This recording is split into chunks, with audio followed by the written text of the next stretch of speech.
Ambition is a powerful force. The power of ambition turns hopeful wishes into reality. It leads you on the right course to the good life. Legitimate ambition says, I only want something at the service of others, not at the expense of others. If it is your ambition to be great, you must first find a way to do so by serving others. If it is your ambition to be wealthy, you must first learn how to give. If it is your ambition to be healthy, you must first learn to stop doing the things that can make you and others sick. This is Jim Rohn. You're about to hear why ambition is at the core of every success. I encourage you to listen well and take notes on the information that is relevant to you. But remember, this is only the beginning. The insights you will learn from this program are seeds that have the capacity to lead to extraordinary achievement. My hope is that you will cultivate these ideas with your own imagination and creativity. Water them with your faith. Intensify them with your activity so that they will grow and bear fruit. I'm always intrigued with the challenge of trying to put into words the ideas that can make a difference in a person's life. And now I have the pleasure of sharing these ideas with you. For more than 30 years, Jim Rohn has focused on the fundamentals of human behavior that lead to exceptional personal and business performance. And he has established an unparalleled reputation as a dynamic and memorable speaker. The power behind his message is not just in what you learn by listening, but in what you feel. For that reason, he is uniquely qualified to present The Power of Ambition. In this program, Jim will guide you to the true source of ambition, the one that resides within yourself. His inspirational approach will help you develop your inner motivation and drive, and you'll discover the insights and strategies that can bring you to the highest levels of achievement. So let's rejoin Jim now and learn how you can harness the power of your own personal ambition.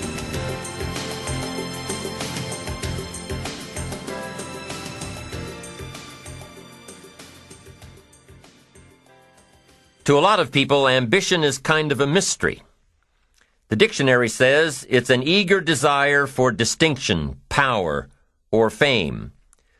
But what does that really mean? Well, let's start with the word eager. All by itself, eager is kind of exciting. Kids are eager for their birthday parties. They expect to be the center of attention, get lots of presents, eat too much. I guess grown-ups are eager for birthdays too. Unless, of course, they're embarrassed that the number of candles on the cake outnumber their achievements. But we can be eager to see a ball game, eager to see our kids in a dance recital, eager to see an old friend, eager to shop for a new car. Eager sounds like a lot of fun. But do you ever hear people say they are eager to live a better life, eager to have a better family, eager to make a lot of money? Probably not. And that's a problem. Because how I see it, living a better life, having a better family, and making a lot of money takes an eager desire. We have the remarkable ability to get exactly what we must have. But there is a difference between wishes and desires. We've all heard people say, "Oh, I wish I could just drop 5 pounds. I want to be a little lighter." And we've probably said it ourselves, especially after a big holiday dinner of turkey and homemade pie and every other thing we can possibly stuff ourselves with in one 8-hour period of time. And even though we may wish we could breathe a little easier in our clothing, we have to have the desire to exercise a little more and eat a little less. The "I wish I could lose weight" has to become "I have the eager desire to lose weight." I'm also sure you've heard people talk about wishing they had more money to pay the bills, or take a vacation, or just to take a little pressure off of life. But before their lifestyle can change, their wish needs to become a desire. If they really desired change, they wouldn't spend their evenings just watching TV and wishing they were doing something more. The backbone of an eager desire to change is discipline. True ambition is disciplined, eager desire. It's that little part within us that says, if I want to be ready for that meeting tomorrow, I need to finish preparing for it today. If I want to make sure I can pay for my kids' college education, I need to start saving today. If I want a better life tomorrow, I need to start working on it today. Ambition is a minute-by-minute, day-by-day mentality. To have the ambition to work towards a better family life, a newer car, a bigger house, a financially secure future, you have to live it every moment. If living a successful life was easy, I'm sure more people would be successful. If just being ambitious was enough, I'm sure all of the broke and perplexed people in the world wouldn't be broke and perplexed. While most people spend most of their lives struggling to earn a living, a much smaller number seem to have everything going their way. Instead of just earning a living, the smaller group is busily working at building and enjoying a fortune. Everything just seems to work out for them. And here sits the much larger group, wondering in awe on how life can be so unfair, complicated, and unjust. So what's the major difference between the little group with so much and the larger group with so little? Despite all the factors that affect our lives, like the kind of parents we have, the schools we attended, the part of the country we grew up in, none has as much potential power for doing good as the ability to dream. Dreams are a projection of the kind of life we want to lead. Dreams can drive you. Dreams can make you skip over obstacles. When we allow our dreams to pull us, they unleash a creative force that can overpower everything in our way. To unleash this power, though, your dreams must be well defined. A fuzzy future has little pull power. Well-defined dreams are not fuzzy. Wishes are fuzzy. To really achieve your dreams, to really have your future plans pull you, your dreams must be vivid. If you've ever hiked a 14,000-foot peak in the Rocky Mountains, one thought has surely come to mind. How did the settlers of this country do it? How did they get from the East Coast to the West Coast? By foot. Carrying one day's supply of food and water is hard enough. Can you imagine hauling all of your worldly goods with you? Mile after mile, day after day, month after month? These people had dreams, big ones. They had ambition. They didn't focus on the hardship of getting up the mountain. In their minds, they were already on the other side. Their bodies just hadn't gotten them there yet. Despite all of their pains and struggles, births and deaths along the way, those who made it to the other side had a single vision: to reach the land of continuous sunshine and extraordinary wealth. To start over where anything was possible, where everything was possible. Their dreams were stronger than the obstacles in their way. You've got to be a dreamer. You've got to see the future finished in advance. You've got to see California while you're climbing 14,000-foot peaks. You've got to see the finish line while you're running the race. You've got to hear the cheers when you're in the middle of a monster project. And you've got to be willing to put yourself through the paces of doing the uncomfortable until it becomes comfortable. Because that's how you realize your dreams. Our great country was founded with dreams. They've always been important. Dreams are what caused thousands of people to leave their homes and families and start over in a land where anything was possible. To this day, dreams continue to bring people to our land of opportunity, to a country where you can start with little and end up with a lot, to America. Don't you sometimes wonder why so many immigrants who come to America can build a new life and a fortune while many of the people who were born here are barely surviving? They have a dream, a defined goal, ambition. Aside from the pioneers that crossed the prairies and the mountains to reach their vision of hope and future promises, there are other amazing examples of how ambition has shaped America. Take Ben Franklin, for instance. When most people think of Ben Franklin, they remember the kite and the lightning bolt and the discovery of electricity. What a lot of people may not know is that Ben Franklin was one of the first writers to address self-making. When Franklin started Poor Richard's Almanac in 1732, he used the blank spaces between the crop data and the weather information to insert clever bits of moral and practical advice. I'm sure you've heard the saying, fish and company start to stink in 3 days. Well, that was one of hundreds of Ben Franklin's comments on life. Another was, diligence is the mother of good luck. You know, it's amazing how hard-working, smart-working people have all the luck. We sometimes hear of a brand-new musical group, an overnight success. They must have been in the right place at the right time, knew the right people, had a friend to help them out. But if you've ever watched an interview with some of these folks, you'll probably hear that their overnight success took several years. Diligence is the mother of good luck. Now, in addition to these witticisms, Ben Franklin gave us 3 principles of success and ambition that have withstood the test of time. Number 1, happiness doesn't come from big pieces of great success, but from small advantages hammered out day by day. What Mr. Franklin is saying here is that we must be happy with what we've got when we're in pursuit of what we want. Too often we say, oh, I'll be happy when I just get that promotion.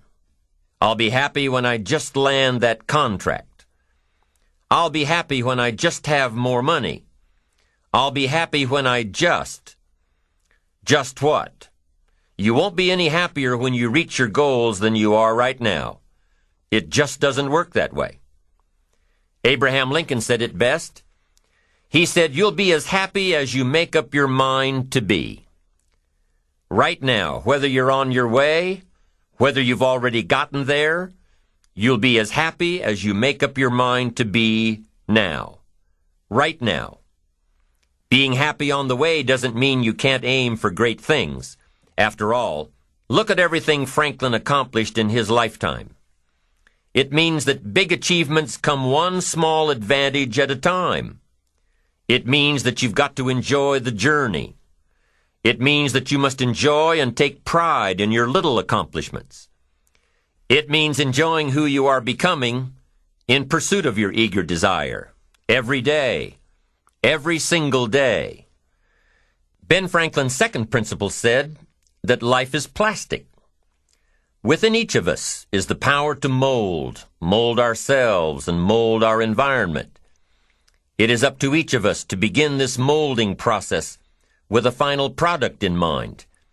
And it is within our power to work it and form it every minute, every day, every month, every year. By using your mind and your abilities and your attitude to work a little each day on molding your life, you'll soon see how magnificent your power is to gain those small advantages each day, the little steps it takes to build up to success. Principle number 3, success is a pleasure. Success is a pleasure. If what you are doing today isn't satisfying, gratifying, guess what? You're really not successful. If you are not fulfilled with what you are doing today, you cannot possibly be successful. It doesn't matter how many worldly possessions you may have, how many cars, how many toys, how much money. If you're not happy with your life as it is, you cannot be successful. Now, I know that success is a relative term. It means different things to different people. To a school kid, success may mean a star on top of his latest test. To a homemaker, it probably means that she has a well-run household and a wonderful family.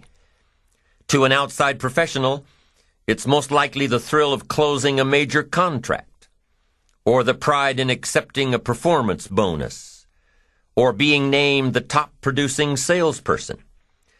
But the one thing you will hear from everyone who is successful is that they are happy with who they are and what they are doing. They are happy, content, satisfied. Success is a pleasure. What have you done today that makes this day successful? Think about it and write it down. If at the end of the day you can jot down the things that have made it a good day, you will soon see patterns forming. This really is a good habit to get into. When you can see a pattern of pleasure, you'll know you're on the road to success. So take note of Mr. Franklin's 3 principles of success and ambition. Number 1, big achievements come one small advantage at a time. One step at a time, one day at a time. Number 2, you have the power to mold your life, to make it whatever you want, to shape it and reshape it. And number 3, success is measured through pleasure. This is the key one. Success is measured through pleasure. You've got to be happy along the way. You've got to learn to give yourself a pat on the back. Good job, you need to tell yourself. I'm proud of me today. You've got to be happy. You've got to learn to enjoy the process. These are really common sense ideas. They're practical. And William James agreed. He's another American great, one of the most notable philosophers and psychologists in our history. And he founded a philosophy called pragmatism. To be pragmatic is to be practical. To test the validity of a concept by its practical results. To actually question something and rate its usefulness by what it can do for you. To hear a method of doing something and figuring out if it's even worth your while. One of the issues Mr. James dealt with in his lifetime was, what does it mean to be a success, a significant person? After years of pondering this question, William James described success as a combination of 2 things. Number 1, an inner ideal which is followed persistently with courage. And number 2, outer achievement related to that ideal. Let's go back to number 1. An inner ideal which is followed persistently with courage. I take that to mean defining a goal and having the resolve to complete it. No matter what, I'll do it or die. Promise yourself you'll read the books until your skills change. Go to the seminars until you get a handle on it. Do it until it makes sense. Practice it until you've got it right. Don't give up until you get where you want to be, however long that is. Step by step, piece by piece, book by book, seminar by seminar, do it until. Go for it. Until is a very important word. It's magic. It means that you'll never give up. Don't miss the chance to grow, to pay the price, until you learn. Change, grow. You'll discover some of life's great treasures when you pay that price. William James' second part to success dealt with the outer achievement related to that ideal. You need both aspects to really be a success. But what Dr. James realized about his philosophy of success was that the first part is indeed more important than the second. Going for it. As long as you're working toward your inner goal, your dream, then success is possible. But once you give up your inner vision, then you can never become successful. You never will become successful. Until doesn't even matter. Now, maybe the person who's been working on a project for 10 years can be successful in his own right, if he's honestly working toward it, doing everything to make himself worthy of reaching the dream. Really happy with where he is, doing it until. Then maybe he is a success. It's a personal thing. Going for it one step at a time. Going for small accomplishments along the way for however long it takes. So let's think about this for a moment. What outside evidence or results or proof can be seen when you accomplish your goals one step at a time? You'll start to see things change around you, little things, not major things, but little everyday things, things you may not even notice unless you are paying attention. If you're one of those who'd rather stay up late and get up late, only to discover that your workplace doesn't fit your schedule, and you roll out of bed cursing the alarm clock every morning, maybe you could start with the little change of going to bed half an hour earlier than normal.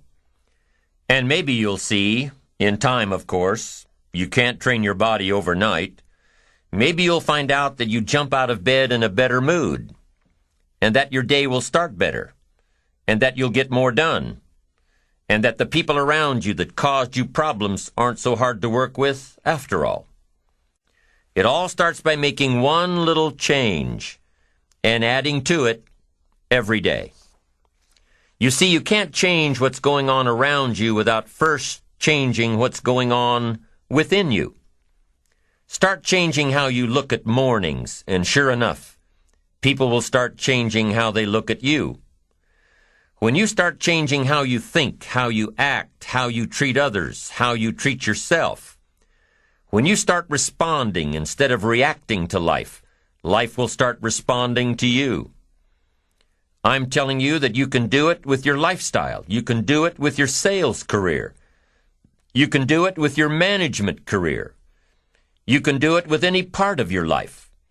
If you are looking for equities unmatched, don't curse the only thing you have, seed and soil, sunshine and rain, miracle and seasons. But start processing things like we're covering in this program, and change will take off for you. You cannot believe what can happen in such a short period of time. So you ask yourself, what small changes can I start making today? Well, you can start in your car on your way to work. If you're sitting on the highway, stop-and-go traffic, moving at about 15 miles per hour tops, look at the guy or the lady sitting next to you and give them a smile, or thumbs up, or even wave. Now, some people might think you're a little strange, but hey, you'll feel better. And tomorrow, when you get into the office, how about a big cheery hello to the people at the front desk, and everyone you see on the way to your office? And when you get home tonight, how about giving your wife or husband and kids big hugs instead of collapsing on the sofa? When you start with the little things that make others happy, improve their day, you'll find that these little things add up to big ones. So what happens when you start taking charge of your own personal happiness, your own life? Do you think that these little things will somehow make a difference in meeting your goals? You bet they will. You can't do it alone. You can't be successful by yourself. It's hard to find a rich hermit, you know. The ambitious person realizes that each of us needs all of us. You all by yourself may have finalized the company's marketing plan, or finished up the sales projections, or even wrote the mission statement for the year to come.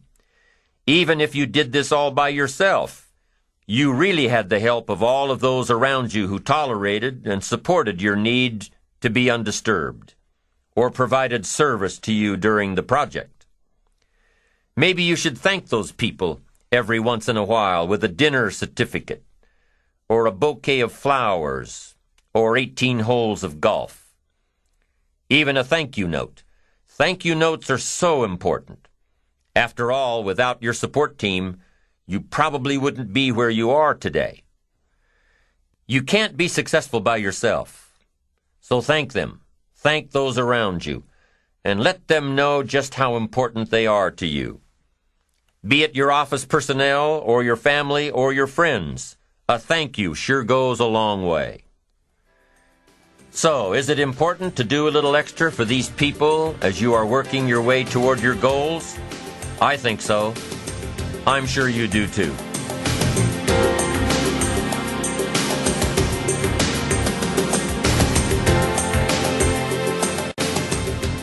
Once you've decided that you're going to set sail, go for it, and let loose on your new charted course, you don't have to worry about the winds that will most certainly blow around you, the obstacles, the negativity that will stand in your way.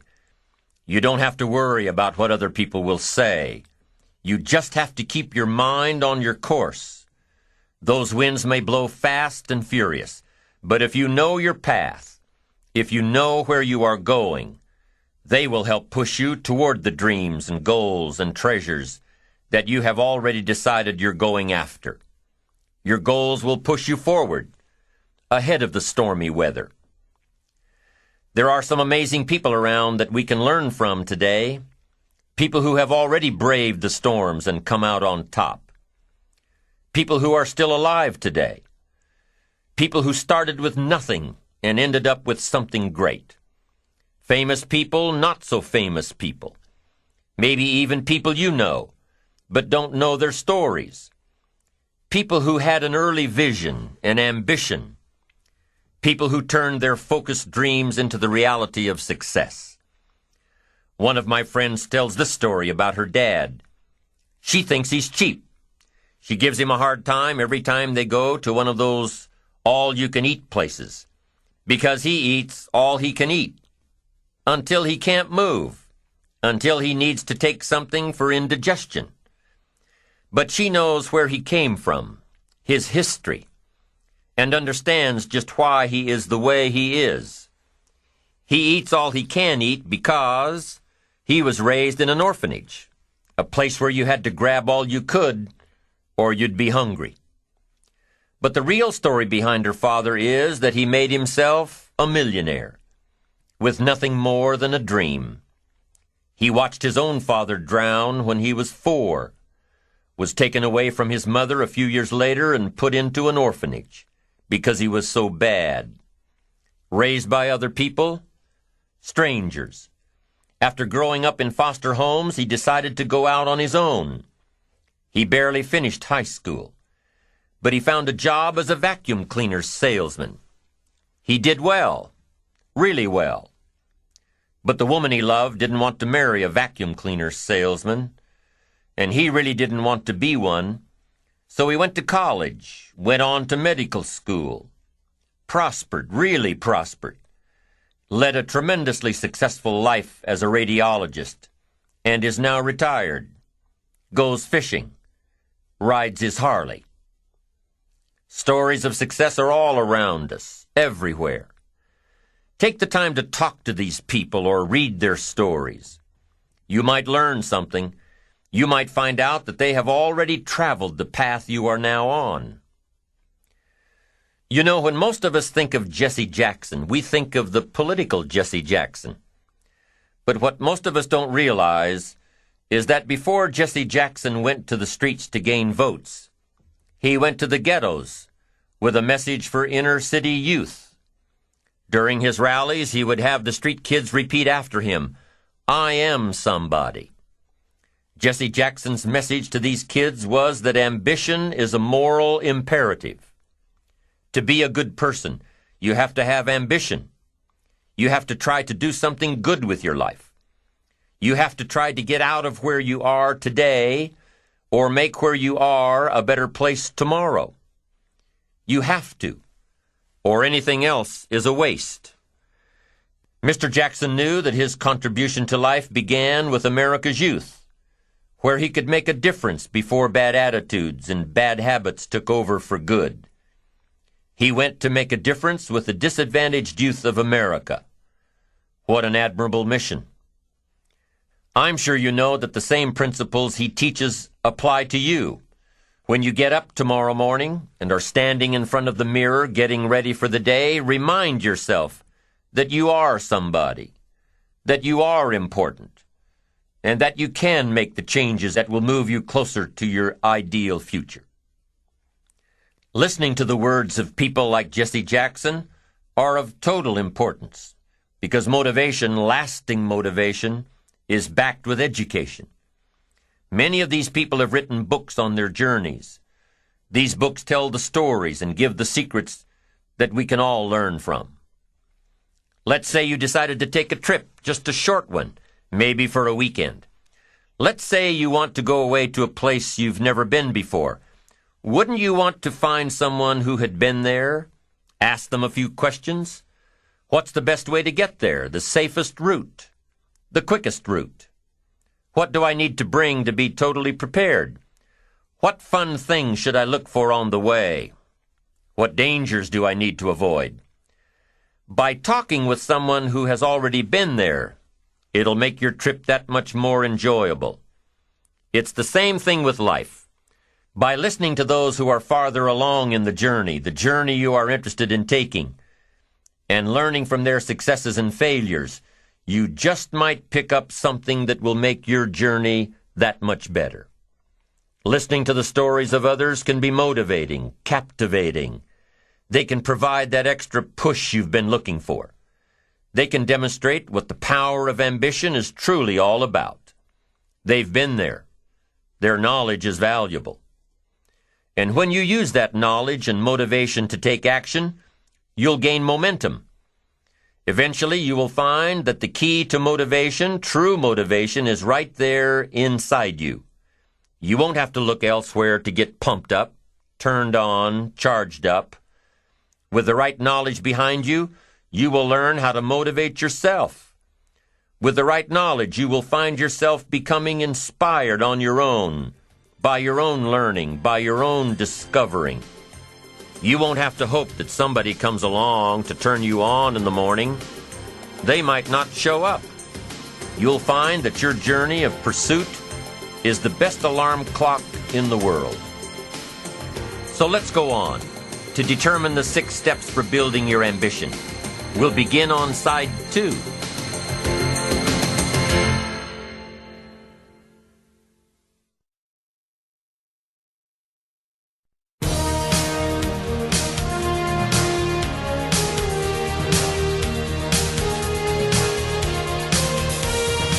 Joseph Epstein wrote a book called Ambition.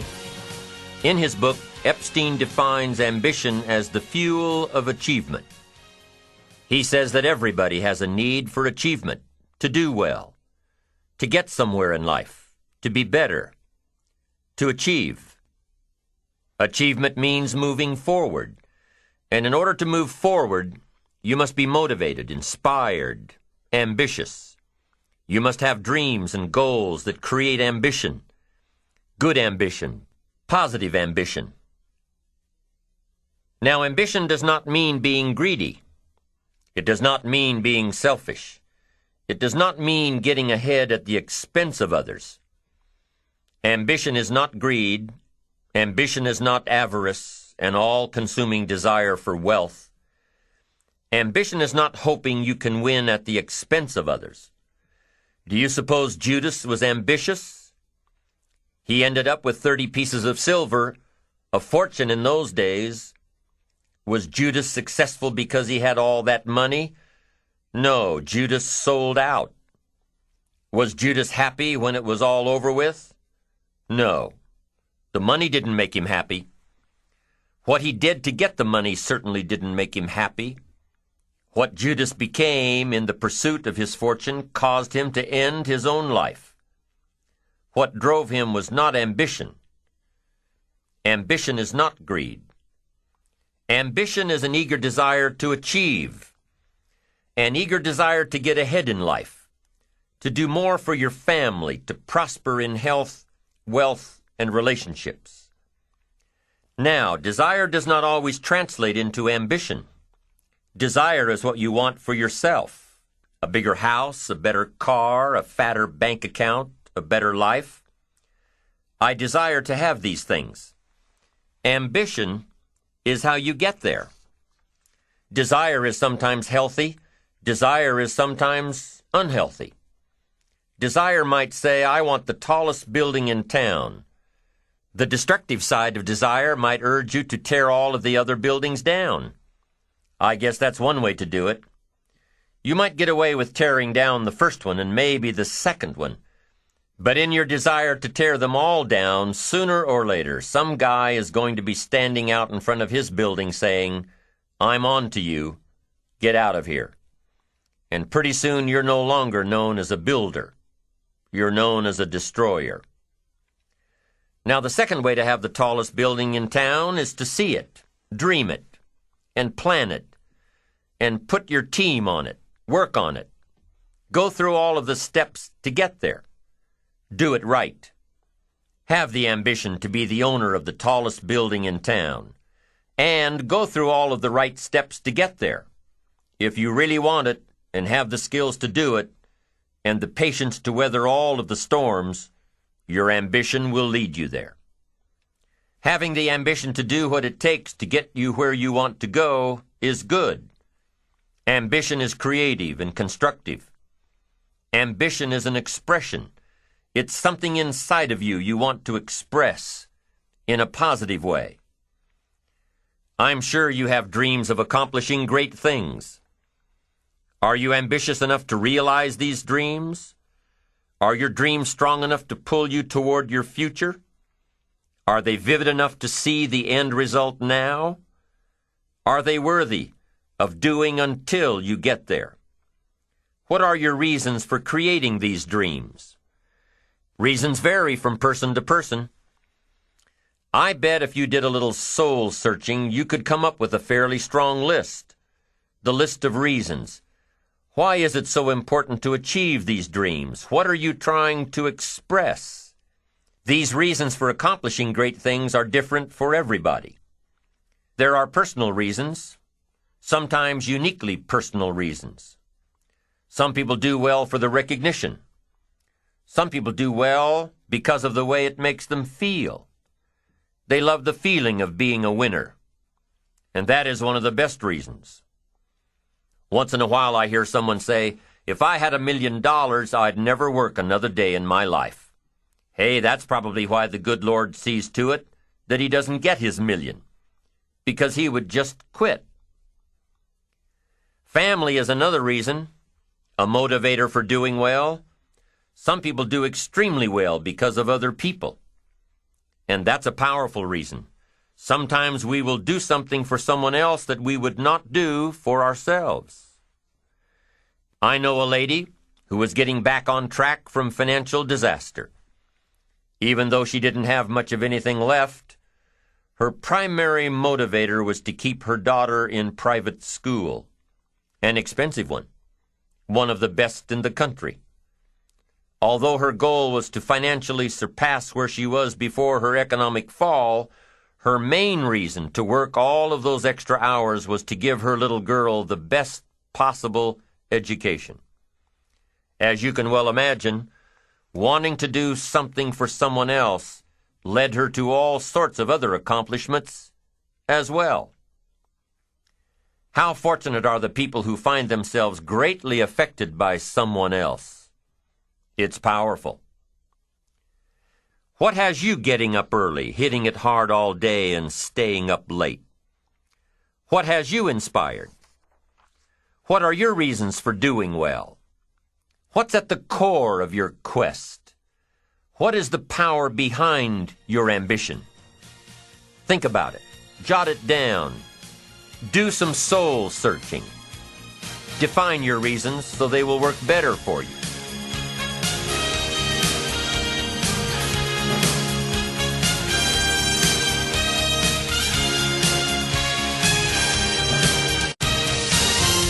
So now we have determined that it's in your best self-interest to be ambitious. Self-interest, self-preservation. As human beings, we can't help but be interested in our own self-preservation. We can't help but be self-interested. It's one of the strongest urges we have. Interested in our preservation, interested in our development, interested in our success. There's certainly nothing wrong with self-interest, but here's the clue. Self-interest must be enlightened as to what truly serves us best. When I found out that self-interest was okay, that was a big relief to me. Now, we're not talking about selfish. We're talking about self-interest. Self-interest needs to be educated, enlightened. Self-interest is willing to be benefited by service to others, not at the expense of others. Self-interest at the expense of others starts to be greed, evil, hoping you go up as someone goes down, hoping to attain while someone else loses. I win, you lose. We call that the beginnings of evil, the dark side of our nature, wishing to benefit at the expense of others. Enlightened self-interest wishes to benefit at the service of others. A friend of mine tells this little story about a person she hears from about every 3 months or so. This guy calls to solicit money for food baskets for homeless families. She's happy to give her money to them. She was unfortunately homeless for a short period of time, and she knows the position these people are in. This group is legit. She checked them out. But after the second or third time this guy called, same guy, after the second or third time he called, she started talking to him about other stuff. Turns out this guy is broke, living in a hotel, looking for any construction job he can find. Any job at all. But what's unique about this guy is that he donates 2 or 3 hours a night, every night, to call people and get money to feed the homeless. Every night, from his hotel room. Now, most people would say this guy should use those hours every night to work a second job or a third job. But while he's way down on the ladder of success, he feels it's important to help those less fortunate than he is. He has a roof over his head. He makes enough to feed himself. And my friend says that every time she talks to this guy, every 2 or 3 months, he's doing better. He's digging himself out of debt. He's starting to save money. He thinks he'll be able to move into an apartment in another month or 2. Now, recently an interesting thing happened. My friend was talking with an associate of hers. She's single, lives in a big house, needs to find a handyman to help her out on a regular basis, someone who can build an addition onto her house. So my friend told her about this guy. The only reason this guy ended up being hired was that my friend's associate was touched by his dedication to service, while he, himself, was down and out. Service. Success at the service of others. Now, this guy isn't rich by any stretch, but through my friend's network, he now has constant work, doing things around several people's houses. And now he's in a place of his own. And guess what he does every night? He's still making phone calls to get money to feed the homeless. What great character this man has. Enlightened self-interest leads to wealth. Self-preservation leads to poverty. Somebody says, well, I can't be concerned about other people. I have to pay attention to myself. Well, then you'll always have to. Somebody says I can't be concerned about other people's bills. I've got enough worries trying to pay my own. Well, then you'll have to worry about them for the rest of your life. The best way to get that monkey off your back is to turn your attention around. Once I understood some of this stuff, I'm telling you, it revolutionized my whole life. Now, self-interest is okay, yes. But here's what self-interest must be if you truly want to be happy. It must be enlightened. It says don't keep your attention on yourself if you want your life to work out well. Turn your attention to others. In your own self-interest, be enlightened. Truly act in your own self-interest by making an investment in service to others. Next, if you wish to receive, now, there's nothing wrong with wishing to receive. It's part of self-interest. But here's the enlightened part. If you wish to receive, you must give. Some people say, if you give, it's gone. No. Not if you're educated. If you're stupid, yes, it's gone. But if you're enlightened, chances are, if you give, you've invested. And what do we expect an investment to do? Return. Get back what you put out? No. We expect it to return multiplied. Bigger. Greater. Better.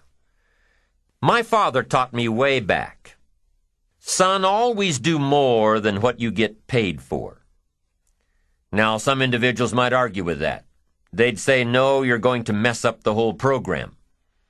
I know they're wrong. In my own self-interest, I did what my father taught me, to always do more than I got paid for. Why? to make an investment in my future. Do more than you get paid for to make an investment in your future, and it's paid off for me.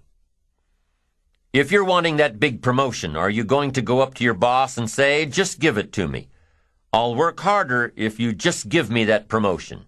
No, it doesn't work that way. You've got to do more in your current position so that you get noticed, so you stand out from everybody else. So the boss says, hey, we've got this position opening up, and I think we should give it to Nancy. She does so much more than we expect. Just imagine what she'll do if we give her this promotion. You've got to do more than you're paid for. You've got to. It's an investment in your future. It's one thing to make a sale. I'm telling you, if you make a sale, you'll make a living. If you go beyond making the sale and serve people by keeping in touch, calling them before they call you, writing a thank you note, sales will lead to multiple sales. You can make a fortune if the customer is well taken care of. People who are well taken care of will open doors you can't get through by yourself. All of us have found ways to make a living. What got interesting for me early on was to figure out ways to make a fortune. You'd say, well, Mr. Rohn, how would I deserve to make a fortune? It's easy. Render fortunes of service. People will do things you cannot believe for people who give them good service. Here's one of the greatest gifts you can give anybody, the gift of attention. In return, they will do extraordinary things for your career, take you by the hand, and lead you to more people than you could meet by yourself. Always do more than you get paid for. Next, in enlightened self-interest, life responds to deserve, not need. Life responds to deserve, not need. Life was not designed to give us what we need. Life was designed to give us what we deserve. What we deserve. Once you understand that little life principle in your own self-interest, I'm telling you, it's life-changing. The ancient law does not go like this. If you need, you will reap. No, it doesn't work that way. A lot of people out there are hoping it works that way, but no, it doesn't. The ancient law goes like this. If you plant, you will reap. If you sow, you will reap. Somebody says, well, I really need to reap. Well, then you really need to plant in your own self-interest. Your own self-interest needs to be educated in how to plant, how to do it so everybody wins, because life doesn't respond to need. You can't go to the soil and say, I need a crop. The soil just smiles at you. And here's what the soil says. Don't bring me your need, bring me some seed. Bring me some effort. Bring me some discipline. Bring me some interest. Bring me some service. Bring me these things, and I'll return to you multiplied by 2 times, 5 times, 10 times. You can't come with need. You've got to come with seed. You've got to come with willingness. You've got to come with skills. You've got to be willing to learn, willing to change, willing to grow, willing to put yourself out, willing to stand up to the bad weather, willing to pull out the weeds, willing to nurture. That's the only way you get a return. Once you understand these principles, self-interest now truly becomes an exciting challenge, making sure everybody wins. Enlightened self-interest makes sure that everybody wins. Now here's another one. If you want to find, you must search. And if you search, you will find. In order to find, you must search.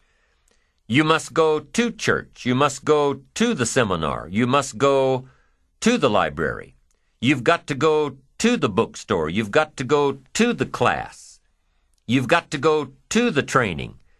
You've got to go searching. Why? If you search, you will find. You'll find ideas. You'll find inspiration. You'll find hope. You'll find contacts. But you've got to be out there, on the search, on the look. Life reserves its treasures for those who deserve it, not those who need it. Enlightened self-interest, giving so that you will receive, searching so that you will find, making sure that everybody wins all the way around. Enlightened self-interest needs to be educated. Enlightened self-interest says, I will learn that life is not just the passing of time.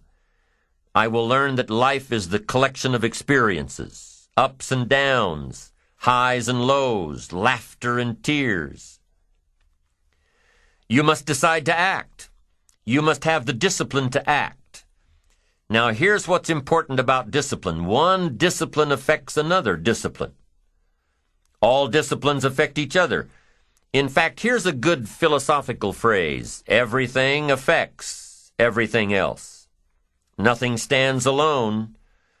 Don't be naive and say, this doesn't matter. Of course it matters. It all matters. Some things may matter more than others, but everything matters. If you'd rather sleep in than go for a walk around the neighborhood, pretty soon it will matter. If you'd rather spend your money instead of saving it, pretty soon it will matter. If you'd rather put off a letter to an old friend instead of corresponding regularly, pretty soon it will matter. If you'd rather work late every night instead of going home and spending time with your family, pretty soon it will matter.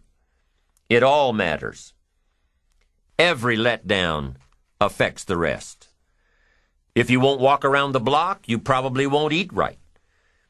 And you probably won't buy the books. And you probably won't attend the seminars. And you probably won't spend your money wisely.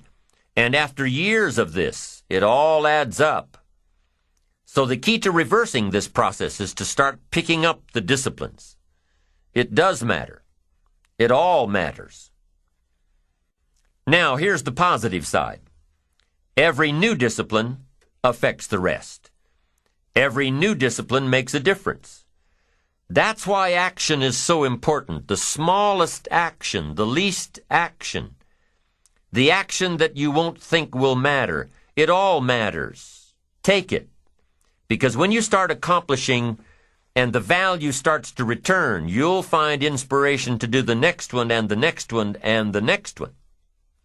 If you start walking around the block, it'll inspire you to start eating right. You start eating right, it'll inspire you to get a book. You get a book, and it'll inspire you to get a journal.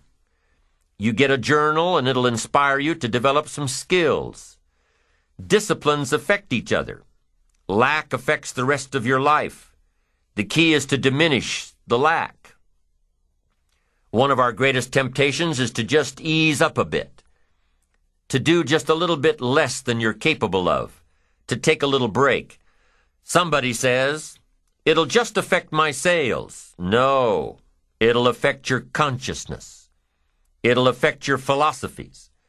It'll affect your home life. It'll affect everything. No, you can't ease up a bit. That's what vacations are for. When you're at work, work. When you're on vacation, rest. Wherever you are, be there. If you think about vacation when you're at work, you'll surely think about work when you're on vacation. You'll just mess it all up. So be disciplined. Get involved. Do all that it takes to get the job done. Get your health back. Get your bank account where it's supposed to be. Get your family in order. Get disciplined, be disciplined every day. When you set up the disciplines that give your life structure, miracles can happen, multiplied. And I'm telling you, anybody who wants to make a drastic change in their income can do it. I was broke at age 25 and a millionaire at age 31. Everything around me was the same. I changed. I refined my philosophy. I read the books. I took the classes. Started looking at life a little differently. I'm telling you, it works. Now, there are 6 principles of building ambition that we will discuss as we go through this program. These principles work together, creating and directing energy. Directing your energy toward achievement. Directing your energy toward self-expression. Right now, we'll touch on the 6 principles in definition only, and later in the program, we'll get into each one separately. Here they are, the 6 principles of building ambition. Number 1, positive self-direction. Knowing who you are and where you want to go.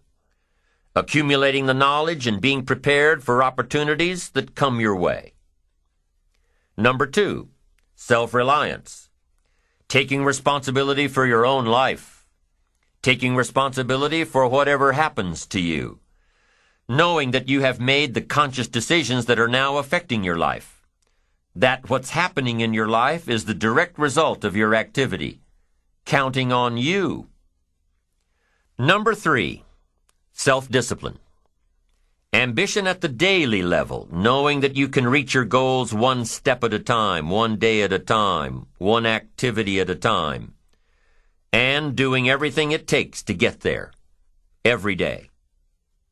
Number 4, self-enterprise.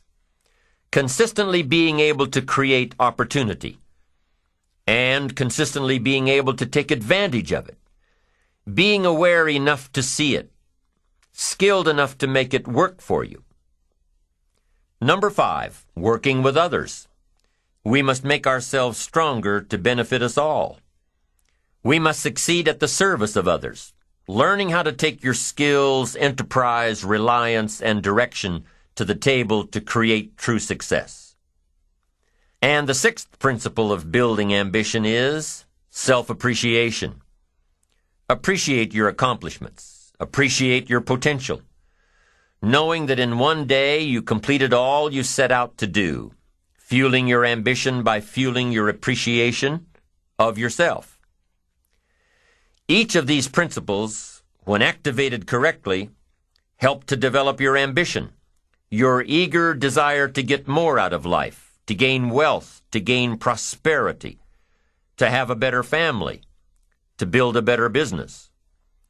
All of these principles work together in creating and directing energy toward achievement and self-expression. All of these 6 principles are required to build the 3 cornerstones of a truly ambitious person: focused concentration, resilience, and integrity. You'll know you have unlocked the power of ambition when these 3 qualities, the cornerstones, become words that best describe you. So when we continue, we'll get started with principle number 1, positive self-direction.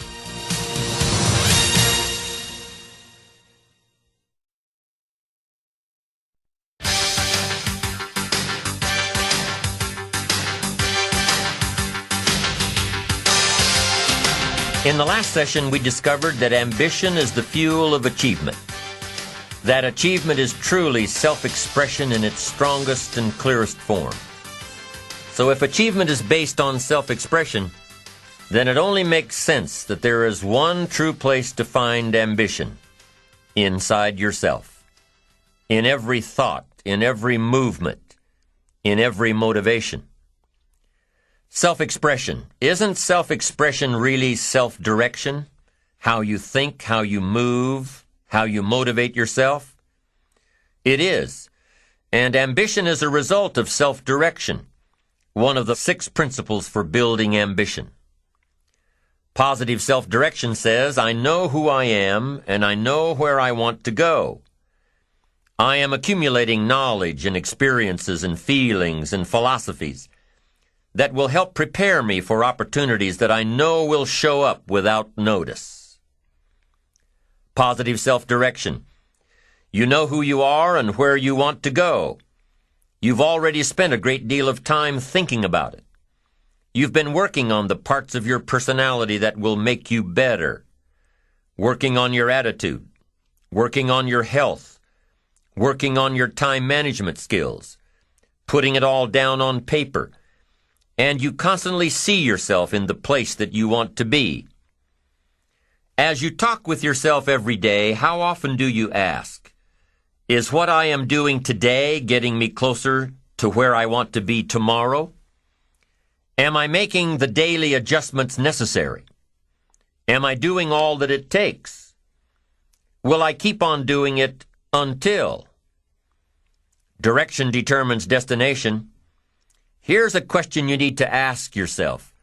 Are all of the disciplines that I'm currently engaged in taking me where I want to go? Are all of the disciplines I am presently engaged in taking me where I want to go? What an important question at the beginning of the month, at the beginning of the week, at the beginning of the day. Because here's what you don't want to ever do. Kid yourself.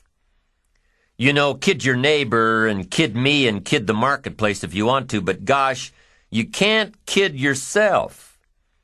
With your fingers crossed hoping you'll arrive at a good destination when you're not even headed that way.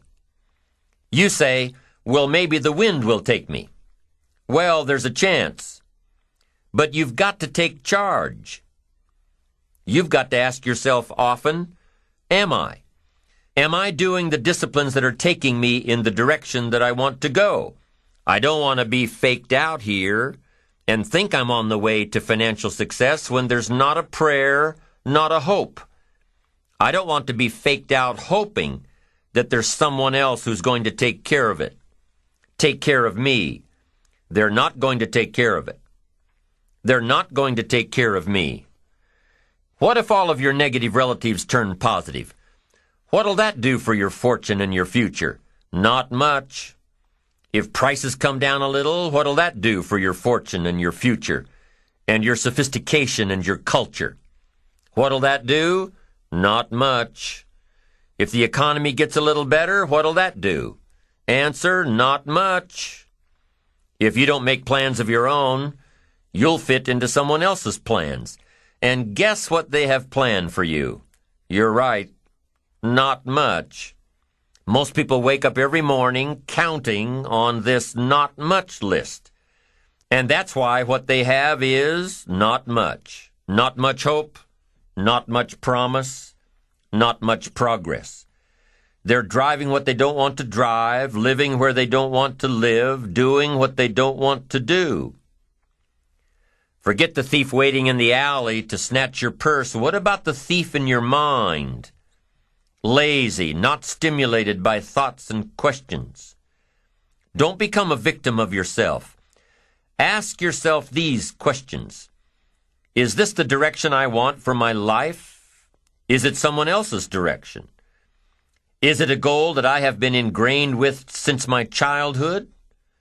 Is it my parents' or my spouse's or my boss's or my children's? Is it mine? Ask yourself these questions. Debate them if you will. Debate the ideas I am sharing with you on this program later.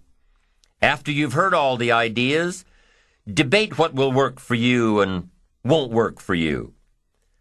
But most importantly, get into the debate of your inner mind. What am I doing that works? What am I doing that doesn't work? Debate it all. Work with your mind to figure out the best possible direction for you. Your self-direction. Your self-direction.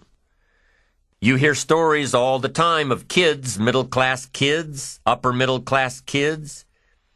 You hear stories all the time about good kids that are having problems. Their parents are highly successful. They want their kids to be highly successful. But the kids are having problems. Maybe not with their grades, but with how they feel about themselves. The parents push their kids into one career direction, probably to take over the family business or follow in the family footsteps. It's the parents' direction, not the kids' direction. The kids know that something's just not right. And for these kids, something goes wrong. I know this lady that comes from a medical family. Everybody's in medicine. All of the kids grew up and went to school to be in medicine. It's just what you did. You grew up and became a doctor. Now, it wasn't a bad upbringing. They had everything they needed, but they also had the extra push to go into medicine. As a matter of fact, my friend says that they were raised with such tunnel vision that she didn't even have the slightest idea how food got into the grocery store, how cars got into the lots, how money got into the banks. She didn't know. The issues were never brought up at the dinner table. She remembers back in the late 70s, the first time she went to look for a job to make extra money in college, that the best jobs in the paper, the ones for qualified people, were only advertising a monthly salary of $900. $900. She thought the average person on the street, the average non-qualified person, made at least $3,000 a month. What a difference. What a shock. To be so sheltered from real life, to be so far off in what the average person made for a living, it was a real revelation. So she started asking questions. I mean, if she was that far off in her judgment of average earnings, maybe she was way off on other thoughts in life, too. Maybe there was more to life than being in medicine. Maybe this wasn't what she wanted to do after all. Maybe she finally found the reason why she hadn't been happy through all of her academic achievements. Sure enough, she figured out that the medical goals were not her own, only those of her parents.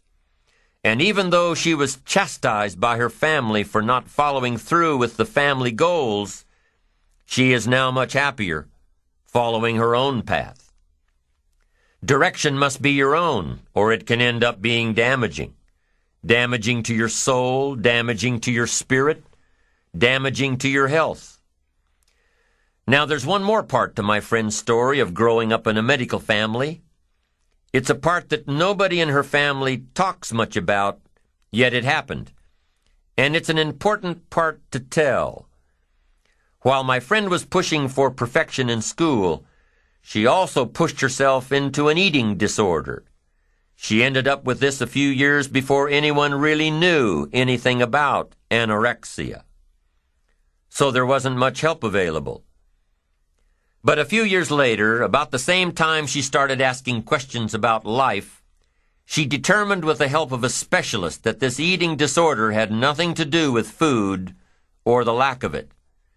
It had to do with control. It had to do with direction. Somebody else's direction for her. Direction has to be your own, or it can be damaging. So parents, be watchful of how you motivate your children.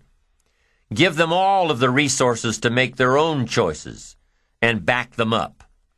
Give them the freedom to discover their own direction.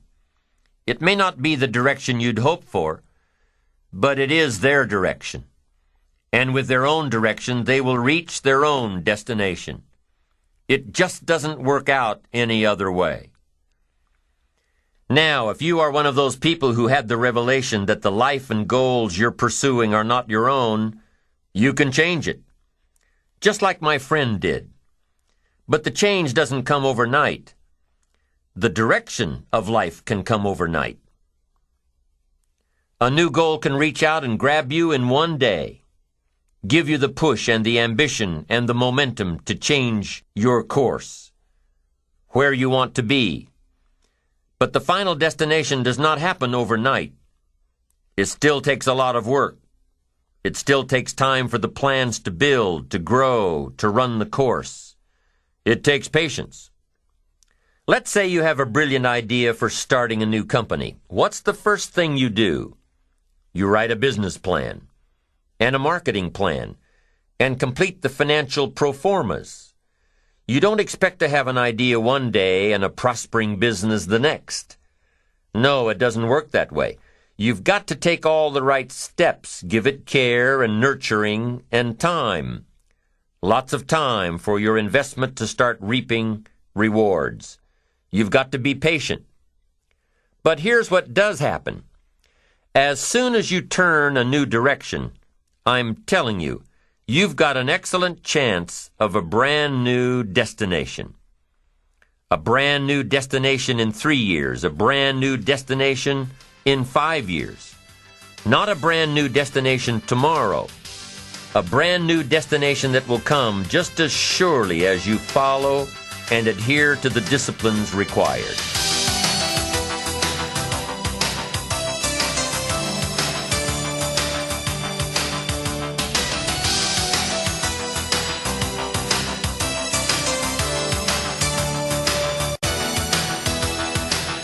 Now, there are two parts to self-direction, positive self-direction. Part 1, self-knowledge.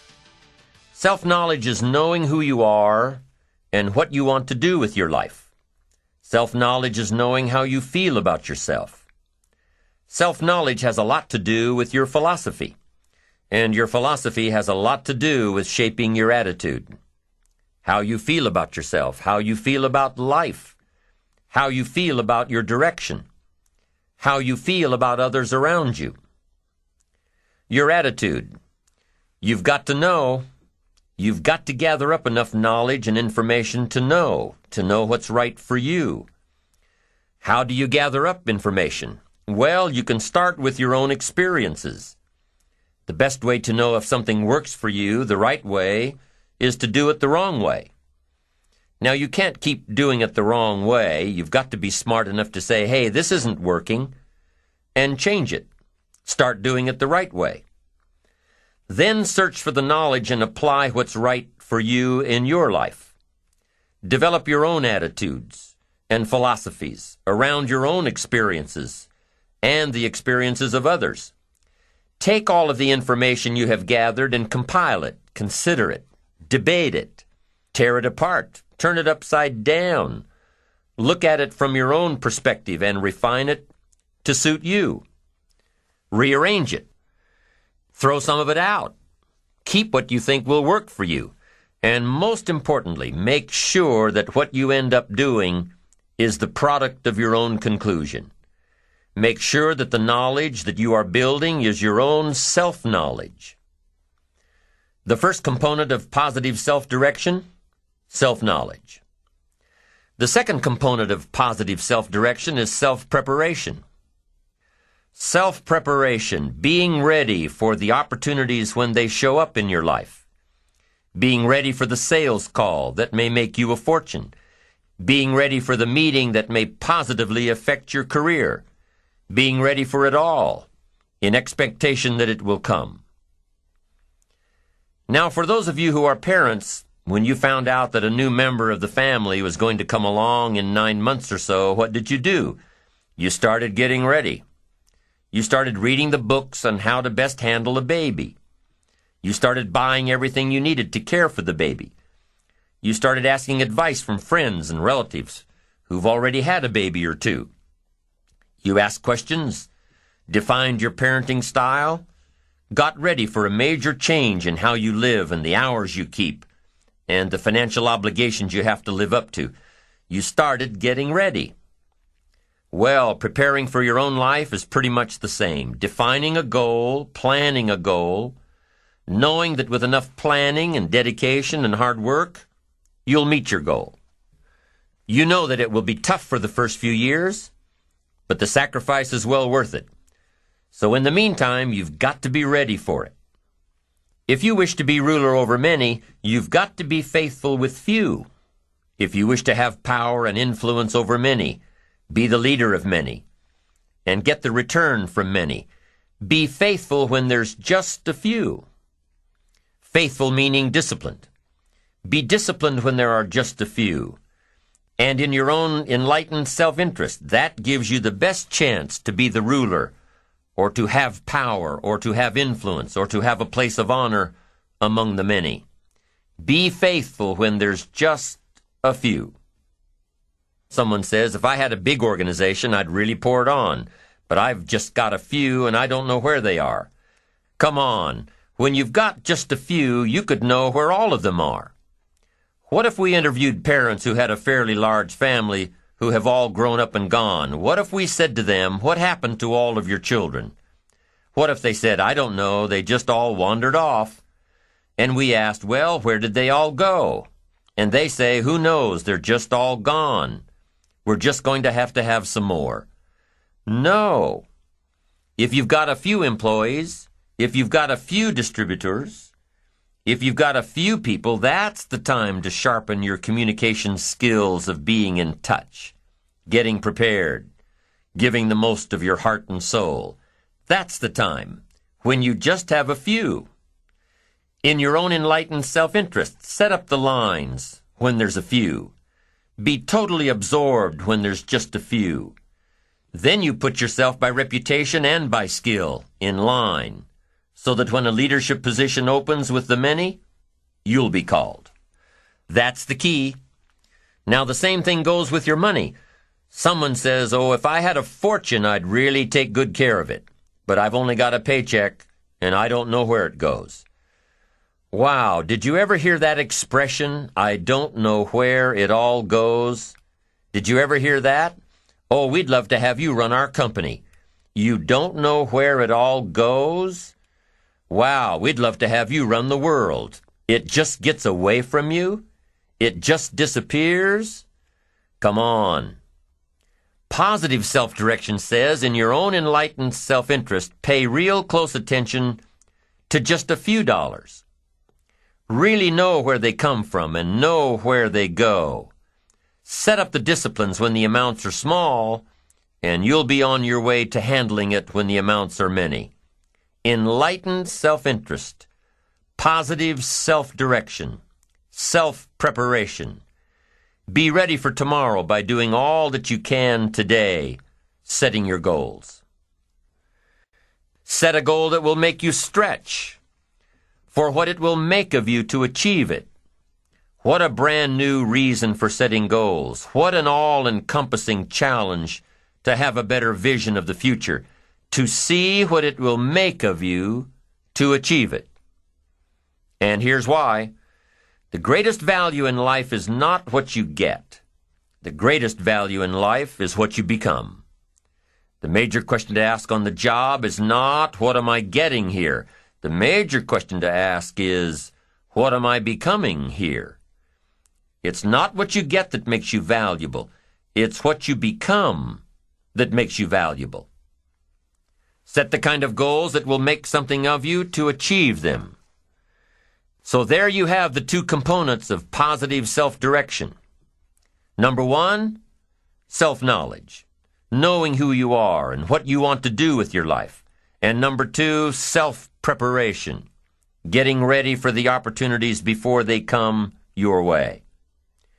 You need both aspects for positive self-direction, figuring out who you are and what you want, and being prepared for the day you reach your goals, being ready, being worthy, becoming the person you need to be in pursuit of what you want. What good is an opportunity if you're not prepared to take advantage of it? It's no good. Won't do a thing for you. Be prepared. Now here's what's called the self-knowledge acid test. Quickly, without thinking too much about it, quickly list your 3 most important long-term work-related goals. Is it a client you've been trying to sign for several months? Is it a major sale you've been trying to make? Is it a promotion? Is it a partnership in the firm? Quickly list your 3 most important long-term work-related goals. Achievements that you want to make. Achievements that will take a while to get. Write them down. Again, without thinking too much about it, quickly list your 3 most important personal and spiritual goals. Things that will make a difference in your personal life. Is it going to church more often than holidays? Grasping all you can from the Sunday sermon? Is it spending more quality time with your kids? Is it turning the TV off during the dinner hour and actually talking about the important things in life with your family? Is it making more dates with your spouse? Is it planning a much-needed family vacation? What is it? What are the important goals in your personal and spiritual life? Is one of them making a conscious effort to exercise more, to eat better, to lose some weight, to get in shape? What are the 3 most important personal and spiritual goals that you have? Write them down. Doesn't matter what they are, just write them down. Now, take some time to really visualize what the achievement of these goals would look like. What does your future hold for you if you landed that big client? What does your future look like if you got that promotion? If you spent more time with your family? If you planned more outings with your spouse? What does your future look like? Really spend some time on this now. It's important stuff. What does it all look like? Ask yourself, is this really my goal? Is this truly what I want? Is it a positive goal? Is it important enough to me to become what it takes to reach this goal? Is it mine? Is it worth it? If your 3 goals on the career side and 3 goals on the personal side don't stand up to these questions, you need to take some time to carefully redefine a few things. Redefine your list. Redefine where it is that these goals came from. Redefine what actually is important to you. Redefine how hard you'll really work to get them. Now, there are 2 parts to this goal setting and redefining process. There's 2 parts. Number 1, don't set your goals too low. An interesting thing that we teach in leadership, don't join an easy crowd. You won't grow. Go where the expectations are high. Go where the demands are high. Go where the pressure is on to perform, to grow, to change, to develop, to read, to study, to develop skills. Now here's the second part on setting goals. Number 1 is don't set your goals too low. Number 2 is don't compromise. Don't sell out. There were some things I went for back in those early years that I paid too big a price for. If I'd known back then how much it was going to cost me, I never would have gone for them. But I didn't know. Don't sell out. An ancient phrase says, count the cost. Count the cost if it won't make you happy to get it. If you become less in your pursuit of getting it, if it's not worth the life you'll lead after you get it, it's not worth it.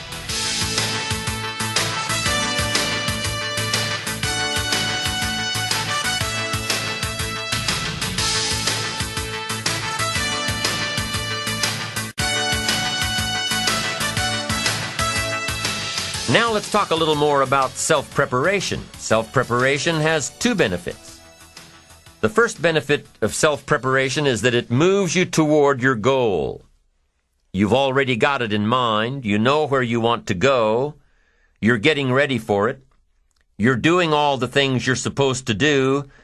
And by getting ready to achieve your goals, you're moving closer to your goals. That's how it works. The second major benefit to self-preparation is that it refuels your ambition. Your activity refuels your ambition. The things that you are doing today are getting you ready for tomorrow. It's exciting. You know that you're getting closer every day. Ambition must be kept alive, be kept active, must continue to move forward. Otherwise, you're just daydreaming. You must keep active, keep moving forward so your ambition can fuel you, motivate you, get you where you want to be. Self-preparation. The benefits are, number 1, it moves you toward your goals, and number 2, it refuels your ambition. Be prepared. Get ready. This method of self-preparation involves 3 steps. Step 1. Carefully consider where the next opportunity for reaching your goal will originate. Where will it come from? Will it come from networking with your colleagues? Will it come from reading the last book that you bought? The book that's still sitting on your shelf waiting to give you some answers? Will it come from you taking the time to think it out? Where will it come from? The next opportunity that will push you forward. If you don't know, here's what you have to do. For each major goal of yours, the top priorities on your list, for each of these, take out a separate piece of paper, 1 single sheet per major goal, write down your goal at the top, and start listing all reasonable resources. Write down every possible place that you could find the opportunity to achieve this goal. And with each resource, classify them. Ask yourself, is this resource a sure thing? A good bet? About even chances? Unlikely? A long shot? Ask yourself these questions and classify all of the resources you have written down. That's the first step. The second step in this method of self-preparation is to make sure you know what you need to do to be prepared for your opportunities. Take your sure things first. Figure out what you need to do to be prepared when they happen. Break down your preparation into concrete steps. Make sure that you know exactly what you have to do to take advantage of the opportunity when it comes your way. Let's say that one of the top priorities on your career list of goals is to get this new client. Let's take it one step further to say that on your resource list for this goal is to have a lunch meeting with a friend who just happens to be the mentor of the client you're going after. Is this friend of yours a sure bet on your resource list? Well, let's say he is. I mean, you know this guy is a tremendous consulting source for the client you want. The client you want really listens to the opinions and advice of your friend. So you're getting ready to have lunch with your friend. What do? You've got to make sure that you're up on all the knowledge and the industry data that will impress your friend. Make him realize that he knows someone who could benefit from your knowledge and your vitality and your spirit and your experience. Impress him. Impress him so much that he goes back to his friend, the client you're after, and tells this prospective client of yours that he needs to do business with you. Be prepared. Go through your entire list of goals and resources and classify them. Break each resource into concrete steps of preparation. Start by working on the sure bets first, and then move down the line. The long shots will come through every so often, but start with the resources that will serve you best now. Get ready for the opportunities before they come your way. Step 3 in the self-preparation method is to do all you can to make each opportunity more likely to happen. After you've determined what you have to do to get ready to be prepared, after you've determined this, see what you can do to expedite the process. What can you do to increase the likelihood of this opportunity? Go over it and over it and over it. Use these 3 methods again and again as you assess where you are now and where you have to go next to keep moving toward the achievements that are most important to you. Step 1, consider your resources. Step 2, determine what you have to do to get ready. Step 3, expedite the opportunities. And by the way, this method of self-preparation works wherever you are in your journey, whether you're close to your goals or whether you're just starting your journey of self-direction. This method works. Have working knowledge to draw from. Continually work on yourself in preparation of where you want to be. Build a reservoir of thoughts and ideas and philosophies and experiences that are your own. Build, grow, change, get ready, be prepared. Be prepared for a life worth living. Now here are the 4 ifs that make life worthwhile.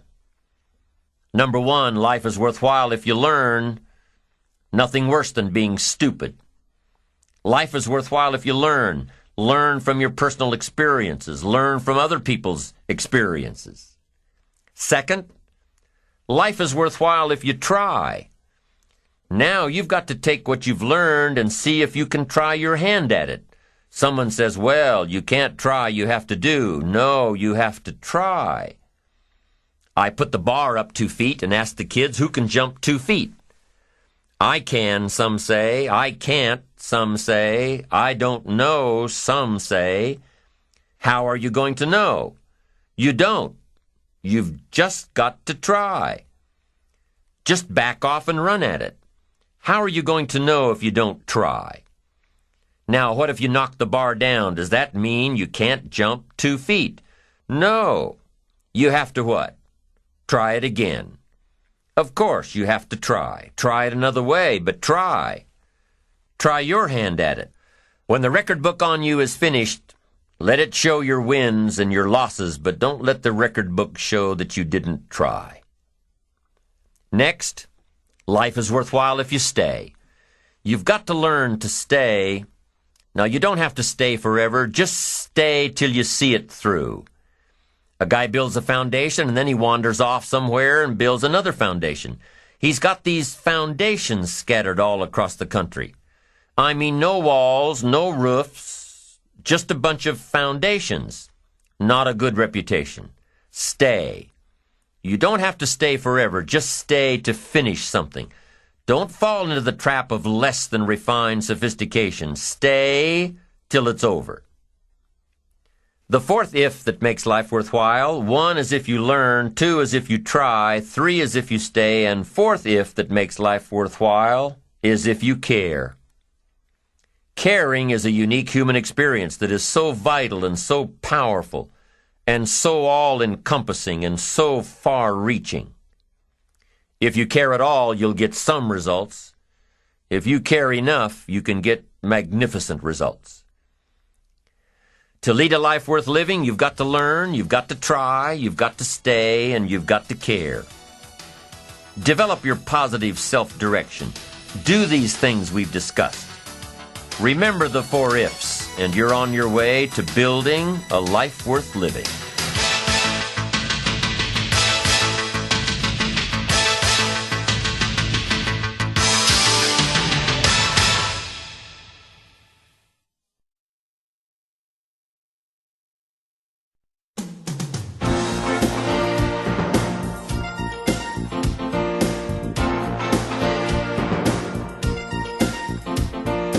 The second principle of building ambition is self-reliance.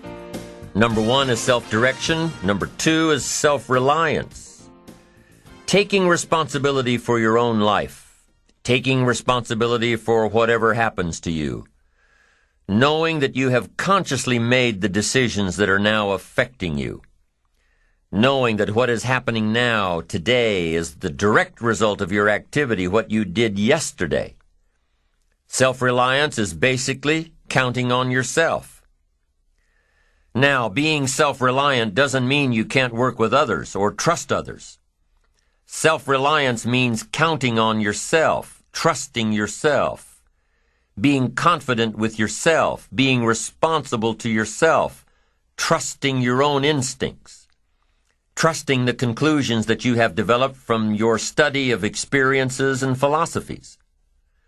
Taking the credit that is due you, learning from the mistakes that you have made, being self-reliant.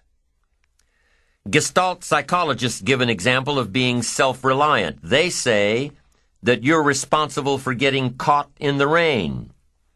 They say that by deciding not to carry an umbrella every day, you have made the decision to endure an occasional drenching.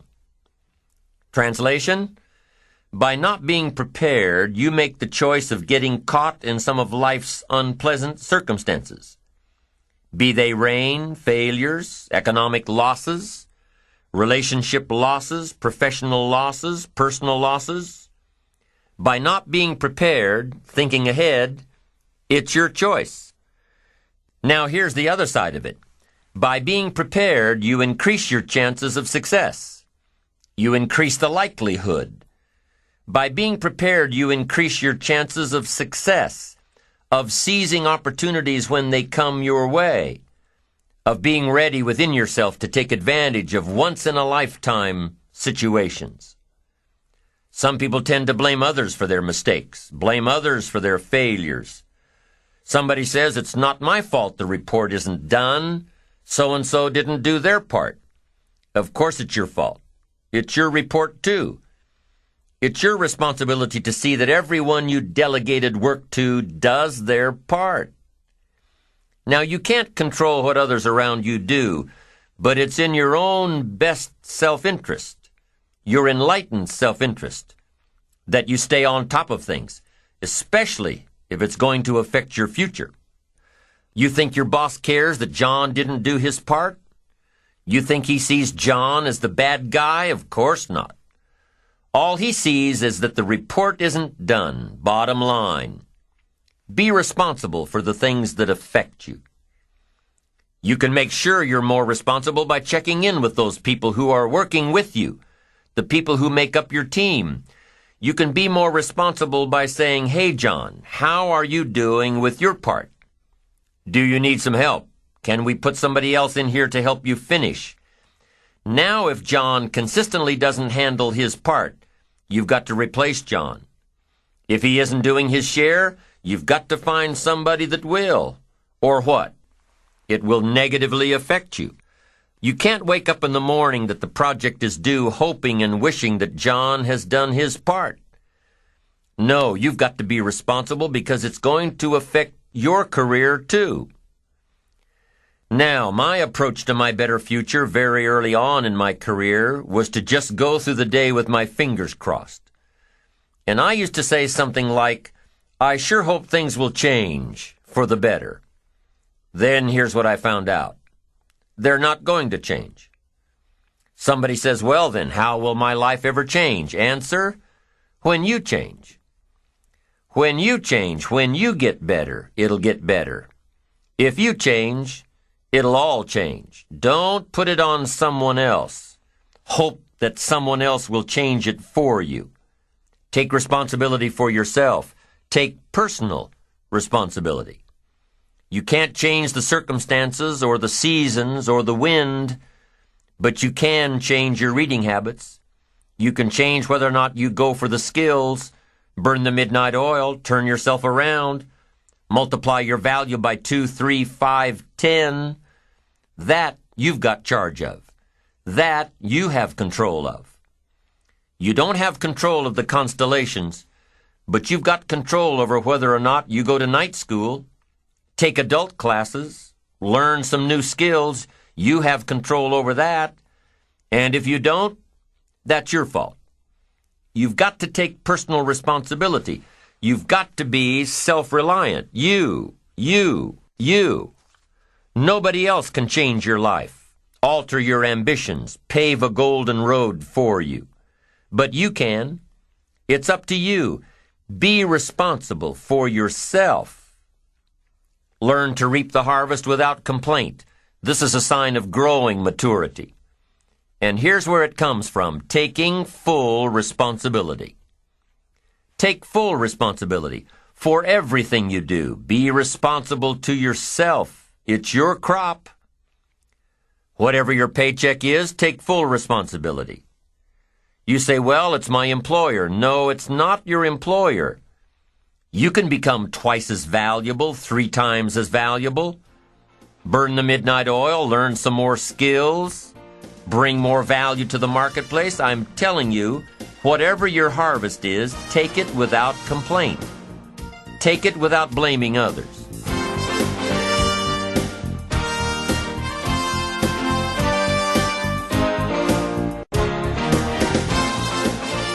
Self-preparation leads to control over your life. We discussed this in the last session. Whenever you prepare correctly, taking all of the steps you're supposed to take, doing everything in your power to stay on track, whenever your preparations lead to success, achieving your goals, you reinforce the disciplines that got you there. Success leads to reinforcement of the proper disciplines. If what you're doing is working, keep doing it. If what you're doing isn't working, change it. When you are doing all that you can possibly do and are successful at reaching your expectations, keep doing it. Success is a reinforcement. Psychologists call this positive reinforcement. We all know about positive reinforcement. That's how we train our dogs. That's how we teach our kids. That's how the trainers at SeaWorld can get a killer whale to do tricks and follow commands and work side by side with humans. By positive reinforcement. When you bring a brand new puppy home and try to teach him not to mess in the house, what do? You reward him for going outside or scratching at the door. When you're trying to get your toddler out of the diaper stage, what do? You reward her with special presents. Make her feel special for learning something new. When you're trying to get your older kids to crack the books and study, what do? You reward them when they get good grades. You teach them that the skills they are developing now will have great positive effects on their lives later. But you reward them now. This is positive reinforcement. Learning that there are rewards for doing something good, something worthwhile, something of value. The greater the value, the greater the reward. The better you do, the better your reward. The greater the value, the greater the reward. A bigger paycheck, a better house, financial freedom. It's all a reward system. Now, there are two major benefits of positive reinforcement. Number one, positive reinforcement builds good habits. If what you are doing, the habits you've gotten into, are building your ambition and increasing your success, keep doing them. Your success is reaffirming that these habits are good. Your success tells you that you need to keep doing what you are doing. By reviewing these habits that bring on success, you reinforce them, give them sticking power. Now here's the other side. By reviewing your habits, what you do every day, by reviewing your habits, you may find out that some of them are inhibiting your success. You may find out that what you're doing every day is bad for you, or you may realize that you've gotten out of some very good habits. Somebody says, well, I've just gotten out of the habit of taking my daily walk around the block. Well, I guess you'll just have to get in the habit of being sick down the road. Somebody says, well, I used to read the books all the time. I've just gotten out of the habit. Then change it. Go back into your disciplines. If you've just gotten out of the habit, just get back into the habit. It's called discipline. If it doesn't work, don't do it any longer. You can keep your fingers crossed if you want to and hope that it'll all straighten out. You can wish for the wind not to blow quite as severely, to change in your favor, but we call that naive at best. If the habits that you've gotten into aren't serving you, change them. You can't keep doing this any longer. Don't wish for a better wind. The key is to wish for the wisdom to set a better sail. Utilize whatever wind that blows to take you where you want to go. That is the philosophy I picked up at age 25, and it revolutionized my whole life. And here's what I found. I found it was easy. I became a millionaire when I was 31, and I found it was easy. Now here's my definition of easy. It was something I could do. I figure if it's something you can do, it's easy. But here's a little parenthesis. I worked hard at it. I made sure my disciplines were in line. I made sure my habits were good. I made sure I did all that I could. I found something that I could do, but I worked hard at it. I got up early, stayed up late, and worked hard from age 25 to 31. But what I did was easy, meaning it was something I could do. Well, you say, Mr. Rohn, if it was so easy, how come during those 6 years all those other people around you didn't get rich? Here's why. It's easy not to. How else would you describe it? That's it. It's easy to keep doing the things that don't work. It's easy to keep bad habits. It's easy not to develop the disciplines. It's easy not to. So how come I got rich and they didn't? Here's a philosophical phrase. The things that are easy to do are also easy not to do. That's the difference between success and failure, between daydreams and ambitions. Here's the key formula for success. A few disciplines practiced every day. And those disciplines have to be well thought out. What should you spend your time doing? Don't waste your time on things that aren't going to matter. But a few simple disciplines can change your whole economic future. Future with your family, future with your business, future with your enterprise, your sales career, your management career. A few simple disciplines. A few simple habits, good habits, repeated every day. Now here's the formula for failure. Errors in judgment, repeated every day. All you've got to do is to have a few errors in your judgment and repeat them every day.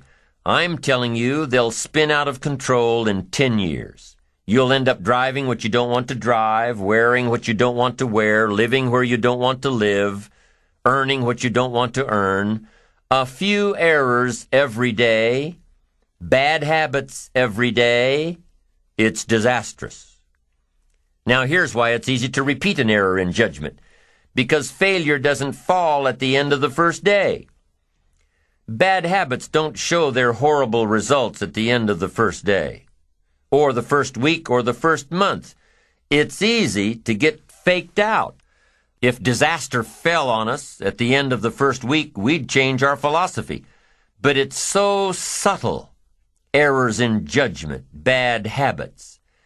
They're so subtle. They get you a little off course, a little off course, a little off course. You keep drifting off course, and all of a sudden you're caught. So you've got the choice right now of one of two easies, easy to do or easy not to do. I can give you in one sentence how I got rich by the time I was 31. I did not neglect to do the easy things I could do for 6 years. I did not neglect. That's the key. I found something easy I could do that led to fortune, and I did not neglect to do it. The major reason for not having more of what you want in America, more health, more money, more power, more influence, more everything, the major reason is simple neglect. Neglect. And if you don't take care of neglect, it becomes an infection, and then it becomes a disease. So if you're in the habit of not doing it, doing all it takes to get ahead, get in the habit of doing it. Doing all it takes. That's the first benefit of positive reinforcement, building good habits. Now, the second benefit of positive reinforcement is that it creates the energy to fuel additional achievement. It gives you the drive to do more, to not only keep on doing what's right, but to do more of what's right. The disciplines that will help you grow and get ahead of it all. The knowledge that what you're doing is paying off creates more energy to keep going. How easy is it to get up in the morning when you know you're not doing all that it takes? It's not very easy at all. You can just lay there awake thinking, oh, what's a few more minutes in bed? It won't matter much anyway. Wrong. It does matter. It will matter. Now, how easy is it to get up in the morning when you're pouring it on, doing the best you can, anxious to get going, make progress toward your dreams? It's a whole different story. When you're resting to renew your reserves, it's much different than resting to avoid your day. When you're psyched up and excited for your life, when you're excited for what you've planned to accomplish for the day, it's amazing. You'll wake up before the alarm clock even tries to startle you awake. Your successes fuel your ambition. Your successes give you extra energy. Your successes pave the way for more successes. It's the snowball effect. With one success, you're excited to meet another, and another, and another. And pretty soon, the disciplines that were so difficult in the beginning, the disciplines that got you going, are now part of your philosophy. How do you know when you're successful? Do you have to be a millionaire? No. All we ask of you is that you earn all you possibly can. If you earn $10,000 a year and that's the best you can do, that's enough. God and everything else will see to it that you're okay. The key is to just do the best you can. If it's $10,000 a year, wonderful. If it's $100,000 a year, wonderful.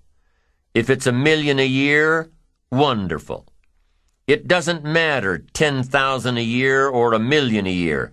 It doesn't matter as long as you've done the best you possibly can.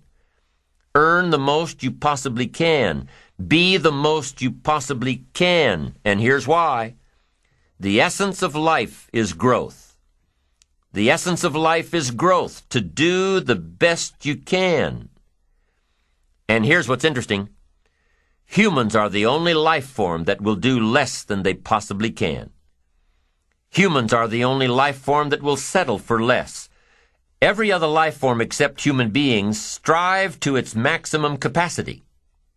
How tall will a tree grow? Approximately. As tall as it possibly can. You never heard of a tree growing half as high as it could. No, trees don't grow half. Trees send their roots down as deep as possible, stretch their limbs up as high as possible, produce every leaf possible and every fruit possible. As a matter of fact, you never heard of a human physically growing half. We keep growing until we're done. Now that's a part of life we can't control. It's genetically coded. And that's probably why we keep growing till we're done. Because we can't control that part. It's the rest of our growing that we control. The growing of our minds, the expansion of our minds, that we can control. And that's what tends to get away from us. All life forms inherently strive to their max except human beings. Now, why wouldn't human beings strive to their maximum possibility? Here's why. Because we've been given the dignity of choice. It makes us different than alligators and trees and birds. The dignity of choice makes us different than all other life forms. And here's the choice. To become part of what we could be, enough to get by, or to become all that we can be. My best advice for you is to choose the all. Earn all you can, make all the friends you can, read as many books as you can, develop as many skills as you can, see as much as possible, do as much as possible, make as much fortune as possible, give as much of it away as possible. The max. There's no life like it. I'm telling you, once I got on track, I've never looked back. Pick up the challenge. Go for it. Take the best of the two easies. Take the root of it's easy to get ahead. It's easy to do all you can. It's easy to succeed. It's easy to have financial freedom. The more you do, the more you get. So the two primary benefits of positive reinforcement are, number one, to build good habits, and number two, to create more energy to fuel your ambitions, your desires, your achievements. How can you isolate what's working for you and what isn't? How can you make sure that you are reinforcing your positive disciplines? Well, if it isn't apparent, easy to see right away, if what you're doing is happening in such small increments that you're not sure if you're on track, then you need to be writing it down. You need to keep a journal anyway. But if you really aren't sure that what you're doing is making measurable progress, you need to keep a written record. You need to write down everything that may be relevant in your day. What you did, who you saw, what you felt, how it may or may not affect you now and in the future. The best way to track your activities of the day is to write them down. The best way to track your activities of the week is to write them down. The best way to analyze your progress through the year is to have written it down. Why? So you can look back on it. Because by keeping a written record of your life, you will be more accountable. By putting into writing the action steps that you have planned, you will easily see what works and what doesn't.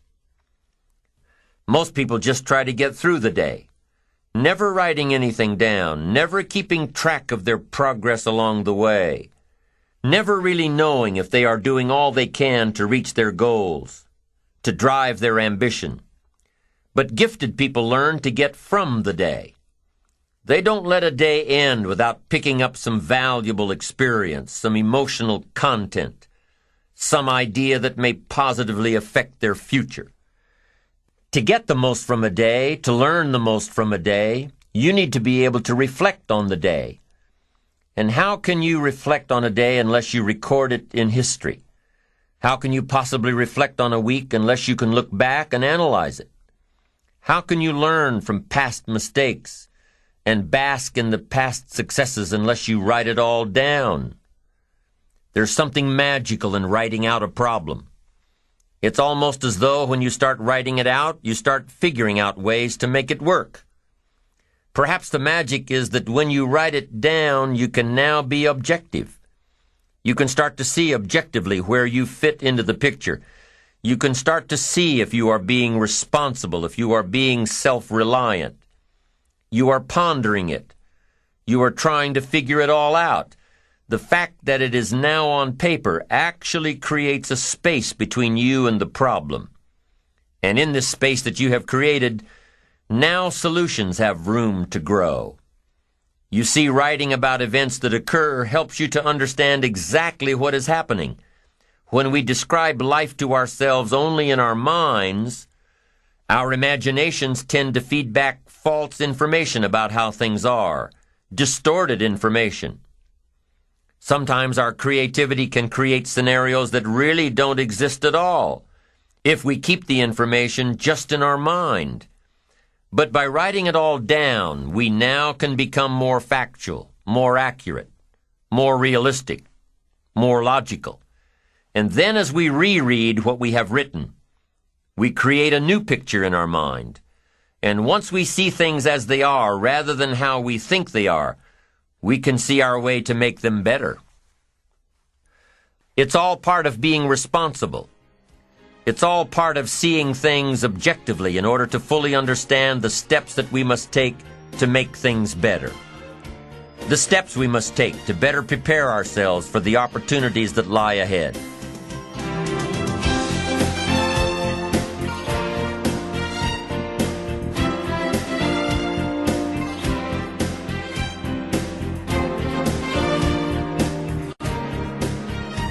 Now let us turn to those times when you thought you were prepared, and things just didn't work out. Let's take a few minutes to talk about the importance of knowing yourself enough to be your best cheerleader.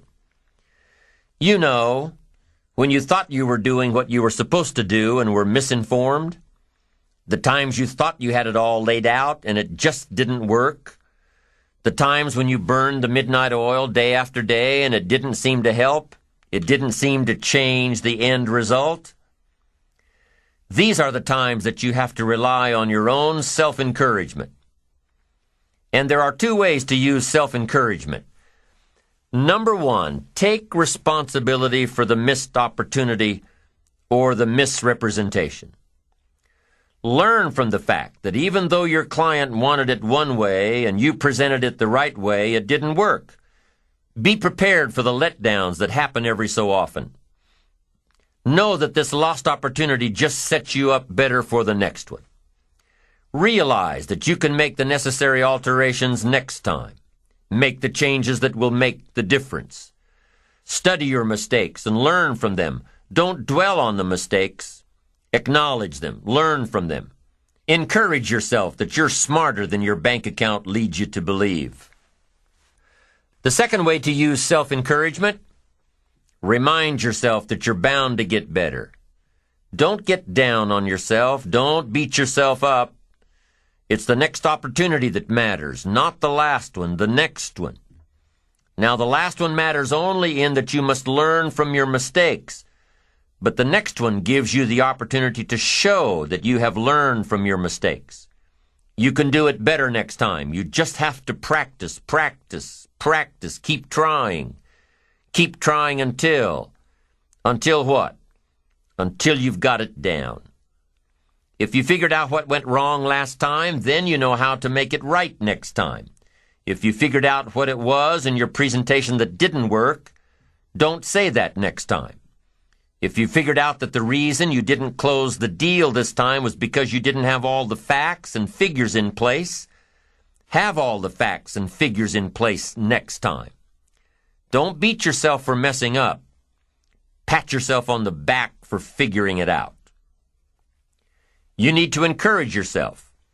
You need to pump yourself up. You need to be your own cheerleader. Why? Because you can't wait and hope that someone else will come along and cheer you up, make you feel better, tell you that you'll do better next time. You have to rely on yourself. You have to have faith in yourself and your ability to figure out what works and what doesn't, what's right and what's wrong. You have to have the inner belief that everything you're doing for a positive outcome in the future. You have to encourage yourself with future successes. Number one way to use self-encouragement: take responsibility for missed opportunities and study your mistakes. Number two, don't get down on yourself. Encourage yourself with your future. Encourage yourself with your goals, your dreams, your ambition. Knowing that you've got a plan, knowing that you're taking the right steps, knowing that you're going to do it until. When you miss an opportunity, are unprepared for an opportunity, or suffer a setback while realizing your goals, when you miss out, you need to encourage yourself by immediately getting back into line. There's an old cowboy saying, fall off a horse 7 times, and you're a real cowboy. If you fall off a horse, get right back on. If you fall off track, get right back on. If you fall away from your disciplines, get right back to them. If you fall out of habit, get back into the habit. If you fall off, get back on. If you fall off the horse of habits or disciplines or progress. If you fall off the horse, get back on. It may be hard, it may be a bit frightening, but get back on. Keep your ambition alive and active and well. We must all suffer one of two pains: the pain of discipline or the pain of regret. If you don't spend an ounce of discipline, you'll most likely suffer tons of regret. Discipline weighs ounces, regret weighs tons. It's much easier to be disciplined and have the money than to try to rationalize why you don't. I'm telling you, better a few disciplines than a lack of dignity. Don't wish for less problems, wish for more skills. Don't wish for less challenge, wish for more wisdom. Don't wish for it to change out there. Develop yourself to the point that you can truly and totally rely on yourself. Develop yourself into self-reliance, the second part of building your ambition. Self-reliance, self-responsibility, counting on yourself, believing in yourself, doing it yourself, disciplining yourself. And now we're ready to move on to the third principle of building your ambition, which is self-discipline. I'll meet you on side 5.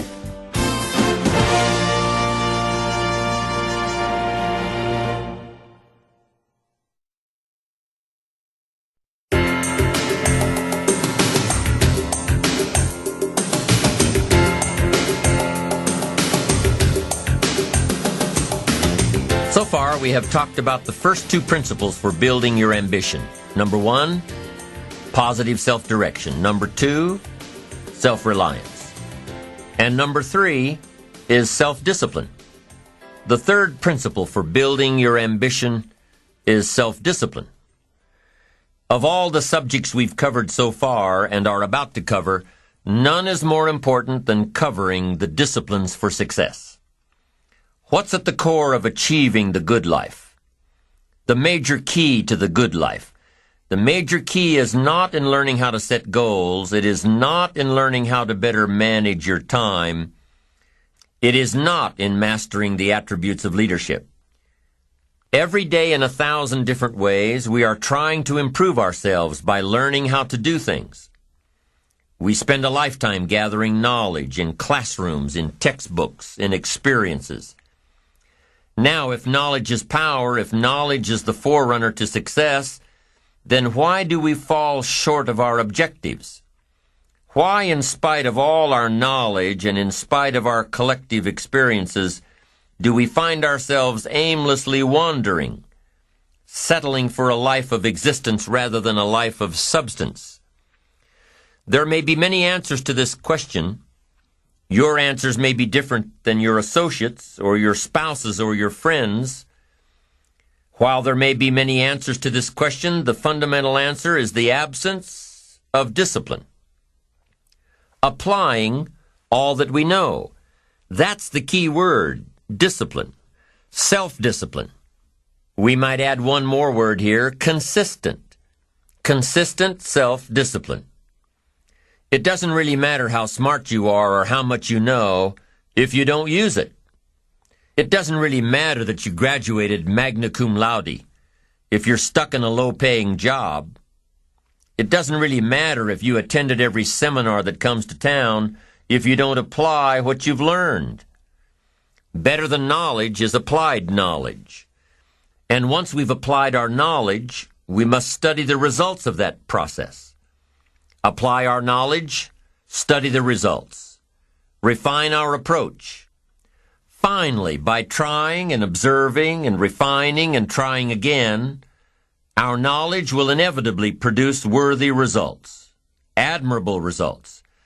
And with the joy and results of our efforts, we continue to apply, to learn, to observe, to fuel our ambition with the positive reinforcement of continued progress. Pretty soon, we'll find that we're swept into a spiral of achievement, a vertical rise to success. And the ecstasy of that total experience makes for a life of triumph over tragedy, dullness, and mediocrity. But for this whole process to work for us, we must first master the art of discipline, self-discipline, consistent self-discipline. It takes consistent self-discipline to master the art of setting goals, to master the art of time management, to master the art of leadership, to master the art of parenting and relationships. If we don't make consistent self-discipline part of our daily lives, the results we seek will be sporadic and elusive.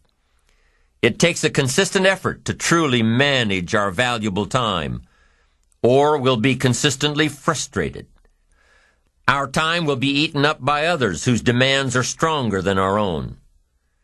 It takes discipline to conquer the nagging voices in our minds, the fear of failure, the fear of success, the fear of poverty, the fear of a broken heart. It takes discipline to keep trying when that nagging voice within us brings up the possibility of failure.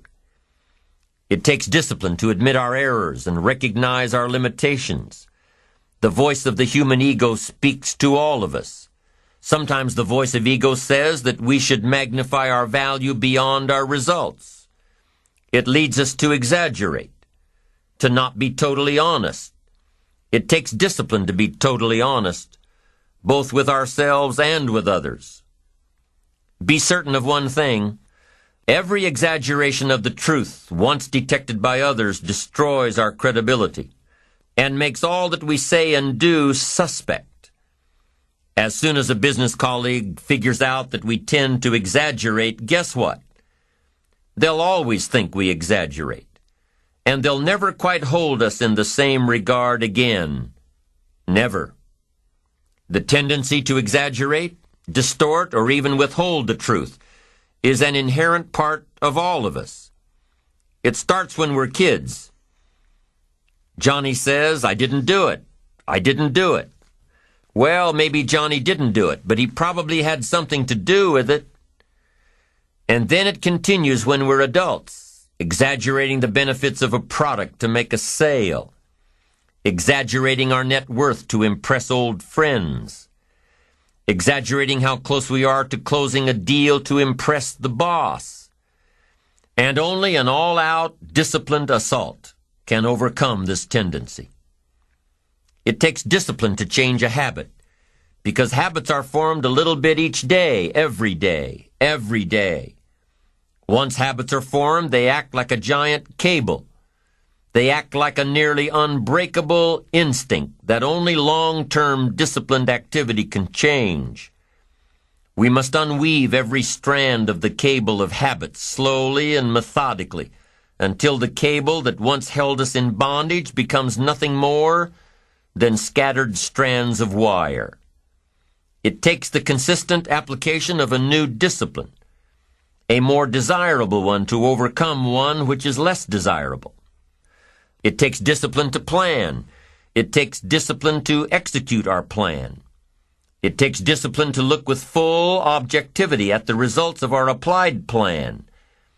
And it takes discipline to change either our plan or our method of executing that plan if the results are poor.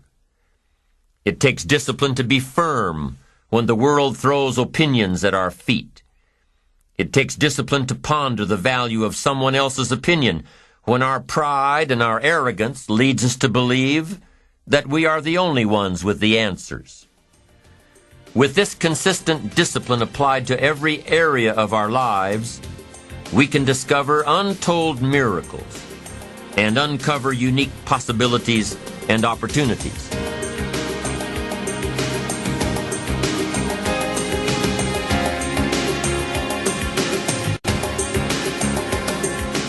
Now, if discipline is the key word and if discipline is the key action, then what exactly is discipline?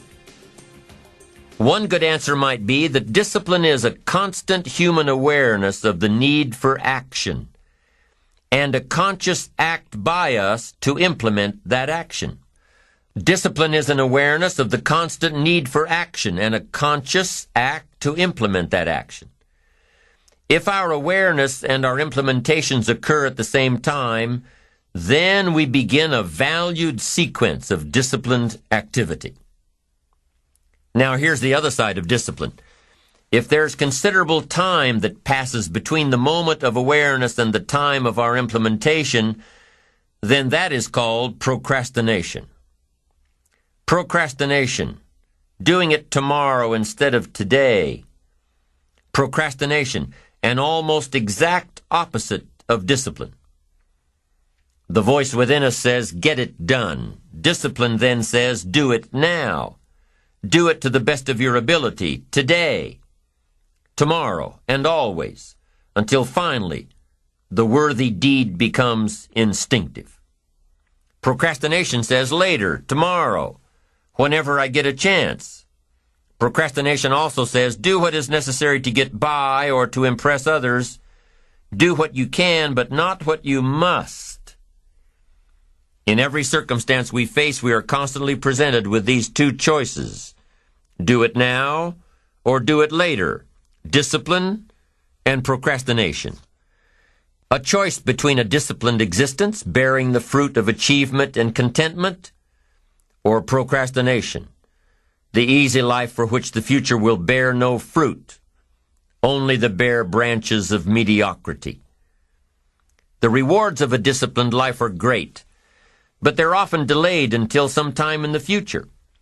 The rewards for the lack of discipline are immediate, but they are minor in comparison to the immeasurable rewards of consistent self-discipline.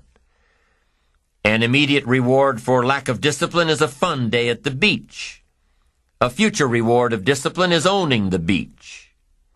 For most, we choose today's pleasure rather than tomorrow's fortune. So how can you get rid of the easy distractions? How can you keep your mind on what you're trying to do? How can you keep an attitude of doing it all and doing it now? How can you make the choice of discipline over procrastination? How can you stay focused on your ambitions? How can you avoid conversations at the water cooler? You can keep your focus on your work. You can get it done today instead of tomorrow.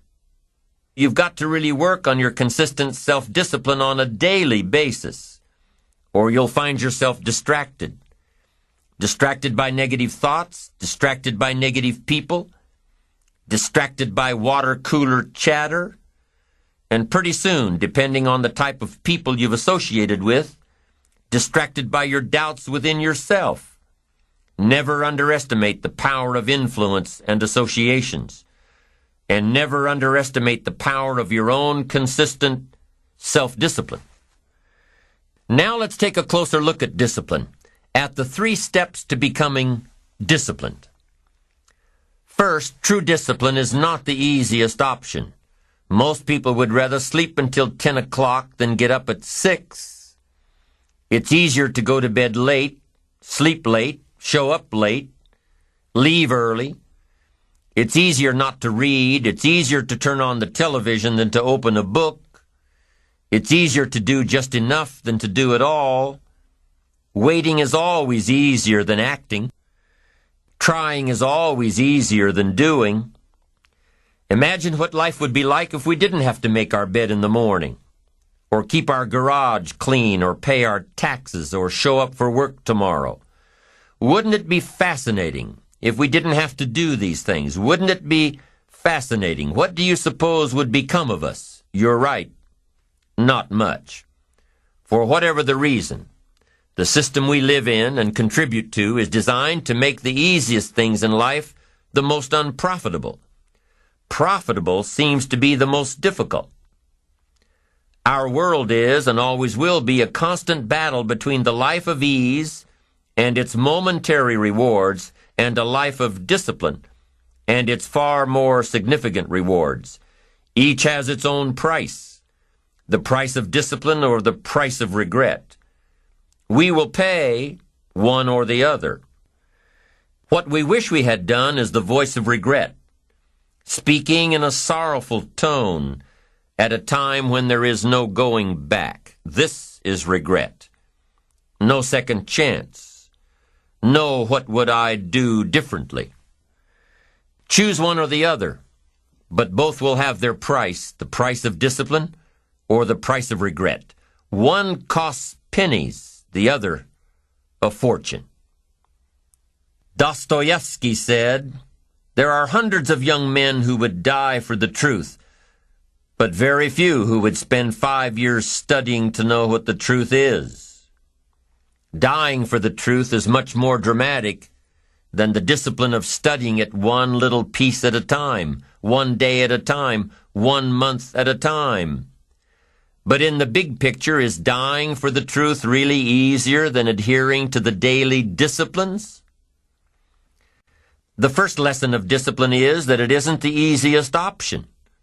The second lesson of discipline is that it's a full-time activity. And we've said that the best form of discipline is consistent self-discipline.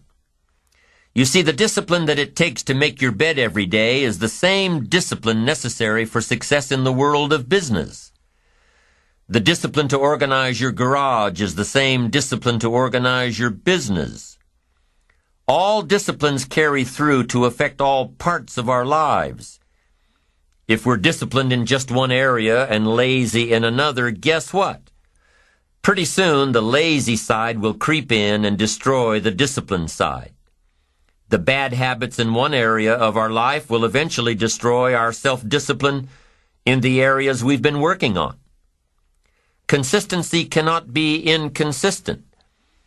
Discipline is the mind being trained to control our lives.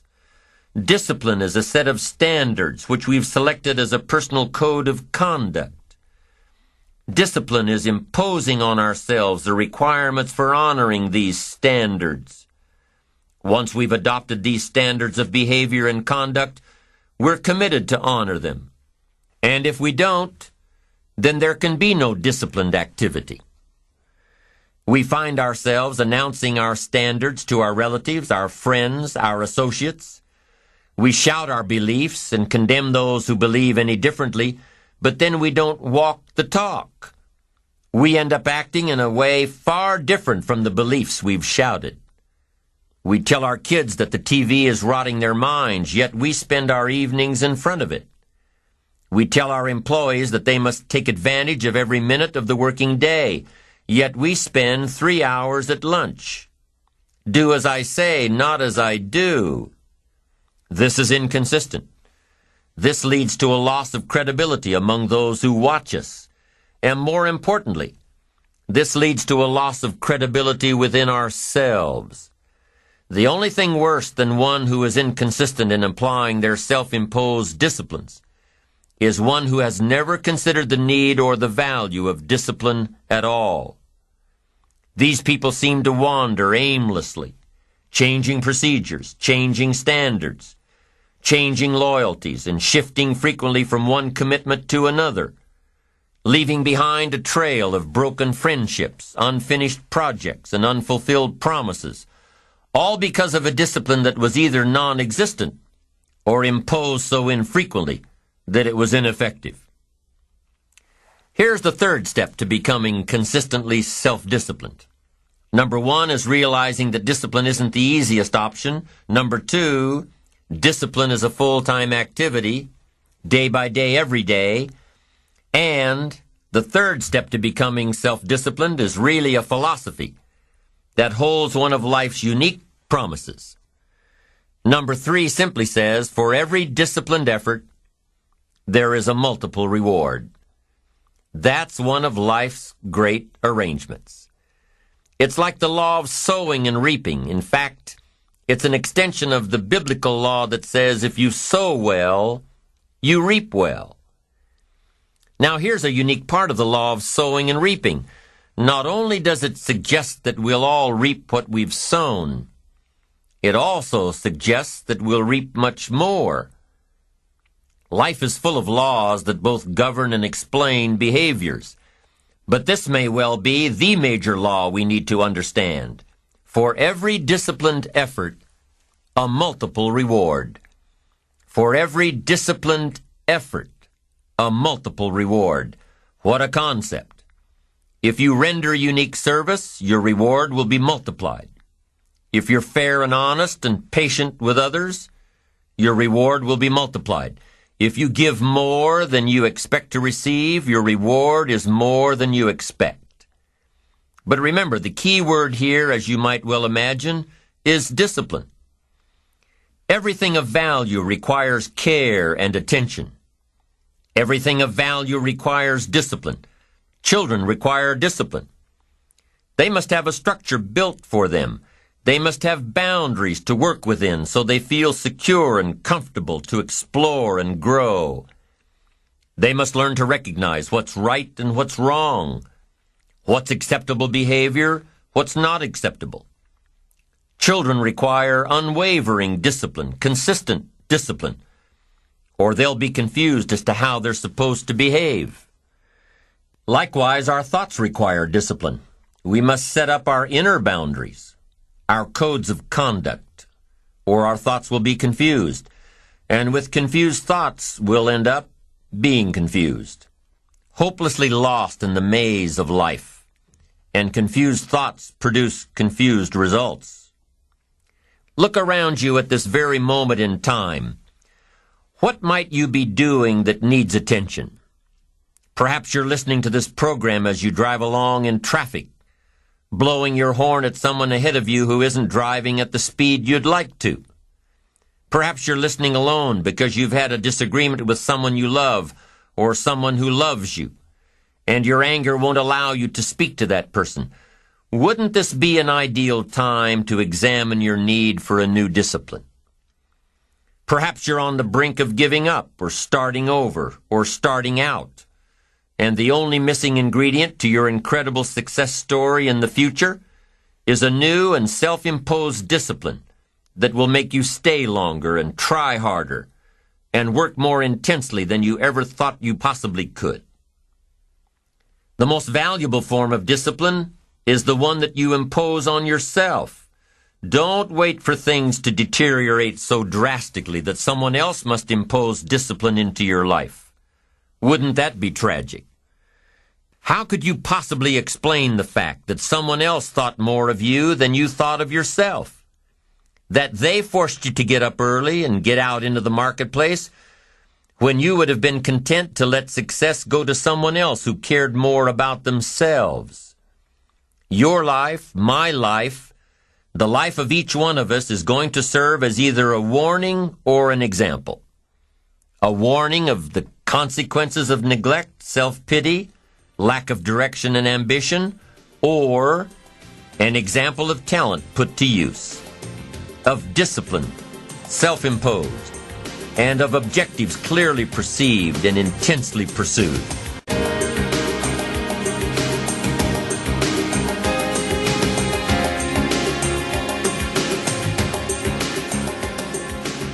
Now, can too much discipline be a bad thing? Can you possibly be too disciplined? Too much of anything is a bad thing. Life without balance results in an unbalanced life. Walking around the block every day is good. Walking or running 6 hours a day is bad. It's obsessive, unless, of course, you make your living as a marathon runner. Then you're doing your job. Eating an apple a day is good. Eating only apples is bad. You won't get all the protein and vitamins and nutrients your body needs. Working hard, burning the midnight oil, doing it until is good. Working nonstop, never taking a vacation, never having any fun, never spending quality time with the people you love, working day after day, month after month, never taking a break year after year, is bad. If you've got your nose to the grindstone all the time, how are you ever going to spot new opportunities, consider new ideas? It doesn't work that way. You've got to stop and ponder where you've been and where you're going. You've got to reflect so you know if you're even on the right track. Everyone has heard the story of Willie Loman in the play Death of a Salesman. Willie was a workaholic. He typified the old-fashioned concept of success. After all, if you're always working, you must be successful. No, it doesn't work that way. For workaholics, there's never enough work. They can work 10, 12, 14 hours a day, take 2 jobs, work them back to back. The only satisfaction is fighting off sleep, denying life's pleasures, getting more tasks done. Some people are impressed with this type of behavior. But just because a workaholic spends too much time working, that doesn't mean he or she ends up with the most money. These people are generally more task-oriented than results-oriented. They're busy being busy, not busy being productive. Workaholics generally end up alienating their families, losing their health, facing a crisis of values. Now, wouldn't you prefer a life of productivity rather than a life of tasks? Of course. When you schedule your time and take advantage of your time, you can work smarter instead of working longer, and you'll probably end up getting more done than the workaholic, and still have time for other things in life. Enlightened self-interest says, I will look for new ways to work smarter by focusing on doing more per hour instead of doing more hours. It says I will run my day so my day doesn't run me. Enlightened self-interest also says that a life worth living comes from a life of balance and moderation. Too much of anything, even good things, will sooner or later throw you off track. Now, here's the key technique that you can use in your life to help keep you on the right track. This technique is called visual chain thinking. Ambitious people don't see each step toward their goals as a singular step. Each discipline as a singular discipline. Each project as a singular project. Each sale as a singular sale. With everything they do and with every discipline they adhere to, they see it all as part of a chain, a link in the chain of events and actions that will lead them to their final destination.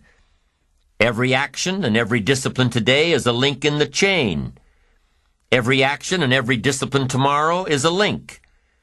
Every action and every discipline in the future is a link. When you can see that every link in the chain will eventually lead you to the things you want most out of life, to the person you want to become, then you won't grow discouraged or fearful or impatient with today. When you can see where you're going through visual chain thinking, even on the toughest days, you'll keep building your ambition by knowing where you're going, not just where you are today. Part of this visual chain thinking is built when you decide on your direction, when you can see where you're going to end up before you get there, when you can see California while staring at the east side of a 14,000-foot mountain. And building your visual chain of thought begins when you have well-defined plans for your career, your family activities, your investments, and your health. Your plans and goals are your visual chain, knowing where you're going before you get there. Develop a plan, a game plan. It's ironic how we all understand the importance of mapping out a strategy for a football game or a basketball game. Not one professional team in the world begins a game without a complete strategy. But few of us take the time to map out a strategy for our lives, a game plan. But it's important. Here's the first rule for your game plan of life. Don't start your day until you have it finished. Don't begin your activities of the day until you know exactly what you plan to accomplish. Don't start your day until you have it planned, and do this every day. I know all this writing takes time and a disciplined effort, but remember that value is the fruitful result of discipline, not hope. Once you've mastered the art of planning your day, you're ready for the next level. Don't start your week until you have it finished. Don't begin your activities of the week until you know exactly what you plan to accomplish. Don't start your week until you have it planned. Just imagine what life would be like if you took time out of every Sunday to plan your week. Come Friday, you won't be saying, "Boy, did this week fly by. Where did it go? What did I do?" No, if you plan your week before you start it, you'll know exactly what you want to do, what you want to accomplish, what you need to work on. If you learn to plan your days as part of your overall game plan for the week, the parts will fit much better. Your days will be better, more effective. You'll be working smarter, not harder. And when you've learned to plan your week, guess what? You've got to plan your month. Don't start your month until it's finished. By developing a game plan for your days, your weeks, your months, by developing and following your game plan, your days and weeks and months all become part of a bigger plan, a bigger design, a long-term view of your life, a visual chain. You'll start gaining a greater perspective of it all because you are planning. It takes great discipline on your part, but it will soon lead to a new habit, a habit of mastering your time, a habit of discipline that will lead you to the good life. Now, if visually seeing the future is new to you, if you've never developed a game plan before, let me offer a few tips. There are two things that you need to understand before you create a game plan. Number one, a game plan, a visual chain of your future, is like a spreadsheet. Instead of listing numbers, you list activities. It's like a to-do list. And number two, the technique of developing a game plan can be used for a single day, a single project, or a variety of projects that are happening simultaneously. Here's how you do it. First of all, you need to buy a pad of graph paper. Game plans work best on graph paper. So take a sheet of graph paper and make vertical columns of the number of days this plan is to cover. Then on the left-hand side of the paper, write the heading, Activities. Under this heading, list all of the activities to be accomplished within your time frame. Let's say, for example, that you've got 1 week to finalize a marketing plan. It's an overwhelming amount of work to complete, but it's got to be done. So break it down piece by piece. The best way to start is by listing all of the individual components on the left-hand side of the page. Now, some of these things need to be completed before others can be started. You need to have your market research results in before you can determine your target market. You need to know your target market before you can develop your marketing strategy. You need to have your marketing strategy before you can create a budget for collateral materials, and so on. When you break down the project piece by piece, deadline by deadline, you can be more effective in delegating the appropriate pieces of the puzzle. And you can be more effective in doing your own work while orchestrating the rest. The final result of developing a visual chain, your game plan, is a clear visual presentation of the tasks before you. Keep your game plan in plain sight. Put it up in your office where you can easily look at it. Have a copy of it at home and tape it to the refrigerator. Keep a copy in your journal for quick reference. Your game plan will serve as a constant reminder of all that you need to do to get where you want to go. If you're doing all that you're scheduled to do, game plans are very rewarding. And the discipline of developing and following a game plan is exciting. Day by day by day, week by week by week, month by month by month, you'll see the magic of your dreams and plans turning into reality. It's an incredible feeling of being in charge of your life, your surroundings, your future. It's like creating a work of art on the biggest canvas imaginable. It's creative. It's beautiful. This is powerful stuff, to dream a dream, plan for the dream, and then to watch your dream turn into reality. And what's really powerful about creating game plans is that you can see your future right before your eyes. So on those days when your energy isn't up to par, your enthusiasm is a little low, your ambition isn't pulling you, and your attitude isn't on the high side, on those days, use your game plan to see how far you've come and take time to realize just exactly where it is that you're headed for. On those days, it's your discipline and visual chain of the future that will pull you ahead. It can't possibly set you back. It'll pull you ahead. Develop a game plan for your life, and make sure that it includes more than work projects.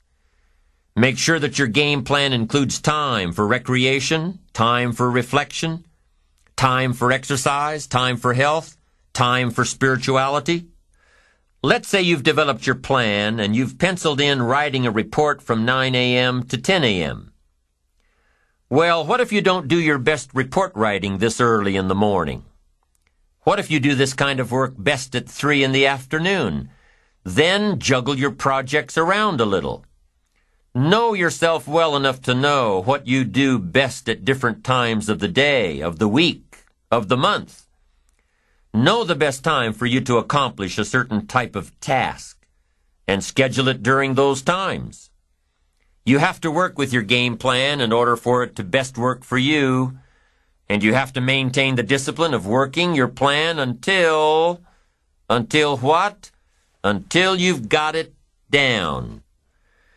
In the end, it is your own discipline that acts as the magic catalyst to give substance and depth to your ambition, to achieve your own plans and dreams, to have what you want to have, and to become what you want to become. Your consistent self-discipline is the magic catalyst. The ultimate question cannot be whether you are going to make the fundamental disciplines your own. The ultimate question is when. With the intense and consistent application of worthy disciplines, we have the individual and collective capacity to change ourselves, our incomes, our attitudes, our lifestyles, and our effect on other people. We can change opinions, we can change leadership, we can even change the direction of our nation.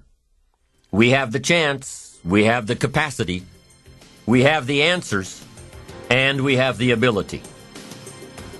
The elements are all there, including the freedom to try. Only the discipline is missing, and that element and the decision to use it lies within all of us. The choice is ours.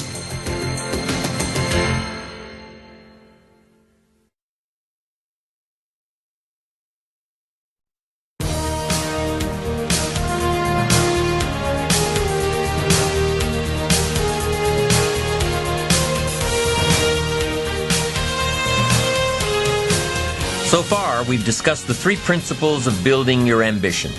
Number 1, positive self-direction. Knowing who you are and where you want to go. Number 2, self-reliance. Taking responsibility for your own life. Taking full responsibility for whatever happens to you. Number 3, self-discipline. Creating the need for action and implementing that action every day. Every day. Every day until it becomes a way of life, a good habit. And the 4th principle of building your ambition is building your enterprising skills. Building your skills to be self-enterprising. To consistently create opportunity. New opportunity. To consistently take advantage of the opportunity that you've created. To be aware. To face life with your eyes and ears open to the possibilities that may be just around the corner.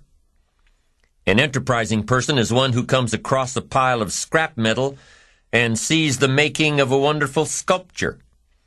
An enterprising person is one who drives through an old, decrepit part of town and sees a new housing development. An enterprising person is one who sees opportunity in all areas of life. To be enterprising is to keep your eyes open and your mind active. It's to be skilled enough and confident enough and creative enough and disciplined enough to seize opportunities that present themselves, regardless of the economy. An enterprising mortgage banker will develop creative financing strategies during slow markets. An enterprising lawyer will study new laws and market herself to people who may need help in those areas. An enterprising salesman will research beyond the obvious to find new prospects for his products or services, isolate a secondary market, develop another benefit. An enterprising attitude says, find out before action is taken. Do your homework. Do the research. Be prepared. Be resourceful. Do all you can in preparation of what's to come. Think of a few people you know who are enterprising. Think of people in the news, in your office, in your neighborhood. What do these people have in common? Well, they're probably always on the go, developing a plan, following a plan, reworking the plan until it fits. They're probably very resourceful, never letting anything get in their way. They probably don't understand the word no when it applies to their visions of the future. And when posed with a problem, they'll probably say, let's figure out a way to make it work, instead of, it won't work. You need to be like that pesky little Energizer bunny. You need to keep going and going and going. Self-enterprising people always see the future in the present. Self-enterprising people will always find a way to take advantage of a situation, not be burdened by it. And self-enterprising people aren't lazy. They don't wait for opportunities to come to them. They go after the opportunities. Self-enterprise means always finding a way to keep yourself actively working toward your ambition. Self-enterprise requires two things. Number one, creativity. Creativity to see what's out there and shape it to your advantage. Creativity to look at the world a little differently. Creativity to take a different approach. Creativity to be different. And what goes hand in hand with the creativity of self-enterprise is number two, the courage to be creative. The courage to see things differently and the courage to go against the crowd. The courage to take a different approach. The courage to stand alone if you have to. The courage to choose activity over ease. And activity generally relates to how you feel about yourself. Understanding your self-worth, how valuable you are. What could you do if you had all the skills, took the classes, read the books, burned the midnight oil? What could you do? What true value could you develop? This is one of the better exercises. What could I become? What could I really do in the marketplace? In enterprise, home, family, experience, love, friendship, marriage. How valuable could I become? Am I valuable enough to work on what's not working so I can reach my full capacity? If I'm operating at 20%, what could I possibly do with the other 80%? Once you start understanding how valuable you are, it's a whole new experience. Understanding self-worth. It plays a major role in our ability to be self-enterprising. Our self-worth makes the difference between being lazy and being active. Being self-enterprising. If we don't feel good about ourselves, we won't feel good about our lives. And if we don't feel good about our lives, we won't be very interested in looking for opportunities. So you see, being self-enterprising doesn't just relate to the ability to make money.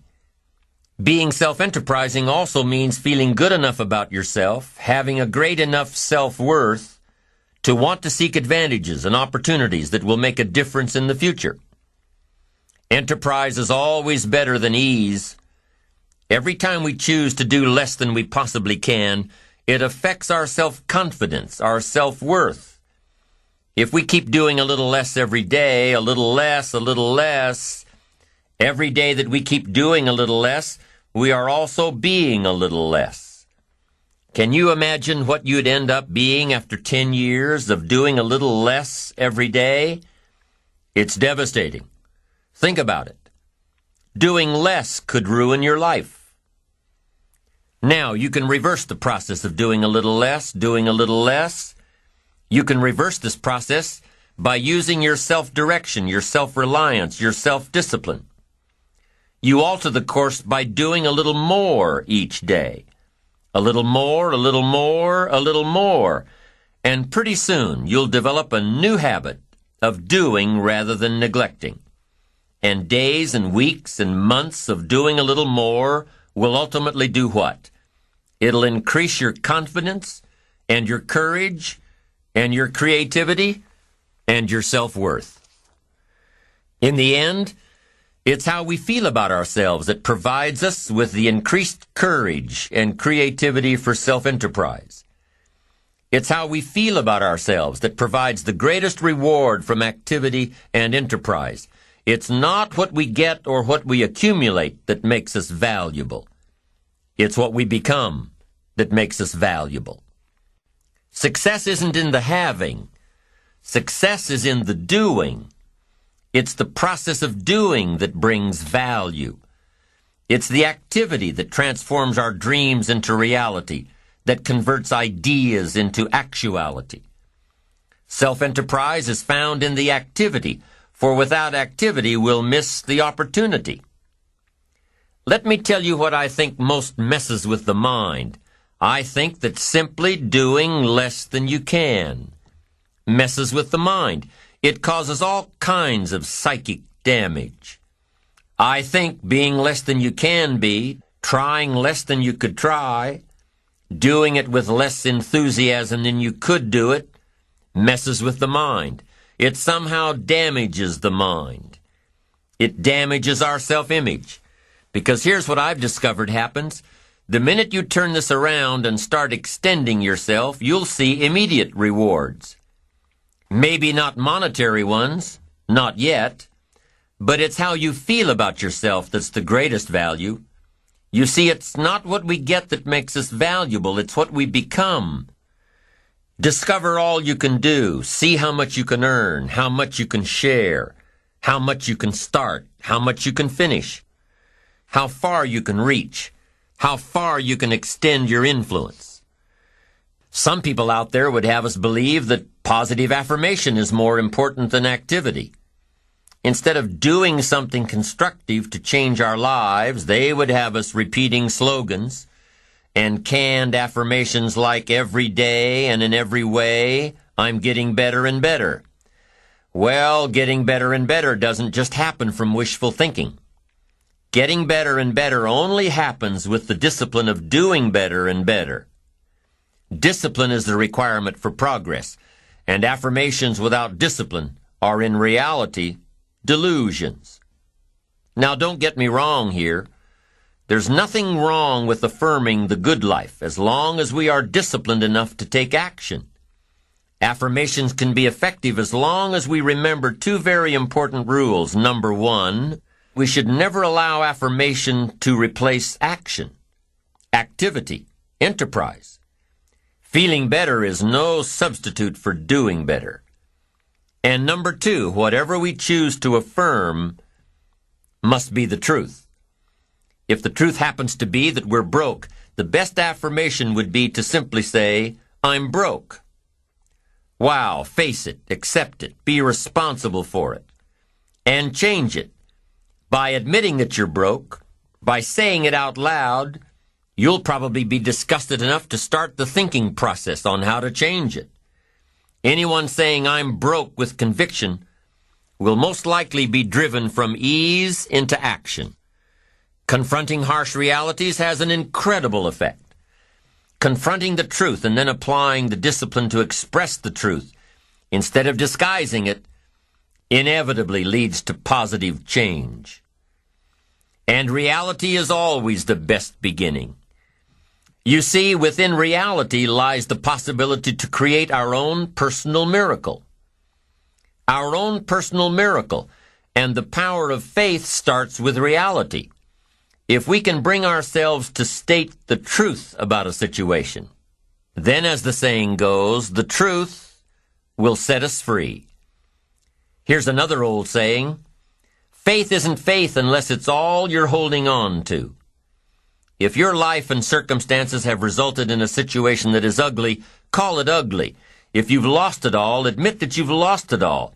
Be responsible to it. And if faith is all you've got left, use it. Create your own personal miracle. Once we understand and accept the truth, the promise of the future is freed from the shackles of deception. Once we accept the truth, the promise of the future will pull us. Here are some creative techniques that'll help keep you on the right track toward that promising future. Remember, creativity is the first requirement for self-enterprise. Number 1, think on paper. You can't take a trip to somewhere new without a roadmap. You can't build a house with the plans in your head. You can't build a company with the business plan in your head. You can't seek venture capital with the financials in your head. But here's what you can do. Put it all on paper. Your roadmap, your blueprints, your business plan, your financial projections. When you put it on paper, you can analyze your path, solve your problems, and isolate what works and what doesn't. You can use this for your life as well. If you're faced with a mental roadblock, put it all down on paper. Like we talked about before, when you put a problem on paper, you take the emotion out of it. With the emotion gone, you can look at the roadblock objectively. You can figure out what you did right, and you can figure out what you did wrong. You can figure out how to change it. So here's what you do. Pick a problem out of your head and pull out a piece of paper. Then draw a line down the middle. On the left-hand side, jot down the problem. Just what is the problem? Write it out. We've got so much going on in our heads that we can't figure things out until we take a piece of it out and put it on paper. What is the problem? This is the problem. State it the best you can.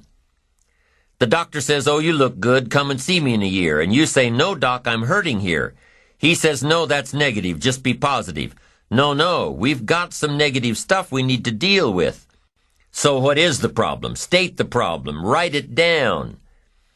Now, on the other side of this paper, you put the answers or the solutions. And I've got 3 questions to ask in order to find the answers. And by the way, these 3 questions can be used to solve almost any problem. Here they are. The first question you need to write down is this: what can I do? What can I do? Because you don't want to go any further than that if you can solve it yourself. What can I do? Then what you do is develop working papers. You start jotting down. I could do number 1. I could do number 2. I could do number 3. Here's some alternatives. Then you start analyzing them. Let's see, number 3. No, that one would take too long. I haven't got that much time. Okay, number 2, not sure. Okay, let's look at number 1. Maybe this is my best one, the one I thought of first. Now, if that won't work, here's number 2. What could I read? Maybe there's a book on my problem. Somebody spent a lifetime trying to figure out this problem. Maybe it's written out in concise language somewhere to give you the instant benefit of someone's advice. You don't need to reinvent the wheel. Do your homework and find the solution. And then you start developing some working papers on what you're reading. Book number 1, this guy's crazy. Book number 2, this guy's too shallow. Book number 3, this guy's got some interesting things to say about this problem. I'm telling you, if you want to solve a problem, the best questions to ask are, number 1, what could I do? And number 2, what could I read? Don't miss the book that could help. So I'm asking you, don't sell yourself short here. You can find some answers. Now first, try to find them yourself from your own experience. Then second, if you can't find them yourself, now ask, what could I read? Go to the library. Go to the bookstore. Search your own library. Go back through your own journals to find the stuff that's been helpful and valuable to you. And see if maybe you've made some notes that could be helpful in your situation. Now, if that doesn't work, then ask question number 3. And question number 3 is, who could I ask? Now, guess what you're prepared with when you ask somebody to help you? You've got your working papers to show them. You say, I've got my working papers. I've tried my best to figure it out myself, and that finally left me short. Here are some of the books I've read. I've researched this material, and I'm still short. Now could I possibly ask you, and could you possibly help me? You can't believe how willing somebody will be to help you if, first of all, they've gotten the idea that you were willing to help yourself. So if you've got a problem, pull it out of your head and put it down on paper. Then ask yourself, what can I do? And if that doesn't work, ask yourself, what can I read? And if after researching all you can, you still can't come up with the answer, ask yourself, who can I find to help me? I promise you, if you try these ideas and ask these questions when you've got a problem, you'll be able to solve about anything that gets in your way. The second step to keeping yourself on the right track and being self-enterprising is to develop the ability to brainstorm. Develop the ability to brainstorm. We hear this term all the time, but what is brainstorming? Just what it sounds like, letting your brain go. Being free from all the inhibitions and objections and negatives. Just putting an idea into your brain and letting it take off. Free associating. Not planning a train of thought, but thinking freely. Now, if you're planning a creative strategy session with your associates, a brainstorming session, let me give you a little hint. Effective brainstorming can only happen if you're free from your ego. You can't be worried about saying something stupid or silly or something totally off the wall, because your silly thought may trigger someone else's brain to take it one step further. Brainstorming in a group is an experience of collective thought, an experience of developing one idea or several ideas through a variety of thought processes. Here's another hint on brainstorming. It can't be effective unless everyone involved is comfortable with each other. If you don't feel comfortable within the group, you may withhold the very thought that provides the solution to the problem. You may withhold it because you don't want to appear stupid. How do you think all the advertisements you see on TV and in the magazines get created? How do you think some of those crazy campaigns are born? The process happens through hours and hours of creative brainstorming and working papers.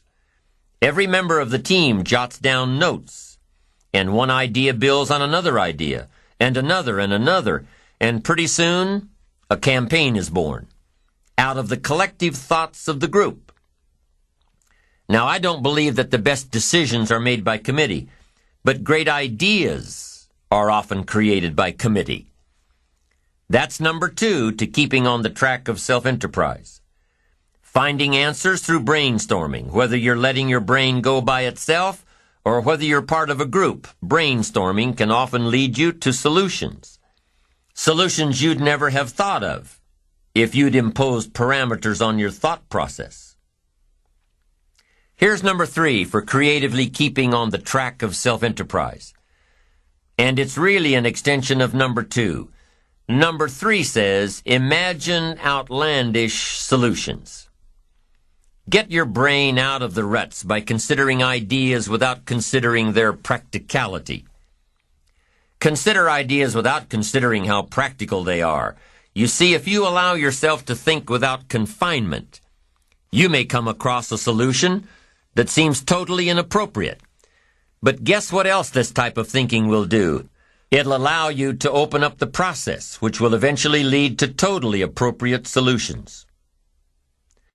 The fourth creative technique for keeping yourself on the right track to self-enterprise is through flowcharts and doodles and formulas. That's right, doodling.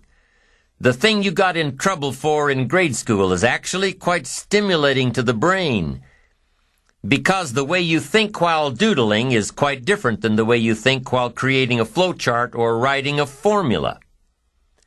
Your doodles may end up looking like some symbol that will trigger your brain to think of an alternative solution.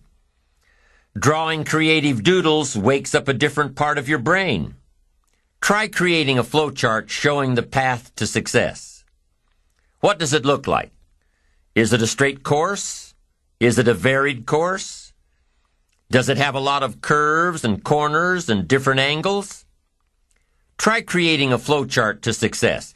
It doesn't matter if it ends up being accurate or not. What matters is that it's stimulating the creative thought process. And once you awaken that creative part of you, you'll be amazed at the opportunities that were always there, ones you never saw before. It's all a matter of how you look at life and opportunities. The fifth method of creatively staying on the self-enterprising track is to access the information highway. It's amazing the kind of information that comes across the phone lines these days. With your computer, either your home computer or the one you've got at work, you can go online with hundreds of services. You can access stock quotes. You can access worldwide newspapers. You can do research. You can call up a bulletin board and directly ask questions of other users. You can make new contacts, develop an entirely new network. By taking advantage of the electronic age, you can learn more than you could otherwise learn, meet people that you'd otherwise never meet. You can find information that your library may not have. You can share information and transfer files that you've never before been able to share. Many people are afraid of their computers. They don't take advantage of all their system has to offer. Work with your computer. Find out what types of information and services you can access. Use it as a new resource, a new specialized resource that's yours for the taking. The sixth technique for staying on track: commit yourself to learning. Feed your mind. Sharpen your interest in two major subjects, life and people. Learn how you can better interact with others. Learn more on how to get the most from life. Learn all that you can so that you can become all that you can become. Learning is the beginning of a life worth living. Learning is the beginning of wealth. Learning is the beginning of happiness.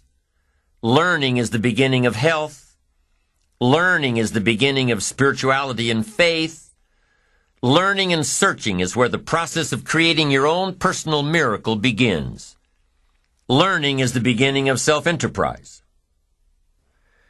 So there you have the 6 steps in creatively building your self-enterprise traits and ultimately building your ambition. Number 1, think on paper. Number 2, develop the ability to brainstorm. Number 3, imagine outlandish solutions to your challenges.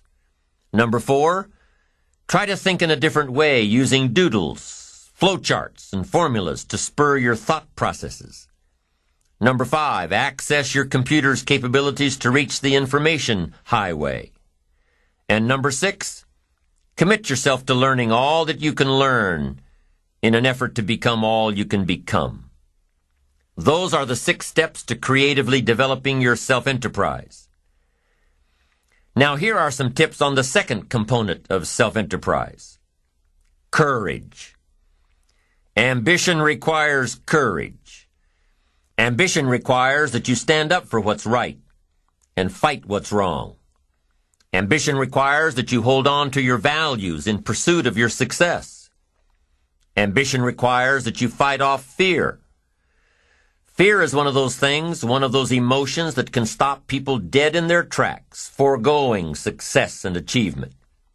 Fear can stop people from taking all that life has to offer them. Fear can rear its ugly head in many ways. Remember the old saying, "You have nothing to fear but fear itself." You can be afraid of success. You can be afraid of failure.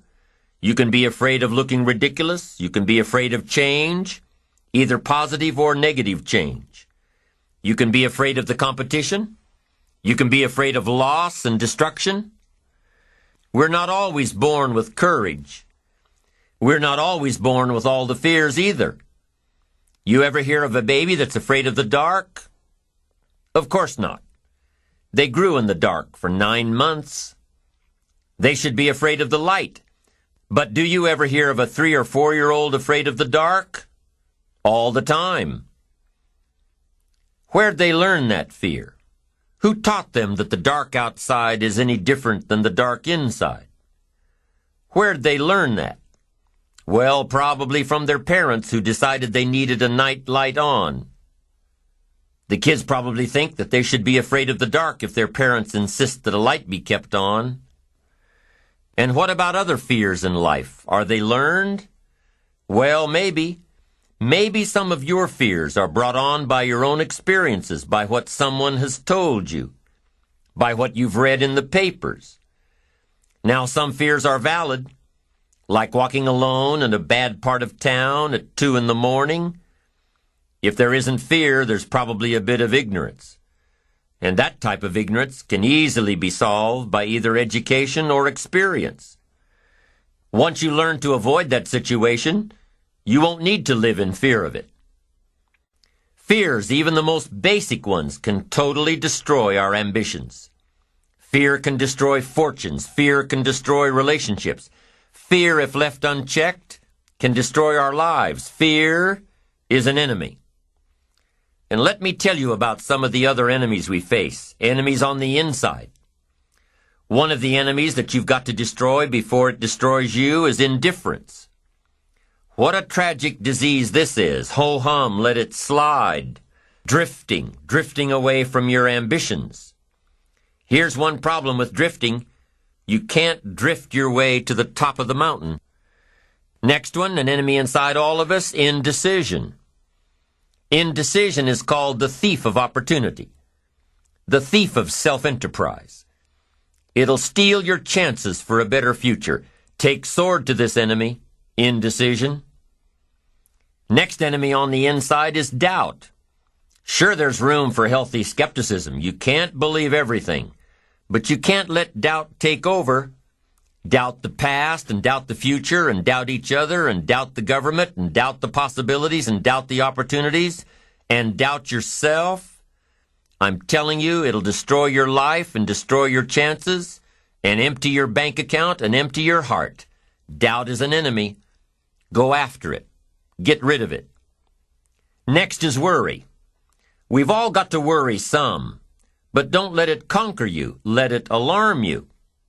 We've all got to be alarmed, but we don't want to be conquered. Worry is useful. 3 o'clock in the morning, your daughter's not home yet. You've got to worry. Step off the curb and one of those zealot taxis is coming. You've got to worry. But you can't let worry loose like a mad dog that drives you into a small corner. Here's what you've got to do with your worries. Drive them into a small corner. Whatever's out to get you, you've got to get it. Whatever's pushing on you, you've got to push back. Guess where illness is in your life? Illness is constantly testing the outer edges of your health plan, looking for a weak spot. And if illness can find a weak spot, it'll muscle in and take the territory. Unless you've got enough discipline and power to say, I'm not going to let that happen. I'm going to fight illness like an enemy. I'll work on my health plan enough to destroy it. The next enemy inside is overcaution, the timid approach to life. Timidity is not a virtue. It's an illness. And if you let it go and go and go, it'll conquer you, leave you without a promotion. Timid people don't get promoted. They don't advance and grow and become powerful in the marketplace. And it's possible to conquer it. Do battle with the enemy. Do battle with your fears. Do battle. Build your courage to fight what's holding you back. keeping you from your ambition. Do battle. Have the courage to fight back. Be courageous in your life and in your pursuit of what you want and who you want to become. Here are a few techniques to help build your courage. Number 1, put all remote possibilities out of your mind. Don't worry about things you have no control over.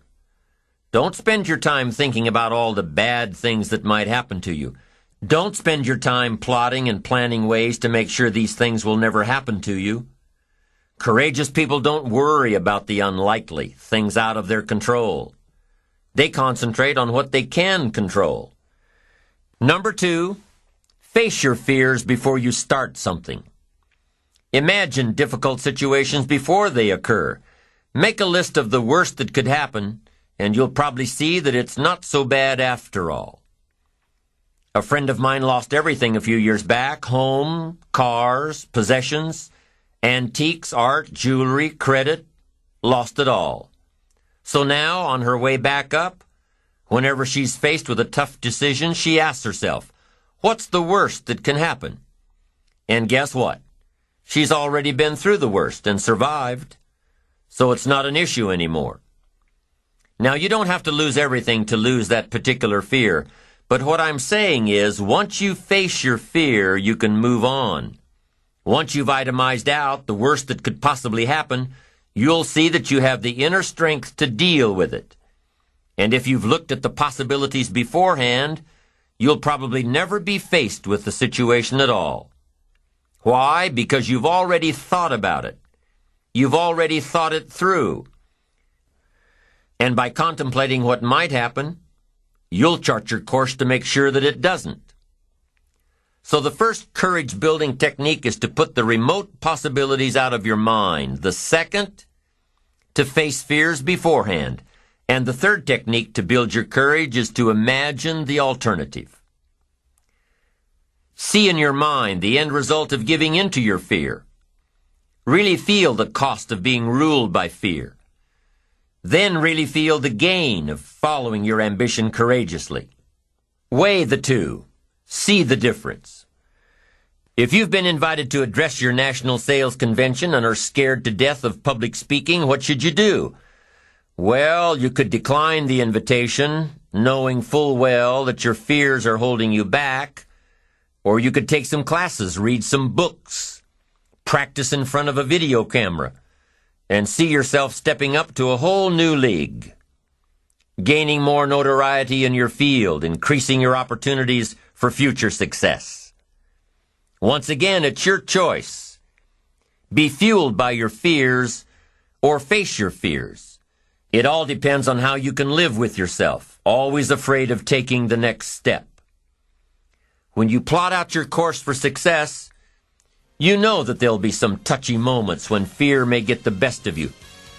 But remember, if you use your visual chain thinking, if you can see your future ahead of you, if you really want what you're going after in pursuit of what you'll become, if you really have ambition, then you know that true success comes from taking the enterprising route.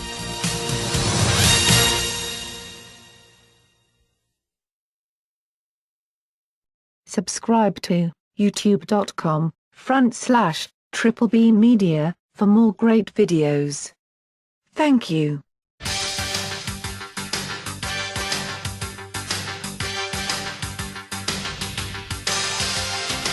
As we're talking about the principles of building your ambition, let me give you the fifth one: working with others.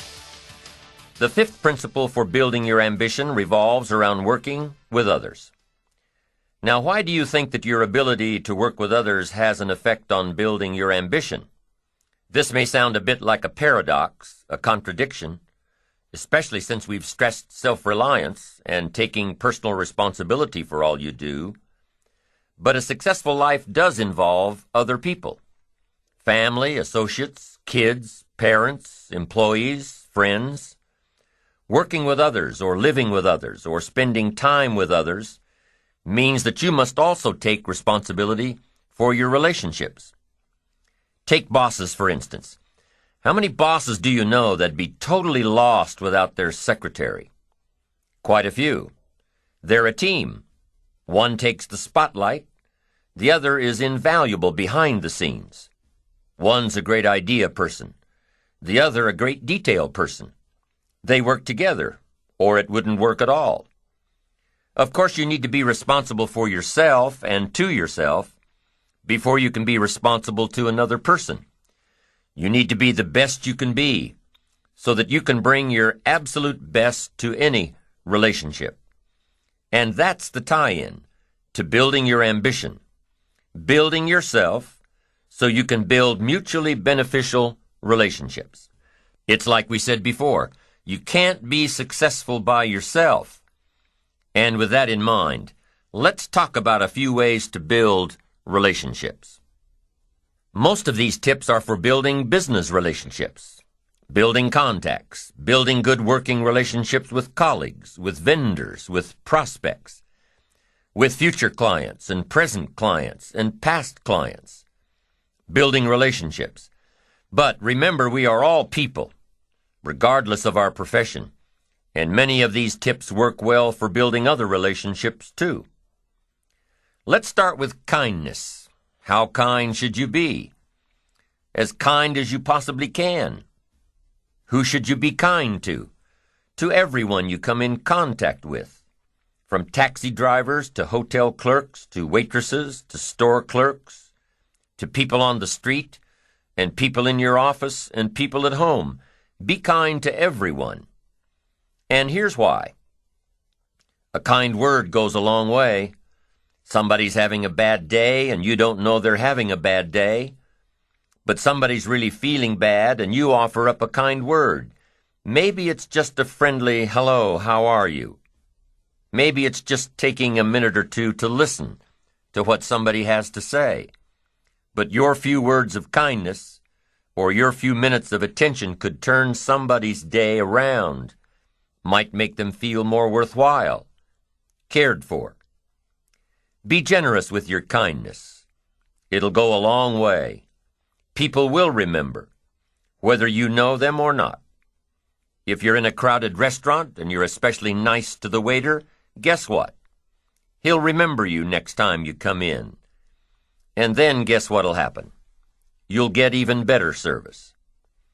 When you give kindness, it's not gone. It's invested. It'll come back to you 2, 5, 10, 100 times. Kindness, it's so important in every aspect of your life. It's so important in building good relationships with others. Now, here's what else is important. Sensitivity. Being touched by the experiences of others. Being sensitive to others. Understanding the plight of others.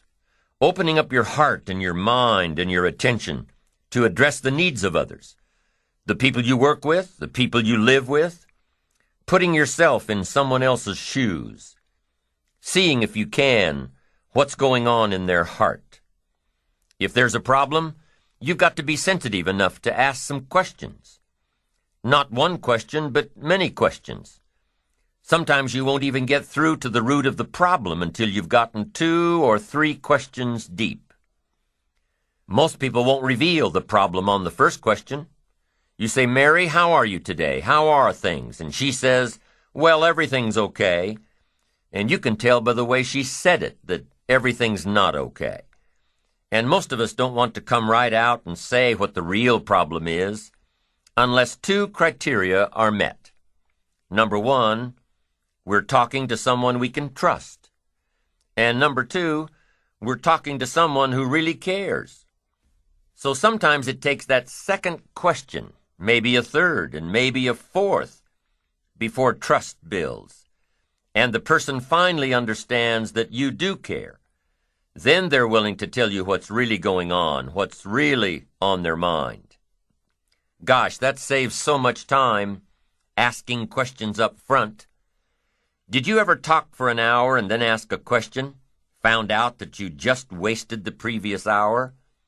Learn to ask questions that will build the trust and communication between you and those you work with. Learn to express, not impress. If you want to touch somebody, express sincerity from the heart. Impress builds a gulf. Express builds a bridge. Identification. You want to be able to relate your thoughts and philosophies and experiences to someone who'll say, "Me too. I know what you mean." You don't want their reaction to be, "So what?" If you're meeting someone for the first time, you're simply getting acquainted, making contact. Here's where you start. Find something you have in common. Find something you can both identify with. Start with where they are before you try taking them where you want them to go. So if you're trying to talk to somebody who's been stricken in the heart, and you've had this experience, you can talk about being stricken in the heart, and it'll mean something. It'll have substance. It'll have depth. And if you start there and then start building the bridge, you have identification. Then you start building rapport. And when you start building a rapport with someone, or when you want to enhance the rapport you have with someone, you need effective communication skills. You'll need the skills that'll help you work better with others to achieve their goals and achieve your goals. You need effective communication skills. Let me give you a few tips on good communication, because to be able to get along well with others, to be able to work well with others, to be able to live well with others, you must be a good communicator. Number one, have something worth saying. Interest, fascination, sensitivity, and knowledge. Number two, now that you've got something worth saying, number two is say it well. And you've got to be able to translate it so it'll benefit someone. You must have a good delivery system for your substance and knowledge and awareness and understanding and experience. Learn to say it well. And here are some clues on saying it well. Number one, sincerity. The best communication occurs when both people are sincere, one sincerely wishing to learn or listen, and the other sincerely wishing to share. Number two in saying it well is repetition. Part of saying it well is simply practicing to say it well. Practice, practice, practice. Part of what I teach in sales training is practice. Practice. You start with something simple, and when you don't know much about what you're doing, practice is even more important. Let's say you're in sales and your presentation's not that good, and you wander around saying, "You wouldn't want to buy this, would you?" I'm telling you, maybe if you say that often enough during the day, somebody might say, "Well, maybe I would. What are you selling?" Now you can't say, "Mind your own business." No, once you've opened the door, you've got to go through it. Here's what happens if you practice in sales. You're bound to make sales. Somebody will say, "What are you selling?" and you've got to tell them. Maybe they'll want it. You're bound to get better. If you practice, you'll get better. You'll get better at your sales presentation. You'll get better at listening to your prospect. You'll get better at closing the sale. You'll get better at earning a living. Practice is just as valuable as a sale. Because here's what's valuable in sales: the skills. The sale will make you a living. The skills will make you a fortune. So, practice your presentation and your ability to communicate what you know. The people out there who say, "No, I wouldn't care for any," are just as valuable. Why? Because they took the time to let you practice your presentation. And especially when you're just getting started, you might want to pay them to listen to you practice while you stumble around. So, be thankful for the no's. Practice helps you develop skills. Skills make labor more valuable. If you just sell, you can make a living. If you skillfully sell, you can make a fortune. If you just talk, you can hold a family together. If you skillfully talk, you can build dreams and the future. The difference is skill. You can cut a tree down with a hammer, but it takes about 30 days. If you trade the hammer for an axe, you can cut the tree down in about 30 minutes. The difference between the 30 minutes and 30 days is the tool. and your best communication tool is your skill. So practice to get the skill of saying it well. Part of saying it well is sincerity. The next part is repetition. Now here's another part of saying it well. Brevity. Sometimes you don't need too much, just enough. The more you know, here's what I found out. The more you know, the briefer you can be. Because you can learn to make words more effective. Jesus was brief when he was putting his team together. He just wandered around the countryside, and every once in a while he'd see somebody he wanted on his team and said, "You follow me." Now that's short. That's brief. Now why could Jesus be so brief and yet be so effective? Here's what I think. For all that he was that he didn't have to say. For all that he was that he didn't have to say. When you become bigger, when you become wiser, when you become stronger, you become a person of better reputation, so that when you arrive, maybe your reputation has preceded you.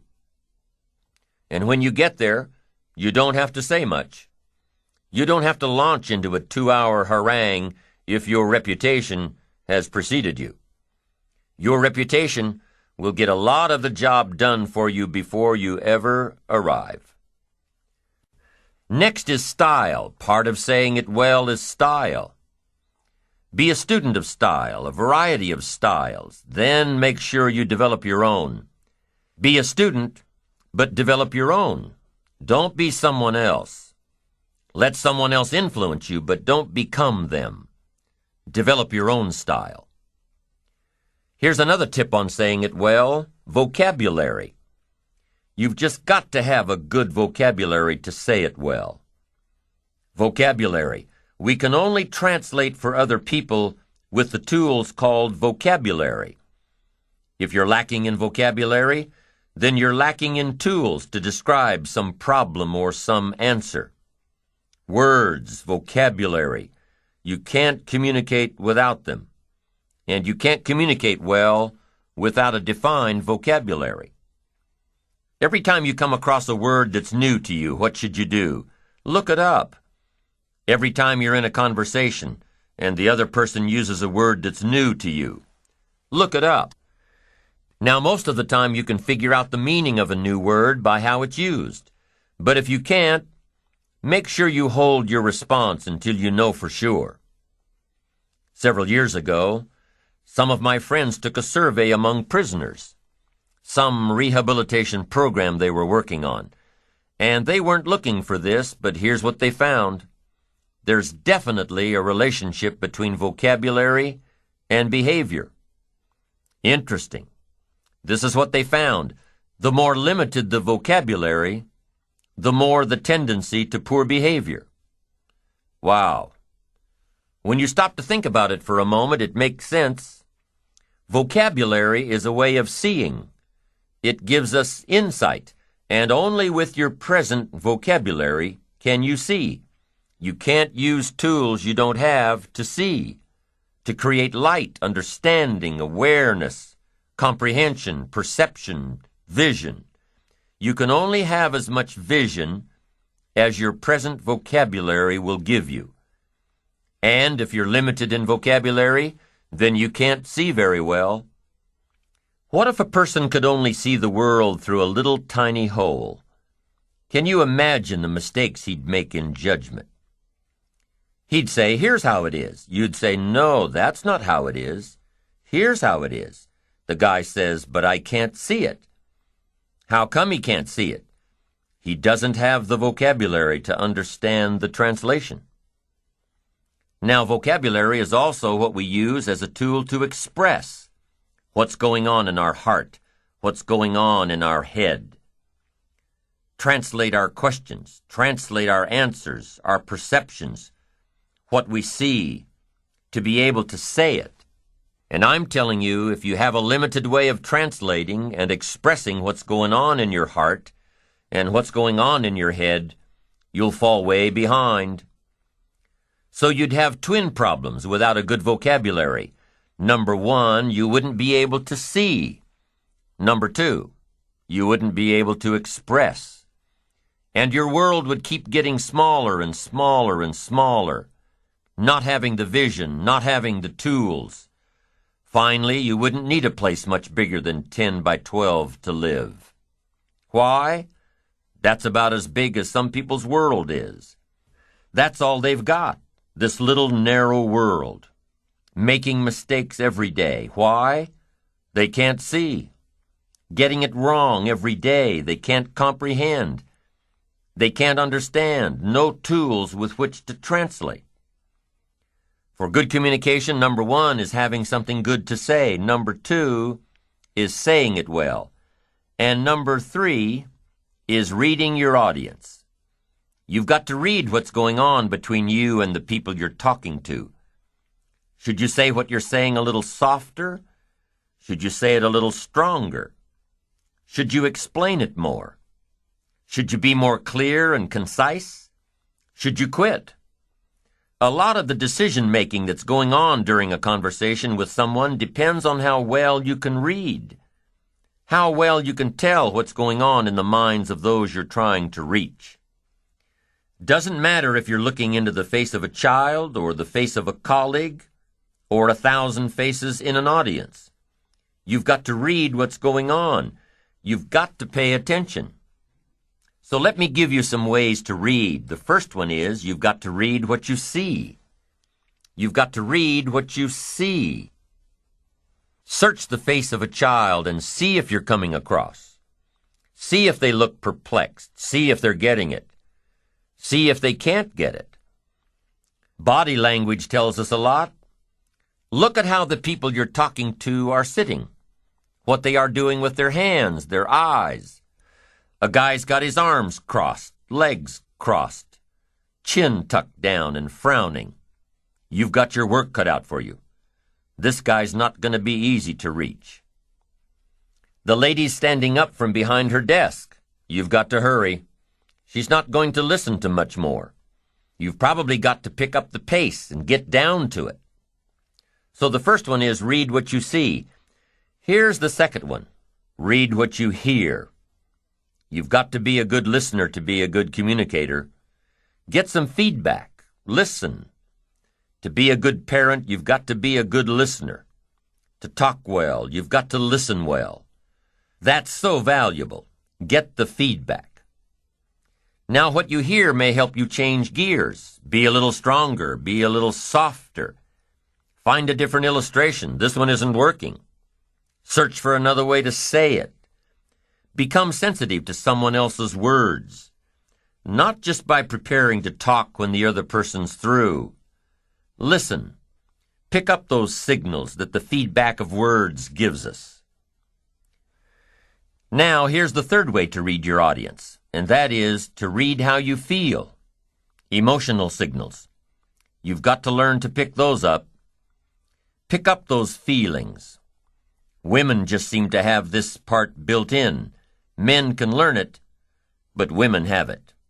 Woman says it doesn't feel right. It just doesn't feel right. Man says, what does that mean? It doesn't feel right. She says it's something. He says something, something. What is this something? She says, I'm telling you, something doesn't feel right. Now, men can learn it, but women have it. Learn to read your emotion. Learn to read what others are feeling so you can adjust your communication, so you can adjust your approach, so you can get your message across, so you can communicate well. Communication, having something to say and saying it well. Communication is one of the key ingredients in being able to work well with others, in being able to build our ambition by working well with others.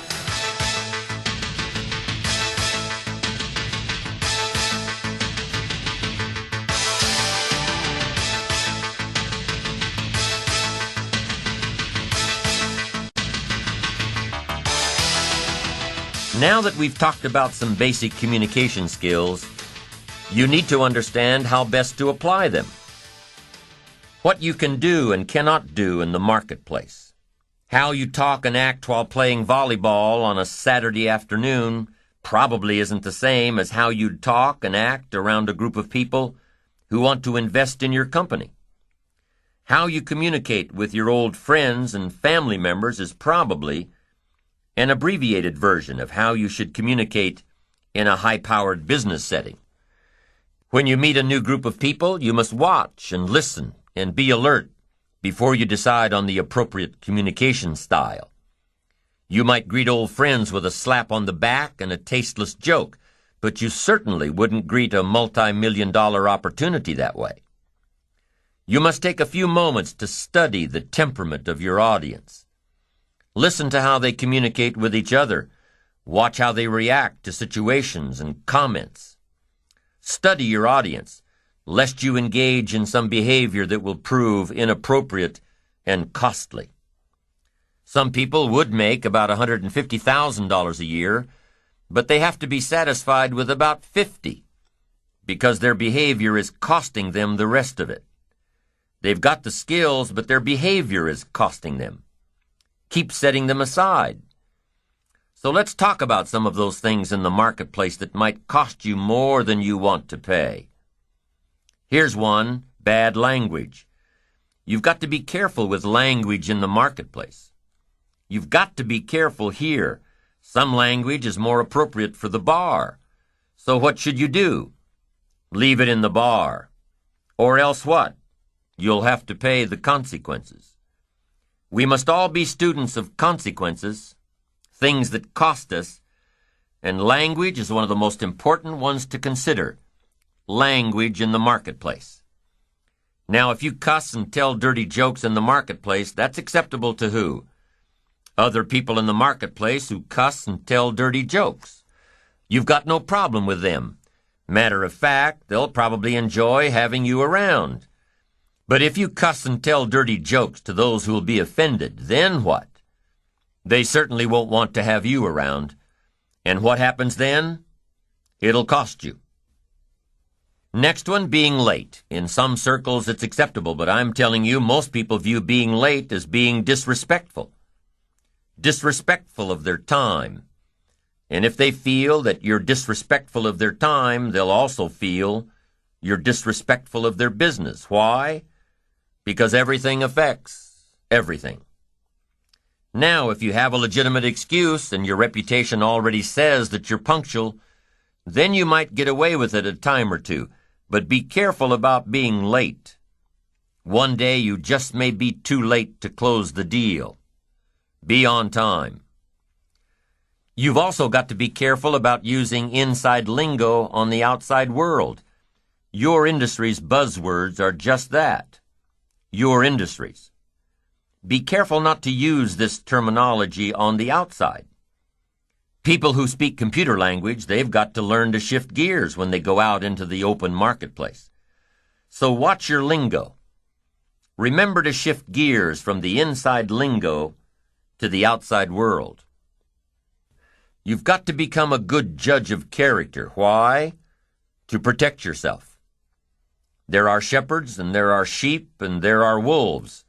And we must be wise and understand that some wolves are so clever, they've learned to dress up like sheep. But do not miss the story of the full drama of life called good and evil. Awareness, sensitivity, understanding, knowing the scenario and being on alert for what is called the inevitable. We must learn to be a good judge of character. And here's something else we must learn to do to work well with others. We must learn to deliver criticism and express anger in a safe way. It's inevitable, during the course of working with others, it's inevitable that you'll come across some situation that'll result in anger. Or criticism needs to be handed down. It's just a part of life, that you delegate some responsibility, and through either a lack of good communication or a lack of good listening on the other end, it's inevitable that some situation will get you all hot and bothered. Now, what do you do with your anger? You can't lash out. You can't lash out at your children or your friends or your colleagues. But here's what you can do, and here's what you must do. Lash out at the problem or the situation. Honey, you say to your teenager, "You know I love you, but what you did was wrong. I hate it that you took the car without asking first.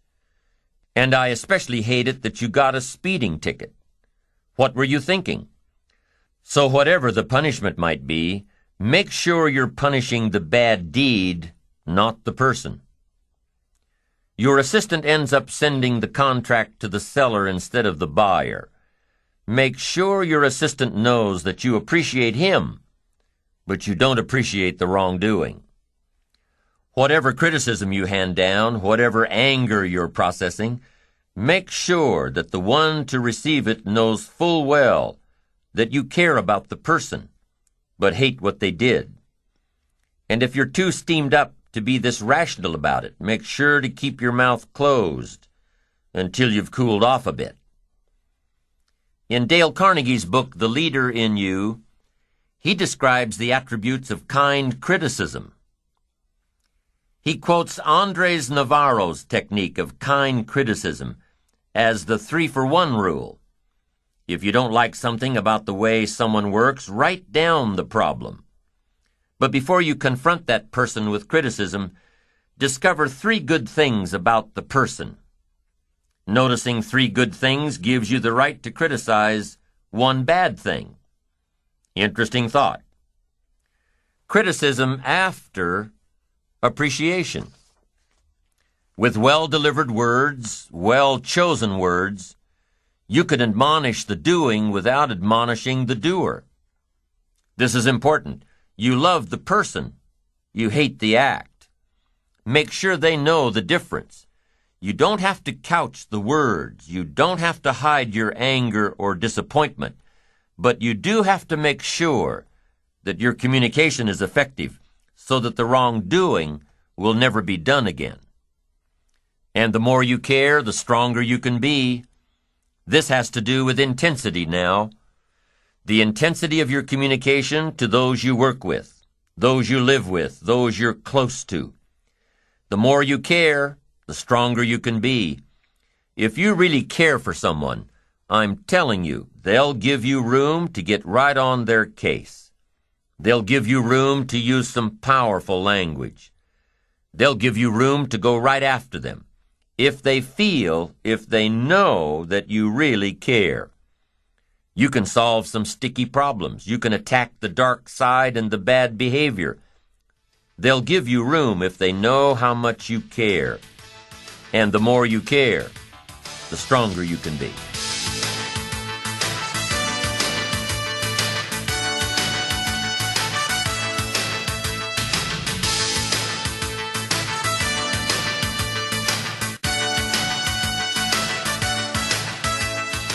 Now that we've discussed communication skills, let's move on to see how we can translate these skills into creating more business. Networking. Working within a group of people that we know and/or working within a group of people that we want to know. Let's quickly go through some techniques for effective networking. Number 1, when developing relationships through networking, remember that they must be mutually beneficial. The favor you do for someone else is expected to be returned someday. For each contact you give someone else, you expect one in return. For each tip you give out, you expect one back. Or as the law of sowing and reaping says, it'll come back to you multiplied. That's number 1. Make sure your networking relationships are mutually beneficial. Number 2, keep the relationship active. Schedule quarterly lunches. Plan to meet at Chamber of Commerce networking events. If you see a story about your contact in the newspaper, clip it out and send it to her with a note of congratulations. Send articles that may be relevant to his or her career. Keep in touch. Don't just call when you need something. Keep in touch. Number 3, express your gratitude and appreciation. Make it clear that you're appreciative of the contact or tip that was sent your way. Send a finder's fee if your latest deal was the result of your contact. Send a special gift if a tip panned out. A man I know got a stock tip in passing from an acquaintance of his. Well, the stock made this man thousands of dollars richer. What'd he do? Sent a bottle of Dom Perignon and 2 very expensive, gold-rimmed, crystal glasses and a thank you note. Now, he didn't have to do that, but I'm telling you, the recipient will never forget this guy. Number 3, don't forget to express your gratitude and appreciation. Number 4, keep your professional relationships professional. If it looks like jealousy is rearing its ugly head, firmly but politely, cut it off. When the relationship no longer serves you, no longer is mutually beneficial, step away from it. If the relationship you're building through networking appears to be harmful, take a sword to it. The 5th key to networking is to remember the other person's need for achievement. This is an important tip to keep in mind, especially when you're dealing with someone who's not as advanced in their career as you are. By respecting this need, by providing guidance and leadership, by sharing some of your personal experiences with this person, they'll end up bringing opportunities to you. Why? Because they value your insight. They value your experience. And most of all, because they value the time and the knowledge you've shared with them. Acknowledge those who are on their way up. You may just find out one day that it was your extra effort that gave them the boost they needed. So, with your communication skills in place, you'll increase your ability to work well with others. Listen, talk, share, sympathize, empathize, and when you extend your reach to work well with others that you know, you'll be able to extend your reach to work well with those you don't. You'll be able to develop networking skills. And once you do, you'll find that networking is an incredible way to increase your opportunities, tip by tip, contact by contact. And now recall the laws of sowing and reaping, of giving and receiving. The more you give of yourself in an attempt to communicate well with others and work well with others, the more you give, the more you'll receive as you strive to build your ambition. And here's the last but most important key to working well with others. Learn to work with others that deserve it, not those who need it. You must follow the guidelines of life itself. Life responds to what? Deserve. So work with the people who deserve it, not the people who need it. And here's what else you've got to do. Show people how to deserve it. How to deserve your work. How to deserve your time. How to deserve your attention. Show people how to make small steps of progress and reward them along the way. And show them how to deserve it one step at a time. One step at a time, until finally they work themselves out of need and into deserve. Out of the shadows of despair and poverty into the light of ambition.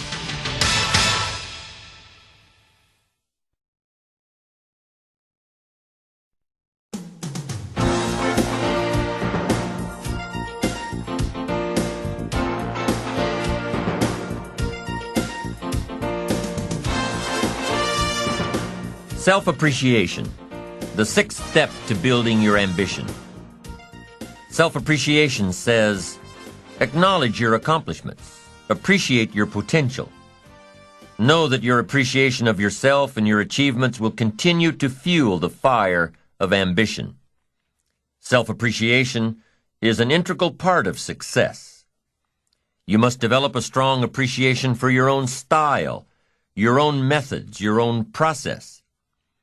There is no stereotype for success. There is no model for success. There is no such thing. So what exactly is success? Success is the steady progress toward your personal goals. Your own personal goals. Designed by you, not by the latest #1 bestseller on the book list. Not by some philosophy that's imposed on you. Success is the steady progress toward your own personal goals. Success is not an amount of money. Success is not a bank account. Success is the steady progress of you toward your goals, the person you want to be, the things you want to have, for yourself and for your family, your business goals, your personal goals, spiritual goals, health goals, the goals that give you satisfaction and joy. To me, that's what success is, and my definition of success could be radically different than yours. So there's no one definition of success. You've got to have this much money in the bank. You've got to look like this. You've got to live in this kind of home. You've got to have this kind of financial security. In my personal opinion, those things have nothing to do with success. Success is your own steady progress toward the goals you set, daily, weekly, monthly, for your life, for your business, for your family, for yourself. If a man tells me, hey, pretty soon I'm cashing it all in, and I'm going to head for the mountains and live in a cabin and feed the squirrels and live off the land, I'm telling you, if I get a report later that said this man did that, cashed it all in, headed for the mountains, bought a cabin, is feeding the squirrels and living off the land, if I were to hear that, I'd say this man was a smashing success. So success is not some stereotype. Resist all stereotypes. There is no one model.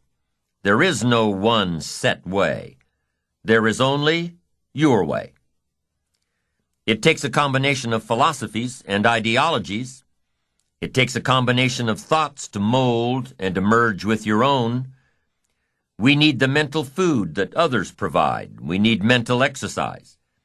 We need to open up our minds to different alternatives. We need to learn to appreciate the other side of the debate so that we can strengthen our own and defend our own. We need to expose ourselves to a wide range of thoughts and philosophies and ideologies. You've got to listen to a variety of speakers, read a variety of books. No one speaker has all the answers for you. No one book has all the answers. You can't get all the answers from one person. We need a variety of influence to give us input, to give us ideas, to manage our business, to manage our relationships, to manage our finances, to take advantage of our time. We need a variety of influences. We need a variety of books in our library.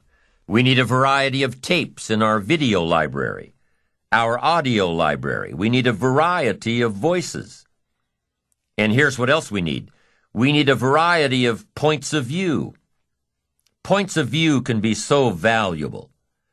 Somebody says, did you ever see it from over here? And you say, no. So you step over there where they are and you take a look back over here from their point of view. And you say, my gosh, I never thought from this perspective. It's so different. No wonder you think the way you do. Here's the clue. Take advantage of all that's available in terms of mental food and mental exercise. Be eager to learn. Always be eager to learn, no matter how far along you are in the journey, no matter where you are in your success.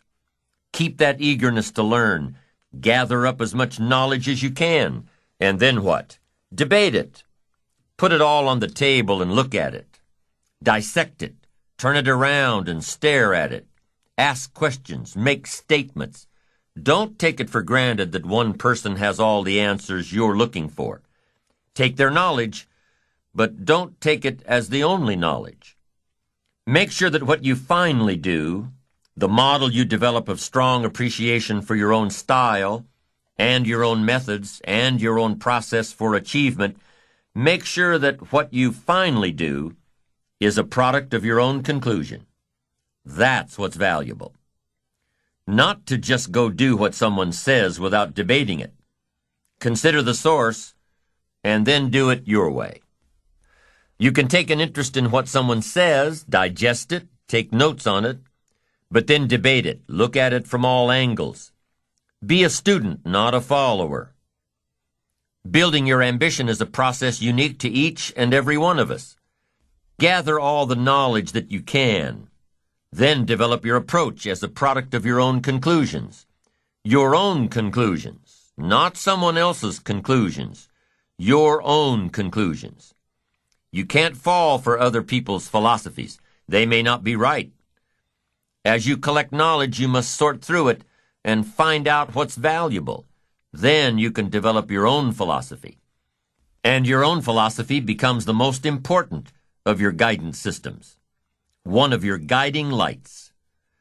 So develop your own plan, lest you get into trouble with someone else's. And debate the plans of others, the philosophies of others, the achievement styles of others, the way others appreciate themselves. Debate all this. Why? Because it affects everything. The value you place on your plan, the value you place on yourself, the value you place on life in general affects everything around you.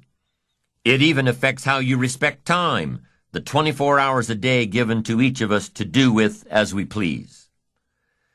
There's a connection between appreciating yourself and appreciating and respecting time. People who appreciate themselves understand and respect the use of time. Here's what I call the best-kept secret of the rich. Interesting discovery that I made one day. I couldn't believe it when I found out that rich people have about 24 hours a day, and poor people have about 24 hours a day. Wouldn't that drive you mad until you found out what the difference was? I'm telling you, the difference is in the management of the time. A few simple disciplines practiced every day, and your whole life can change. Your future can change. Your income can change. But the rest of it is getting a handle on the management of time. Now, we invested one whole session in this series to proper self-discipline. And guess what? Discipline shows up again here, as it does everywhere. Discipline is also important in how you manage your time, the 24 hours given to you every day. So I want to give you a few things that might help you to get a handle on the management of time. Here's the first one. Ignore the subject. Ignore the subject. That's not a bad suggestion. Somebody says, well, I've been behind all my life. Doesn't look like that's going to change. Forget it. I like that approach. At least it's honest. Nobody's ideas of success and time management are right for you unless they can be applied by you. We've already said that it's important to resist all stereotypes for success, to resist all models of success. So here's one alternative to time management. Ignore the subject. Don't let somebody pressure you by saying, here's what you've got to do with your time. Resist all that. Take advice, but don't take orders. Let somebody give you their opinions and then accept the ones you want to accept. And the ones you don't want to accept, don't accept. Resist all attempts to pressure you into becoming the model of success. Resist all that. Do it on your own time, the time that's right for you. Now here's another alternative to time management. Step down to an easier task. Step down to something more manageable. Something that doesn't require that much time, that much effort. That's an alternative. Some people in sales are promoted to being manager. They say, oh, now I've got to be a manager. Heck with this, it takes 14 hours a day, worrying about everybody. I'm getting back out in the field. Get my sales job back. And that's a good alternative. Somebody works for a company and says, oh, I'd love to own one of these companies. Then they find out what it takes to own one of those companies. What kind of pressure, what kind of hours. Can't play golf 3 days a week. And finally says, hey, you know, I've had it up to here with all the headaches and trauma and dealing with all these people's lives and running a company and being responsible for all the stuff. I'm going to step down. And that's a good alternative. It really is. Don't let yourself be pressured when stepping down might give you a better lifestyle. Little girl complained that her father never played with her. She said, Daddy comes home, got his briefcase full of papers, says hello to me, pats me on my head, and disappears. She said, "How come my daddy can't play with me when he comes home?" And her mother explained and said, "Look, your daddy works very hard. He loves you very much. But at the office, he's got so much to do that he can't get it all done. So he has to bring the rest of it home. So that's why your daddy can't play with you." And the little girl says, "Why don't they just put him in a slower group?" Not a bad idea. And I offer that here. If you're too busy to play with your kids, you need to join a slower group. You've got to have time for your family. I went for some things that cost me too much in those early days. If I'd known how much it was going to cost, I never would have paid the price. So you've got to weigh the consequences, how to make everything fit. Sometimes that extra money isn't worth it if it pressures you into losing touch with somebody you really care about. So family must be considered here as well. But here's the best alternative to time management, and that's to get more out of you. If we just get more from ourselves, we can make an hour as valuable as 10 hours used to be. We can get as much done now in a day as we used to get done in a week. Efficiency, skills, knowledge, awareness, practice, getting better, all of that value we can bring to the marketplace, bring to the job, and that's where the real time management comes in. I found out that a normal day is enough time. 8 hours, 10 hours, 5 days, 6 days, that's enough time. The rest of it now has got to be the best use of that time. There's a movement going on now in the workplace. The movement is people setting up home offices, telecommuting to work, working at home and communicating with the office through fax machines and computers and modems and delivery services. People are even starting to work in one state and live in another. They don't need to be at the office all the time. For some jobs, they don't need to be at the office at all. And guess what some of these folks find out? The projects that used to take 2 days, they get done in a few hours. Why? Because they have no distractions. No people stopping by their office to chat. No unsolicited phone calls to take. No unexpected visitors to deal with. When they work, they work. When they play, they play. Now, not everybody has the luxury of having a job that can work like this. But maybe some of the same principles can be applied at the office, like do not disturb times, like scheduling your day so that you're totally undisturbed during those hours in which you complete your best work, like setting certain hours each day to take appointments and phone calls. And that's really where the magic of personal development comes in, knowing who you are, becoming more valuable. Being more valuable, knowing the value of your rhythms in getting certain tasks done. Getting things done more efficiently in a shorter period of time. Working smarter, not harder. Let me give you some more thoughts now on time management.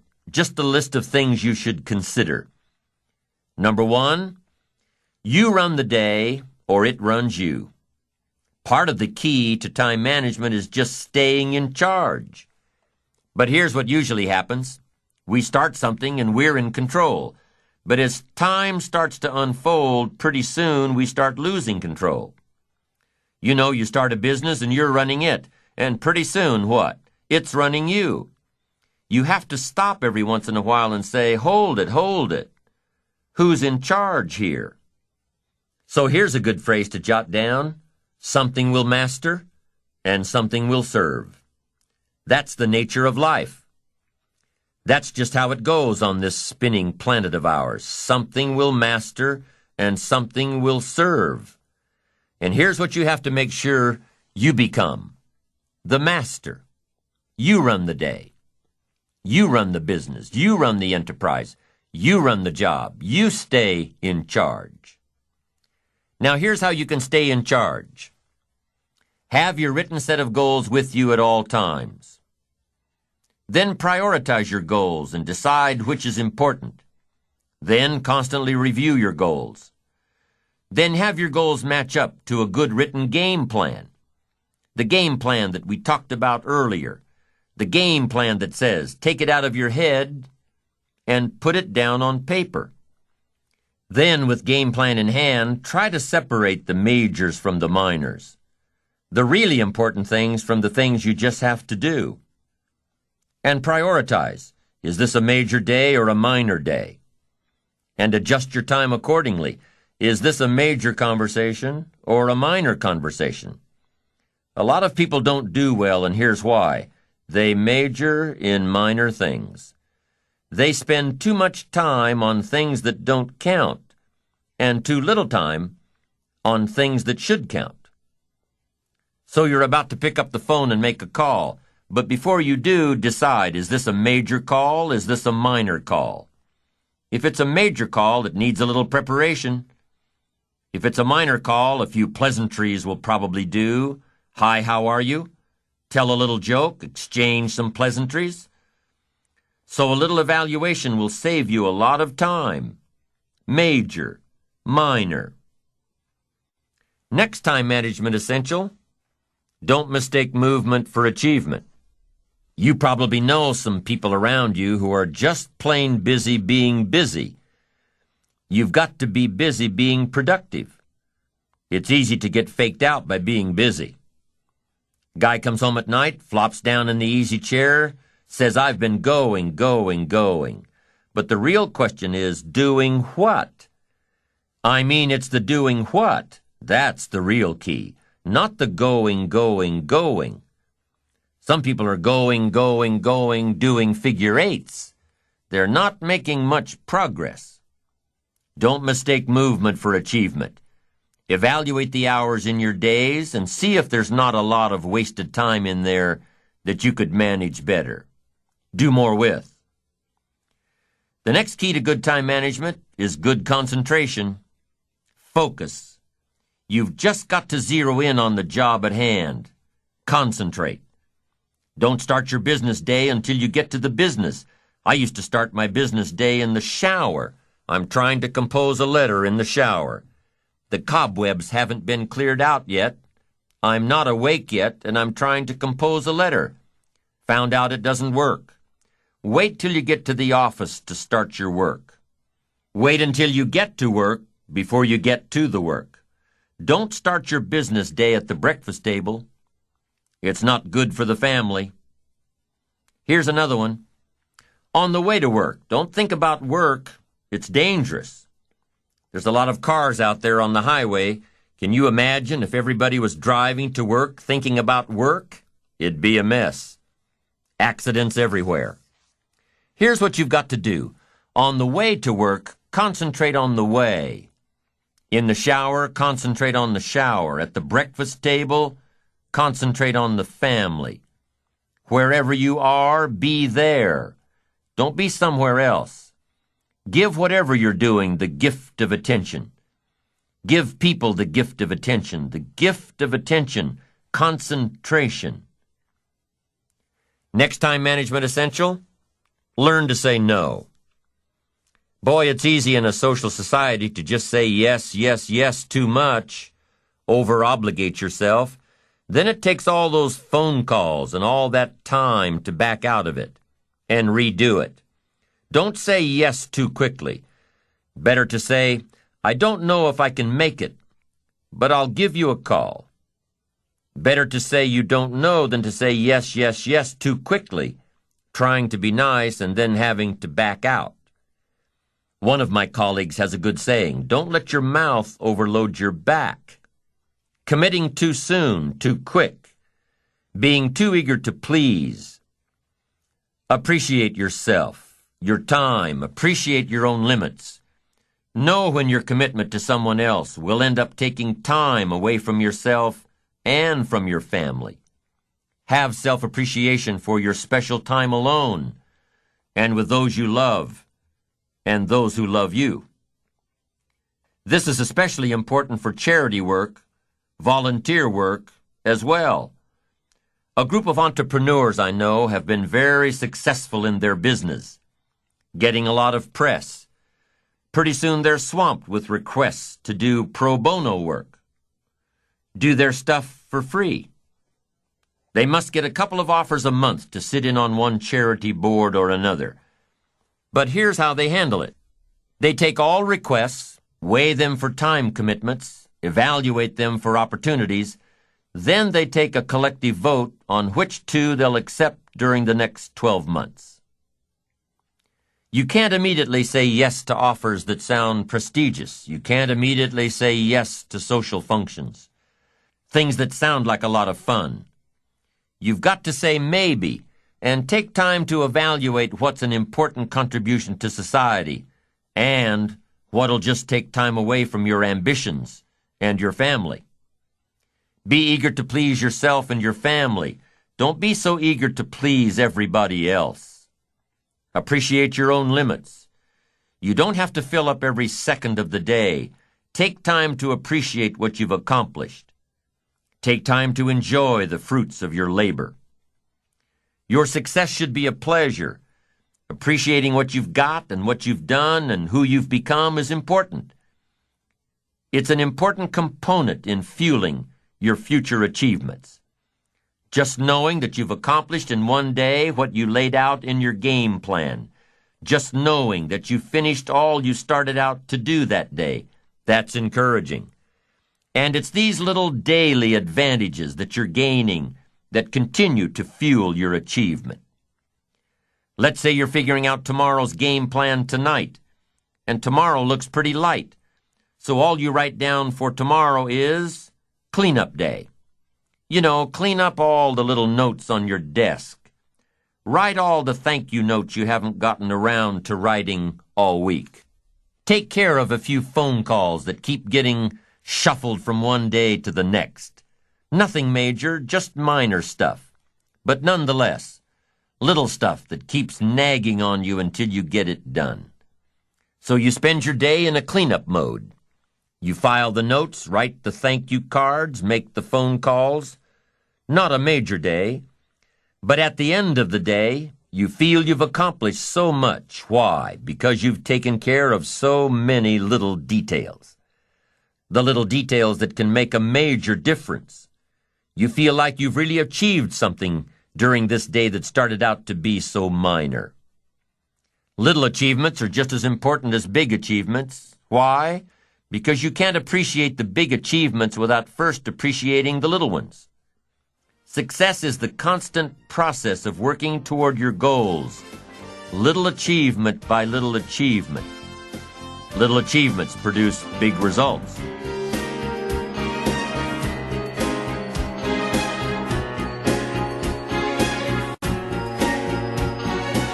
George Leonard, in his book Mastery, talks about enjoying the plateau. Enjoying the plateau. Now, this is an important point because so often we find ourselves racing to get ahead, thinking about our next achievement so much that we can't appreciate the time in between. Happiness is not in the getting. Happiness is in the becoming. Happiness is a universal quest. Happiness is a joy that most comes as a result of positive activity. It has a wide variety of meanings, a wide variety of interpretations. Happiness is both the joy of discovery and the joy of knowing. It's the result of an awareness of the full range of life, experiences, sounds, harmonies, dreams, goals. And it's the joy that comes from designing a life that practices the fine art of living well. Happiness is being able to explore all that life offers. Happiness is quite often found in having options. Options of doing what you want to instead of doing what you have to. The option of living where you want to instead of living where you have to. The option of looking like you want to instead of settling for what you have to. Happiness is receiving and sharing, reaping and bestowing. Happiness is found in taking time to enjoy what you've accomplished, in enjoying the plateau, in giving yourself credit when credit is due, in patting yourself on the back for a job well done. Happiness is here and now. Happiness isn't the end result. Happiness is part of the journey. There's an old saying that goes like this: the road to heaven is heaven. The happiness that you're searching for in the future must be found today. The success you're after in the future will only be found by working on it today. Success is the balance between the need for active achievement and the satisfaction in taking the time to acknowledge what you've already achieved. Take time to reflect while you're enjoying the plateau. And while you're reflecting back on your past accomplishments, think about something else. Think about the potential within you that's still untapped. Consider these two questions during your time of reflection. Number 1, what could I have achieved in the past had I been more diligent? Could I have been more disciplined, worked smarter instead of harder, said no more often to social functions, to community commitments? What could I have achieved in the past had I tried a little differently? Only you can answer this question. It's very personal. While you're reflecting and enjoying your plateau, all I'm asking is that you dig a little deeper and see if you can't be a bit more effective next time. Work a little smarter instead of a little harder. So that's question number 1. What could I have achieved in the past if I tried a little more diligently? Now here's number 2. How can I achieve more in the future? Well, if you take some quality time to thoughtfully answer question number 1, you'll probably have a clue as to what's needed in the future. Do you need to work more diligently? Do you need to be more disciplined? Do you need to work smarter instead of harder? Do you need to say no more often? Do you need to manage your time better? That's one of the keys to reflection. You can put down on paper what worked for you in the past and figure out ways to translate this information into the future. You can design your better future if you can learn from your past. You can face your future with more excitement, more anticipation, when you design a future worth getting excited about. You can see your future and have it pull you, but don't forget to appreciate yourself for what you have done so far, for what you have done today. Take a self-appreciation inventory. Ask yourself a few questions. Start with number 1. What have I achieved in the last 4 days, the last 2 weeks? The last 6 months, the last year, the last 10 years? What have I achieved during these time periods? Write it down.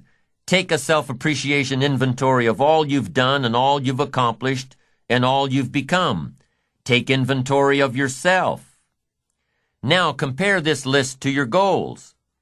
Have you accomplished all you set out to do in the last 4 days, 2 weeks, 6 months, 1 year, 10 years? Compare your list. Maybe you've been so busy trying to reach your goals that you haven't taken the time to sit back and reflect on where you've really been.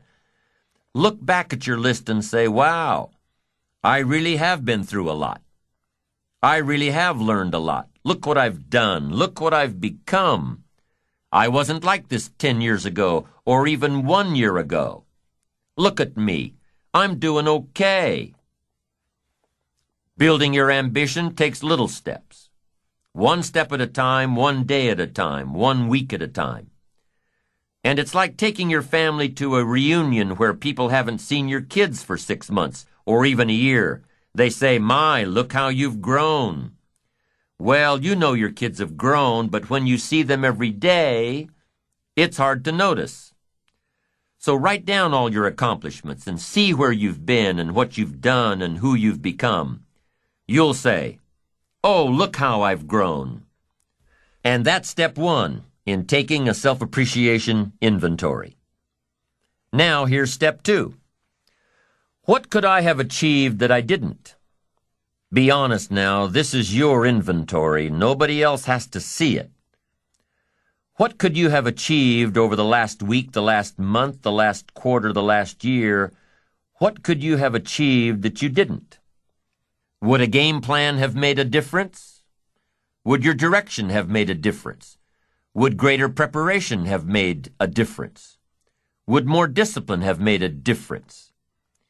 In how you changed your habits, changed your life, would time management have made a difference? Major time over minor time. Ask yourself, what could I have achieved that I didn't?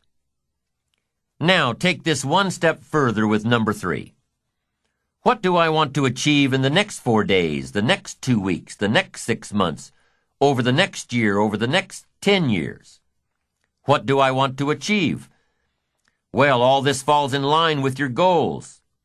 What you could achieve has to fall in line with what you want to achieve. What you could do has to line up with what you want to do. And what you could become has to meet what do I want to become. Everything affects everything. And through the proper disciplines, practiced every day, through the proper disciplines, the what could I do has to match up with what do I want to do. And here's number 4.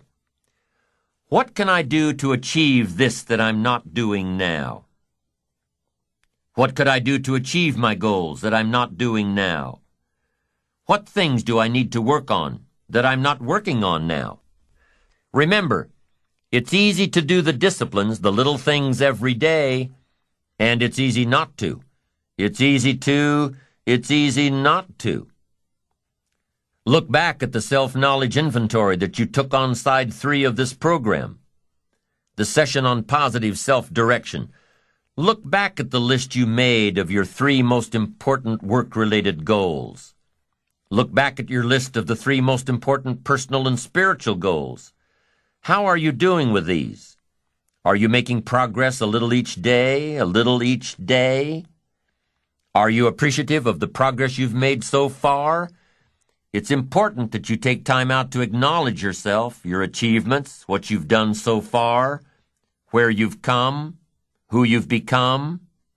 Self-appreciation is a stage in building ambition that takes a little more maturity, a greater resolve, knowing that you'll do it until you get it done, and taking the time out to acknowledge yourself for doing it. Self-appreciation comes from already being firmly set on the course of positive self-direction, being on the right track, having that wonderful blend of humility and self-esteem, knowing within yourself that you're accomplishing your goals, and knowing yourself enough and being confident in yourself enough to avoid needless bragging.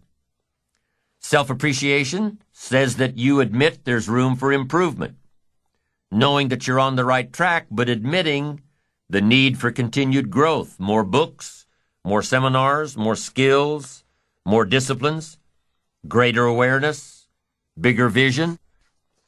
There's always more room to grow. There's always more knowledge to gain, always more skills to perfect. We're never done with the education process because education is part of the path to wealth. Education and learning is part of the path to health. Continued education can turn you around if you're headed in the wrong direction. We must never stop learning, growing, expanding.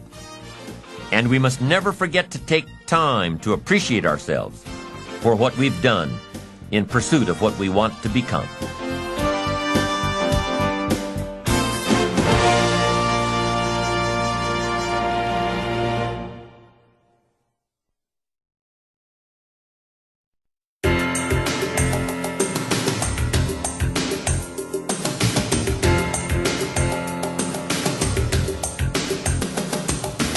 So far in this series on the power of ambition, we've addressed a brief history of ambition in this great country of ours.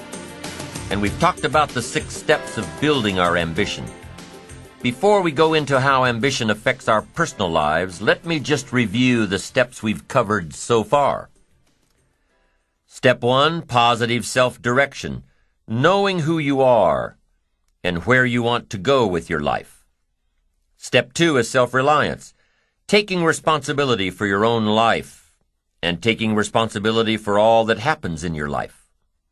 Step 3, self-discipline, addressing ambition at the daily level, doing all you can every day, and doing it until you get there, knowing that the pain of discipline weighs ounces and the pain of regret weighs tons. Step 4 is self-enterprise, keeping your eyes and ears open at all times, being aware of opportunities around you, and being able to create opportunities that'll keep you on the road to success. Step 5 in building your ambition is working with others, learning how to effectively communicate with those around you, learning how to maximize your networking abilities, and learning to work with those who deserve it, not those who need it. And step 6 is self-appreciation, fueling your accomplishments tomorrow by acknowledging your successes today. Each of these 6 building blocks works together in creating energy, directing energy to fuel our ambitions. So as we talk now about ambition and how it affects our personal life, let's make sure to remember the building blocks that we've already discussed. Balancing your personal life with your professional life is key to making your ambition work for you. Home life, work life, they must work together. Making sure that what you're going for in your career complements your home life. Making sure that what goes on at home complements your career. One won't work well if the other doesn't. Lady gets into work early in the morning, is the last one to leave every night. This keeps going on week after week, month after month. Doesn't seem like she gets that much more accomplished than everyone else. Matter of fact, it seems like she's using the office to escape from home. Something's wrong here. Better fix it. Chances are that whatever's bothering her at home is affecting her work anyway. A guy's always late for work. Always takes off during the middle of the day to go home. There always seems to be some sort of emergency to tend to at home. He takes long breaks, leaves early to go home. He's not getting his work done in record time. He's not getting anything done at all. Chances are he's using the emergencies at home as an excuse to stay away from the job. If something's wrong at work, fix it, if you can, or look for your solution elsewhere. If something's wrong at home, fix it. If what's going on at home is the result of neglect, admit it and fix it. Pay greater attention. If you need to go to counseling, go to counseling. Talk with your minister. Talk with a trusted friend. But remember that whatever the problem is at home, it probably didn't happen overnight. So make sure to give it some time in the healing. Be patient. Now there's a balance between work time and home time, professional time and personal time. They both have to be working well in order to maximize your ambition and maximize your potential. Problems at home affect work. Problems at work affect home. Even when things are going well in both areas, sometimes special circumstances call for the work time to take away from the home time. And if that's the case, make sure everybody at home knows when to expect the light at the end of the tunnel. And if that extra project is really taking away from the family, make sure your family knows that their time will be paid back with interest. Psychologists have found 2 major things that we as human beings get the most happiness and satisfaction from. 2 things. Number 1, our work, our contribution to society, our continued progress toward reaching our goals, our activity that generates our lifestyle, influence, power. And number 2, love. The love we receive from our spouse, our children, our parents, our families, our friends. Knowing that one person or several people care about us, want to spend time with us. The professional goals that you've outlined for yourself take a lot of work. Your ambition takes a lot of work, discipline, skills, constant learning to improve yourself and develop yourself and improve your skills and develop your skills. You don't expect that your achievements will come to you on a silver platter. Working on the wish and the hope and the prayer philosophy? No.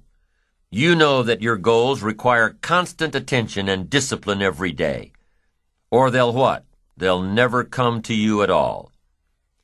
You can't just come home at night after work after a long day and expect that your family life is growing just fine all by itself.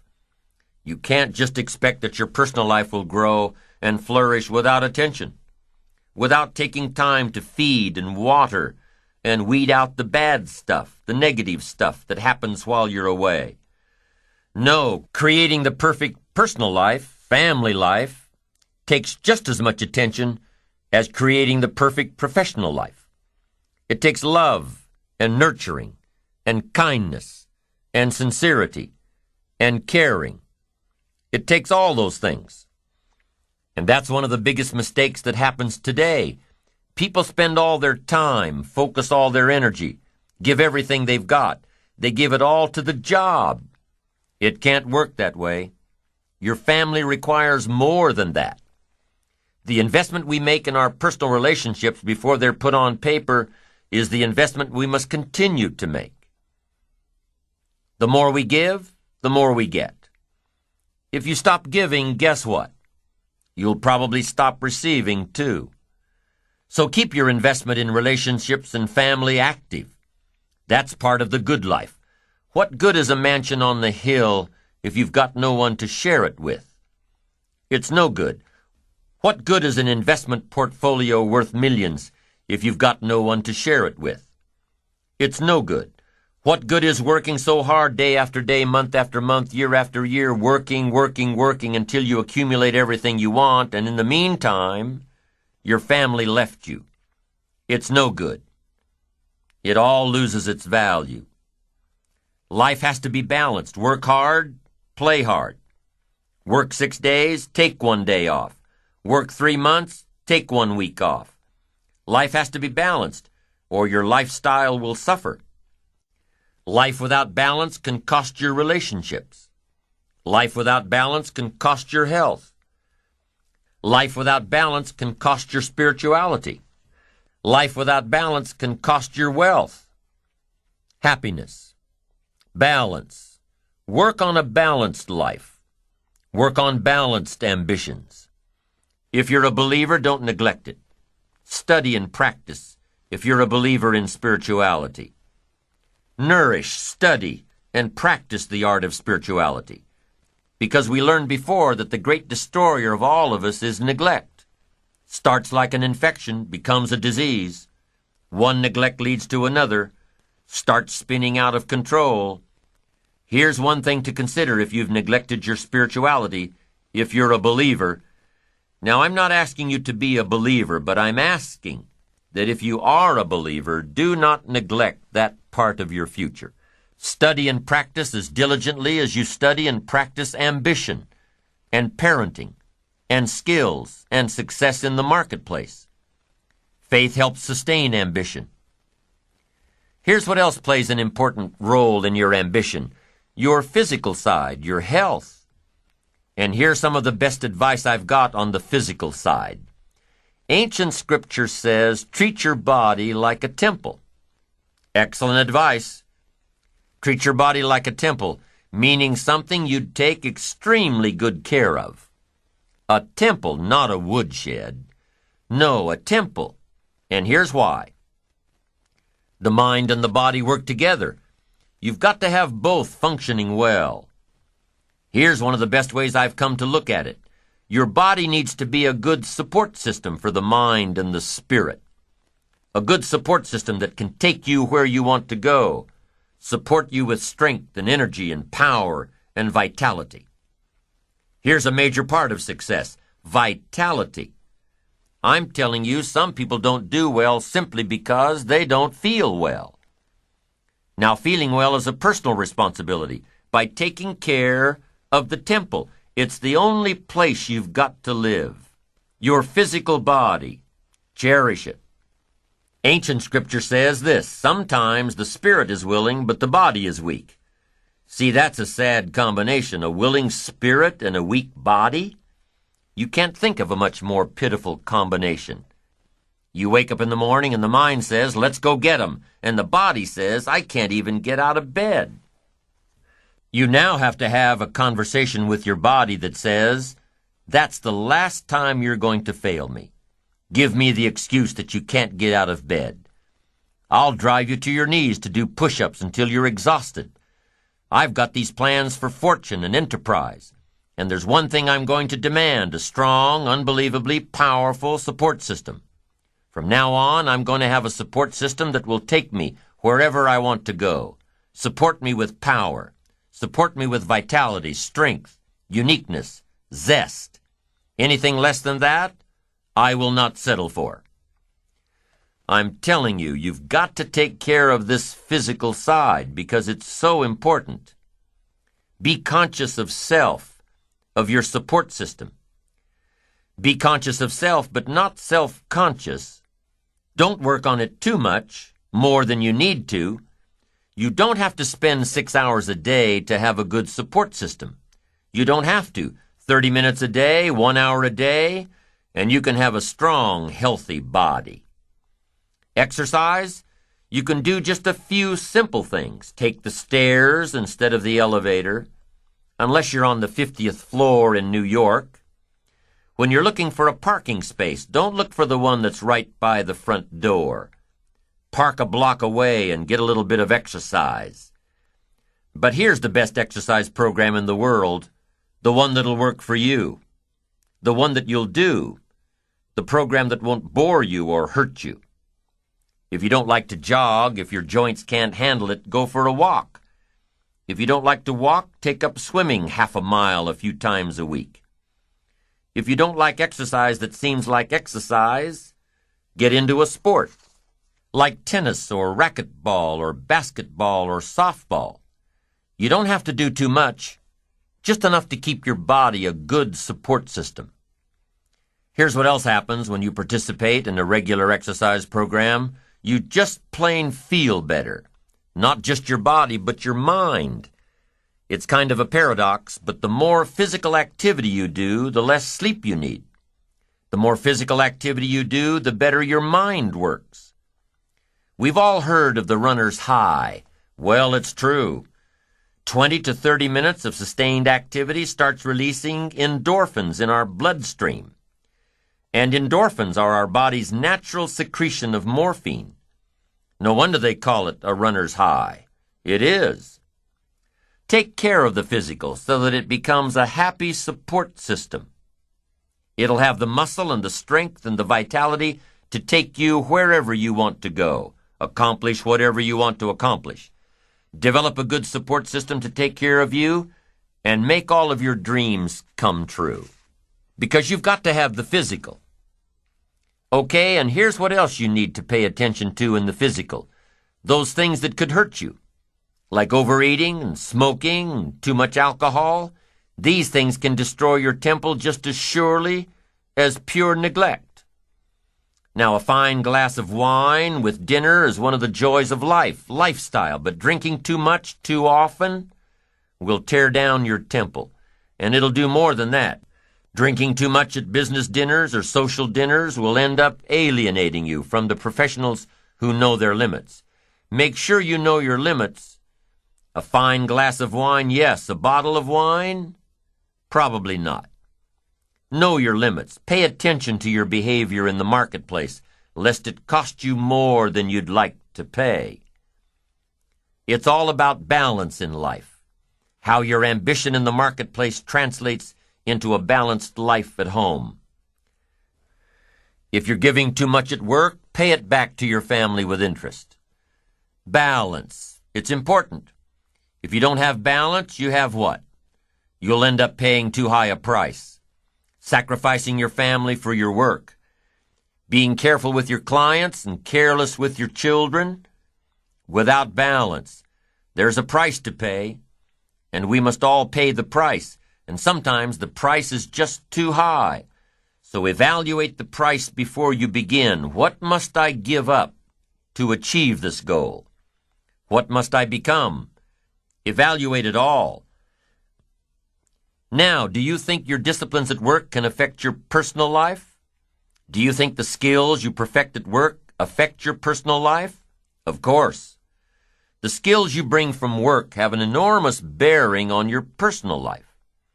All disciplines affect each other. Nothing stands alone. Everything affects everything. Everything matters. Yes, there are some things that don't matter as much, but there isn't anything that doesn't matter. Nothing at all. Be not casual in your approach to life and business and family. Don't be casual. Everything matters. How you treat your children will undoubtedly affect how you treat your clients. How you run your office will undoubtedly affect how you run your life, your home. Everything matters.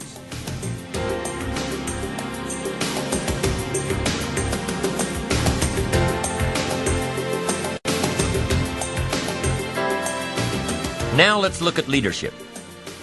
The skills of leadership are required at work, yes, but they're also required at home, with our families, in the community, in education. I call leadership the challenge to be something more than mediocre, a step up to the new challenge, the new opportunity. It was said of Abraham Lincoln that he was at his mother's bedside when she died. Her last words were, "Be somebody, Abe." And if that story is true, evidently he took it to heart and proceeded from that moment to become somebody. Now, when it comes to being a leader, if you really want to attract quality people, the key is to become a person of quality. Leadership. The ability to attract someone to the gifts and skills and opportunities you offer as an owner, as a manager, as a parent. I call leadership the great challenge of life. In a wide variety of areas, in science, in politics, industry, and education, sales. And here's a major one. Here's one of the greatest, the challenge of parenting. The greatest challenge of leadership is parenting. Not just getting our salespeople ready for the 21st century, not just getting our business colleagues ready for the 21st century, but getting our children ready for the 21st century. But now here's what's important in leadership. Refinement. All great leadership keeps working on itself until it becomes refined and effective. And here's some refinement. Learn to be strong but not rude. This is a refinement. These are the extra steps to become a powerful, capable leader with a wide range of reach. Some people mistake rudeness for strength. It's not even a good substitute. Next, be kind but not weak. We must not mistake weakness for kindness. Kindness isn't weak. Kindness is a certain type of strength. We must be kind enough to tell somebody the truth. We must be kind enough and considerate enough to lay it on the line. We must be kind enough to tell it like it is and not deal in delusion. Next, learn to be bold but not a bully. It does take boldness to win the day, to build your ambitions. You've got to stride out front. You've got to be willing to take the first arrow, to take the first problem, first trouble. I think we'd all agree that farming is not an easy job. We must face the weeds and the rains and the bugs straight on. It's not an easy task. But if you want any value at harvest, you've got to press, you've got to be bold, you've got to seize it. Here's the next one. You've got to be humble but not timid.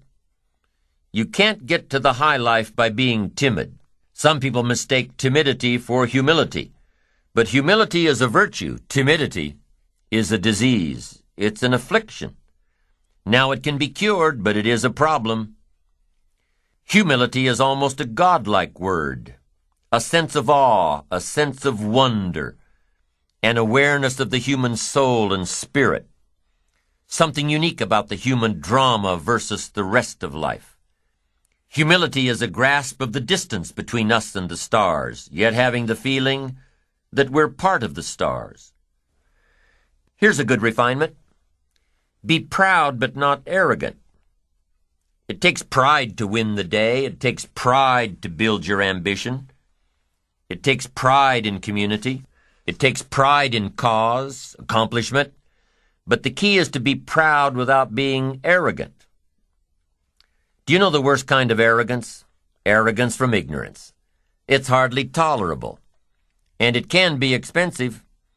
A young newlywed couple got some money from their parents to buy a new set of patio furniture. Young couple goes to the store and picks out the perfect set. They go to the checkout, and the clerk scans the UPC code. The couple says, "Hey, there's 4 chairs in this container. You're only charging us for 1. Clerk says, "I know my job," she says arrogantly. "I stepped up here and scanned the container. Don't you think I know what I'm doing?" Well, the young couple tried to explain that she was wrong. Clerk wouldn't listen. Young couple got 4 beautiful patio chairs for the price of 1. Now, do you think the store clerk will alter her arrogant attitude when it's time to close out her cash drawer? Probably so. Ignorant arrogance is the worst kind. If a guy's smart and arrogant, we can tolerate that. But if a guy's dumb and arrogant, that's just too much to take. And here's the next one, humor without folly. That's important for a leader. Humor, yes, but folly, no. In leadership, we learn it's okay to be witty but not silly. Witty but not silly. Fun but not foolish. Next, deal in realities. Deal in truth. Save yourself the agony. Just accept it like it is. Life is unique. Accept it as unique. Some people call it tragic, but I'd like to think it's unique. The whole drama of life is unique. Fascinating. Life is unique. Leadership is unique. The skills that work well for one leader may not work at all for another. But the fundamental skills of leadership can probably be massaged a bit to work well for just about everyone. At work, in the community, at home.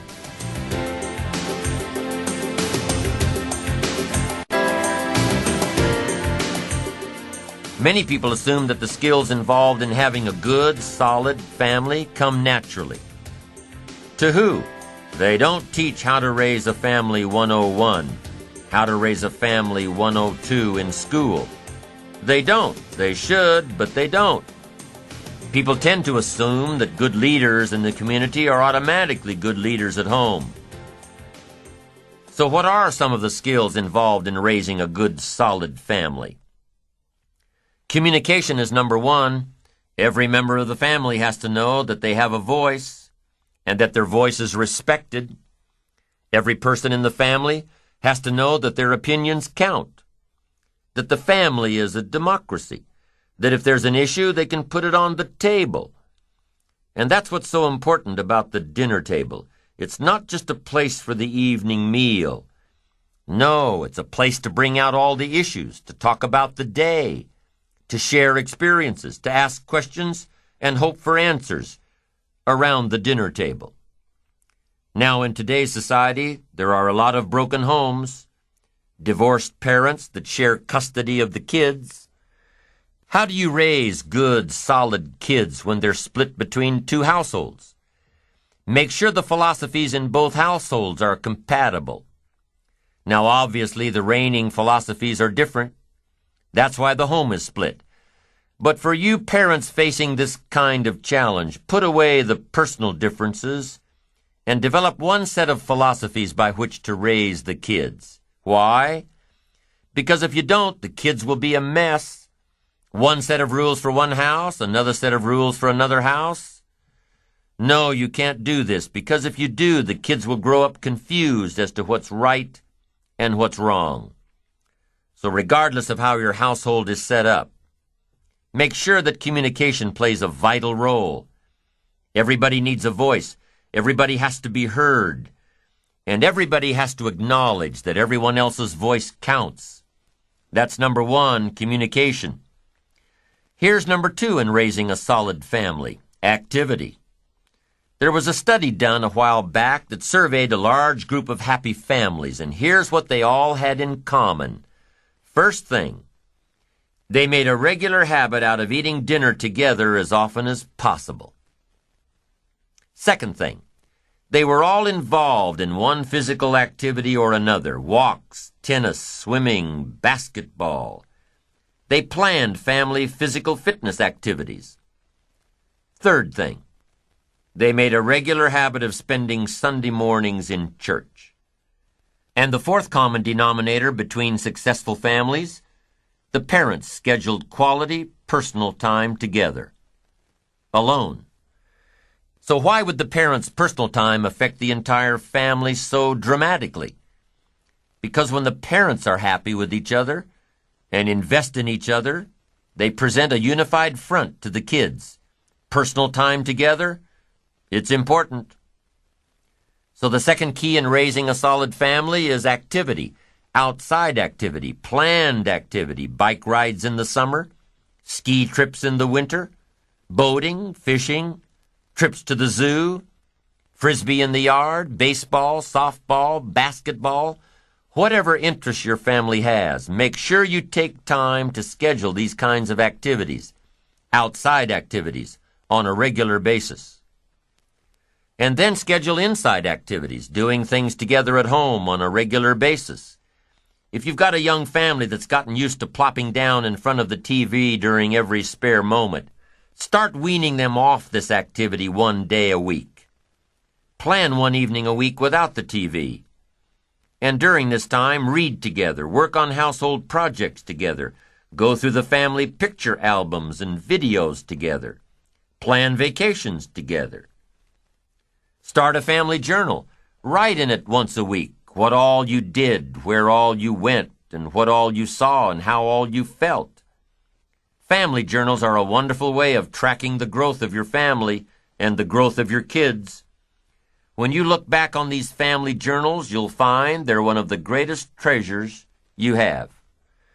And here's another fun way to log the history of your family. A friend of mine tells that when she was a kid, one of 3, in a family where sibling rivalry was at its height, her parents used to hide a tape recorder under the dining room table every so often and tape the family dinner conversation. Wow, those kids get together now and have a great time with this stuff. They're grown now, but when they look back and listen to their upbringing, it has a way of rekindling the family bond.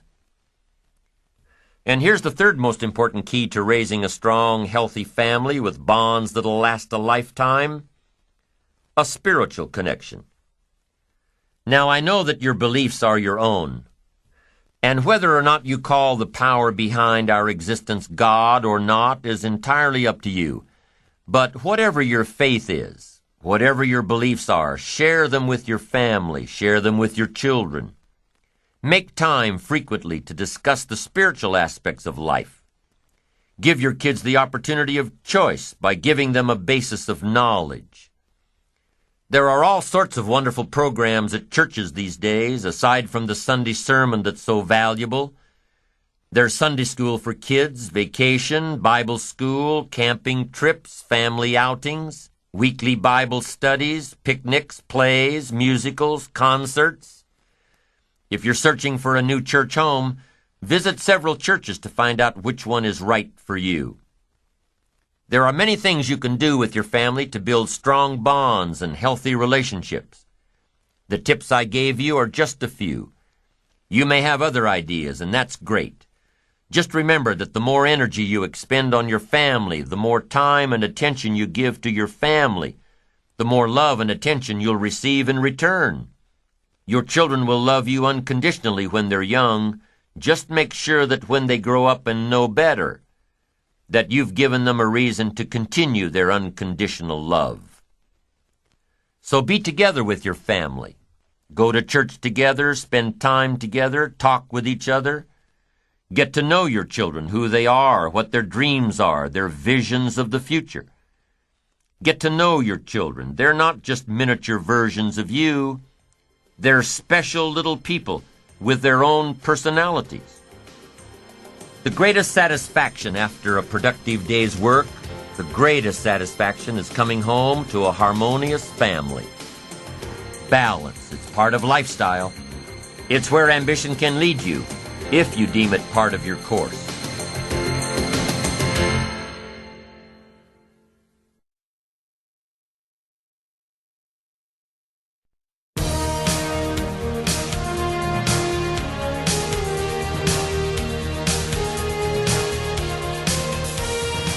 The economics of ambition, the rewards of ambition, the final result of working hard, burning the midnight oil, doing it until, being disciplined to stay on track, day after day, week after week, month after month.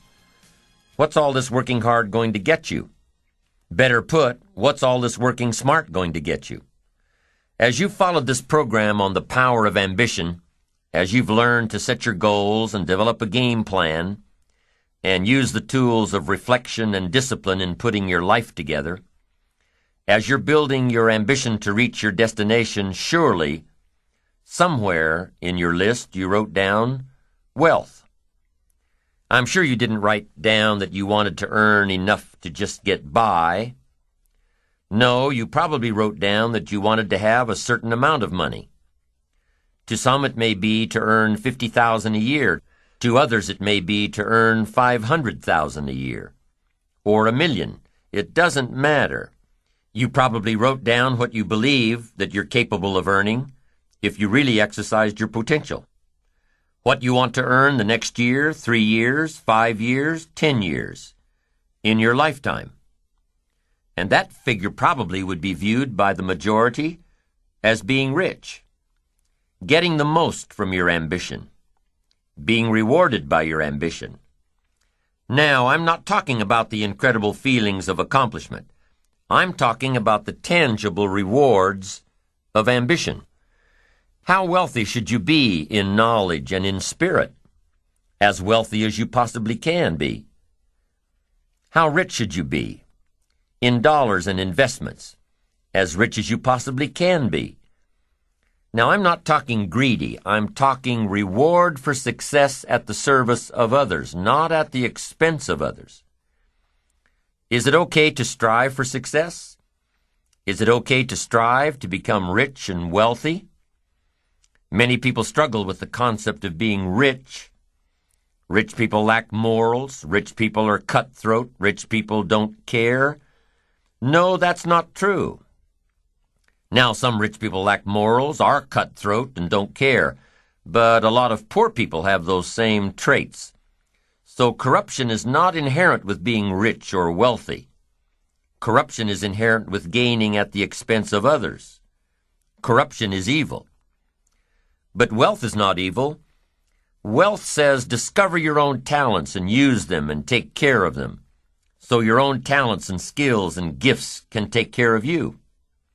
I firmly believe, the more that I ponder this topic of wealth, I firmly believe that it's our natural destiny to grow, to succeed, to prosper, and to find happiness. So here's what I've learned to do to temper the words rich and wealthy. I call it becoming financially independent. That's a little easier than rich or wealthy. Because some people have this idea that to be wealthy or rich, you've got to misuse people, you've got to tell lies, you've got to throw away values. If being rich bothers you, don't pursue riches. Some people even tell me that the Bible says it's hard for a rich man to reach heaven. I say, well, that language suits me. It didn't say it was impossible. It just said it was hard. I don't mind a little hard stuff. I'm also reminded that the Bible says the meek shall inherit the earth. But where does it say that in order to be meek you have to be poor? No, the Bible doesn't say you have to be poor. That's just an interpretation. A poor rationalization that lazy people use. People who need to justify their lack of progress. People who will give up in the midst of any adversity. People who don't even try. For everyone that's born in America or comes to America, here's part of your heritage. The opportunity to become financially independent. In a nation that's full of hope and promise, it's our heritage and our right, and within our reach, to realize all the best that exists, including personal wealth. So let me give you now, by definition, the meaning of financial independence. And kids go for this because this is simple language. Financial independence is the ability to live from the income of your own personal resources. The ability to live from the income of your own personal resources. That I describe as financial independence. Now, one part of it is how you want to live. Some people need millions for all the projects they've got going, all the causes they support. And here's what's exciting about America. What if you decided you had to be rich? To do all the things you wanted to do, go all the places, support all the projects. What if you had to be rich? Are there books on the subject? Yes, of course. There's plenty of information on how to be rich. But if you don't have to be rich, you probably won't read the books. What drives you to go get the books is if you have to have the money. Now, some people don't need much money. I understand that. Some people lead modest lives. But financial independence, that, I think, is every American's heritage. Someday to become financially independent. The ability someday to live off the income of your own personal resources. Wow, it's freedom of the most exciting kind, financial independence. Now, to get there, I assume that you've got this money thing settled, that it's okay to be rich and wealthy. It depends on how you earn it, of course. Success at the service of others, not at the expense of others. Wealth by rendering wealthy amounts of service. Everybody has got to weigh this for themselves. I understand that. But let's say that you'd like to go for becoming financially independent. Here's number one. It's a matter first of philosophy. The philosophy of the rich. Rich people invest their money and spend what's left. The difference in your economic future is going to be not the economy. The difference in your economic future is going to be your philosophy. Now, I had one lady chastise me severely. She said, Mr. Rohn, you can't promise young people that they can become rich and wealthy, financially independent. It's just not in the cards these days. It takes everything a person makes just to keep their head above water and the wolf away from the door. I said, no, that's not true. She said, it is true. You can't hold out hope to all people who listen to you telling them they can become financially independent, especially to children. They'll be sadly disillusioned. It's not in the cards these days. I said, gosh, I wish I could persuade you otherwise. I said, let me use this illustration. Can you think of a couple right now who makes $5,000 a month? She said, yes, if I think real hard, I could come up with a couple that makes $5,000 a month. What would they tell you it takes just to keep their head above water and the wolf away from the door? They would probably say, all of it. It takes $5,000 a month. I said, could you think of a couple that makes $5,500 a month? $5,500. She said, yes, if I thought for a while, I could probably come up with a couple that makes $5,500 a month. I said, what would they tell you it takes just to keep their nose above water and the wolf away from the door? They'd say, all of it. I said, now if they said it took all of it, how do you account for this extra $500? Here's what happens. There are errors in judgment on economic philosophy. You say, no, Mr. Rohn, it's the economy. No, it's the philosophy. And if this couple saved this $500 and lived like this couple over here on $5,000, their extra $500 a month invested over the next 15 years would make them financially independent. The difference is not your paycheck. The difference is your philosophy. So now let me teach you some of the best philosophy I know. What to do with a dollar. Here's what I suggest that kids do with a dollar. I've got them all persuaded that it's okay to become rich and powerful, financially independent. And if you've got a dollar, I tell my kids, here's what you do with it. To begin with, never spend more than 70 cents. And here's a good plan for the remaining 30 cents. I suggest you take 10 cents out of every dollar and give it to charity. Here's why. Nothing teaches kids character better than generosity. It helps you teach so many things. Generosity, supporting worthy projects, taking a piece of what you've been blessed with and turning it back to help people who can't help themselves. Worthy projects, charity. And the time to start is when the amounts are small. I'm telling you that if a kid understands this, he'll give you a dime out of every dollar. Once they understand, and it's easy to give a dime out of a dollar. It's a little tougher to give 100,000 out of 1,000,000. Somebody says, oh, if I had 1,000,000, I'd give 100,000. I'm not so sure. That's a lot of money. We'd better start you early so you'll be ready when the big stuff comes. So 10 cents for charity. Here's the next 10 cents. 10 cents for active capital. Active capital. Active capital to try to make a profit. We live in a capitalistic society where the money belongs in the hands of the people, not in the hands of the government. So you should turn part of your wages into capital and turn capital into a profit-making enterprise. It can be a piece of property. It can be anything. Buy, sell. It doesn't matter what it is. Try to show a profit. And this is where I teach kids how to have 2 bicycles, one to ride and one to rent. Active capital fund. Because here's what I teach kids. Kids will be happy to learn this. Profits are better than wages.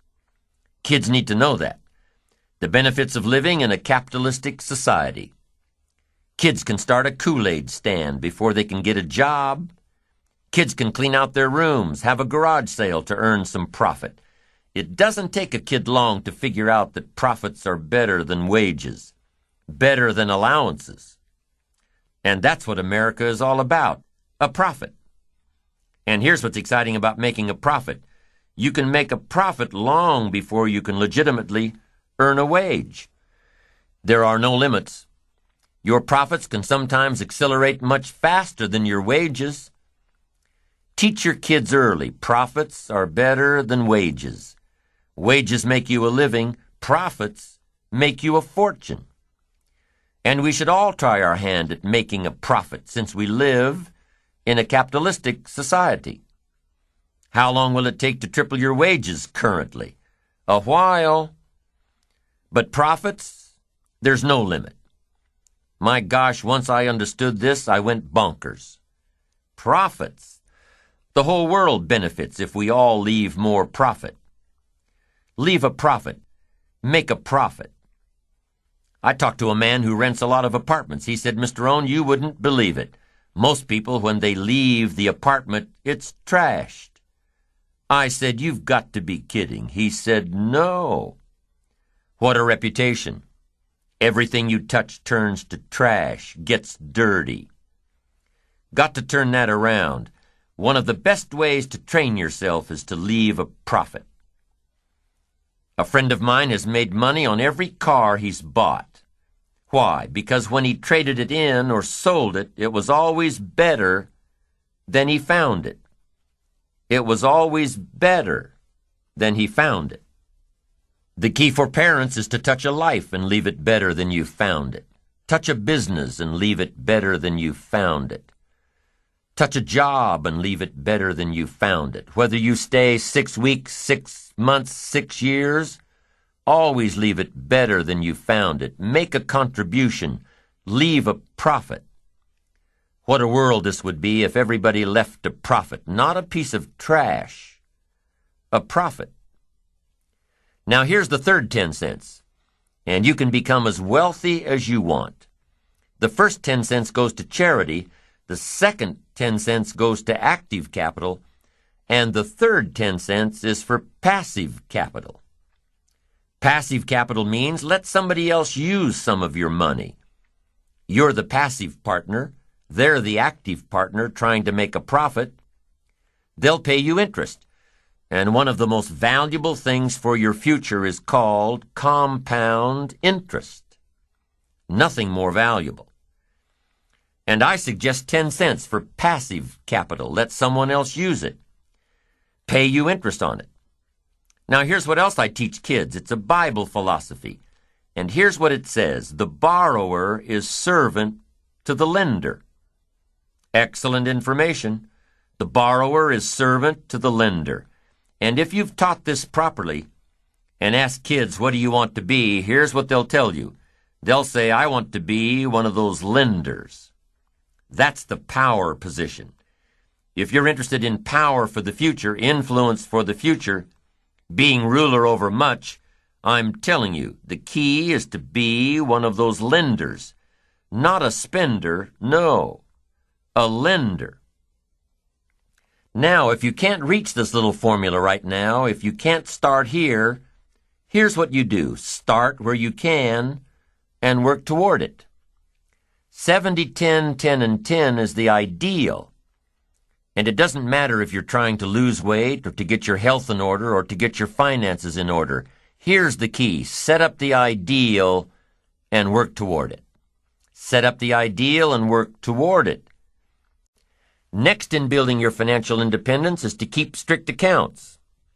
Don't let yourself or anyone else talk you out of keeping strict accounts. You've got to know exactly where it comes from. You've got to know exactly where it's all going. Don't fall into the I don't know where it all goes trap. Don't fall into that. It just gets away from me. No, keep strict accounts. It's much easier than it used to be with personal computers and so many households and the software that's readily available. It's as easy as entering your deposits and checks and receipts, and the computer will tell you exactly where you stand. And it does more than that. If you're really wondering where it all goes, the computer will tell you that, too. Most of the programs let you categorize your expenditures. Print it out, and you'll know exactly by category where it all goes. And when it's right there in front of you, you'll be able to evaluate what you're buying and what you're wasting. Take that wasting part and add it to one of your capital funds. It'll get you there that much faster. And here's another part of building your financial independence. It's a matter of attitude. First is philosophy about money. Second is attitude about money. Here's the best attitude. All of us must pay for democracy and freedom and free enterprise and a marketplace and a country second to none with gifts brought here from all over the world. I finally became a happy taxpayer. Once I was educated. You say, well, they misuse it. What do you care? That's not going to make any difference in your future, is it? That's not going to greatly reduce your chances to become rich and powerful. It shouldn't make any difference at all whether they misuse it or not. Sure, we need to vote well so the country is run as well as possible, and there's as level a playing field as possible, but what if there isn't? I'm telling you, you can't base your life on that. Vote well and then chart your own course. Vote well and take charge of your own life. We've all got to pay. And after you pay your taxes, pay yourself first. Take care of the 30% first. Or whatever percentage you can start your plan with. Take care of the stuff off the top first. And learn to live off the rest. Make your investments, whatever size they are, before you pay your bills. Give to charity before you buy the extra things you want. A man I know has an MBA from Harvard and an engineering degree from MIT. Smart guy. Semi-retired now and doing what he likes best, teaching. He teaches college courses in economics and business planning. But when he teaches economics, he also teaches personal economics. This is what he starts his classes with. Decide how you want to live now versus how long you want to work. Decide how you want to live now versus how long you want to work. This means if you want to spend everything you make now, you'll have to work longer and harder. If you spend everything you make now, you'll have no choice but to work longer and harder.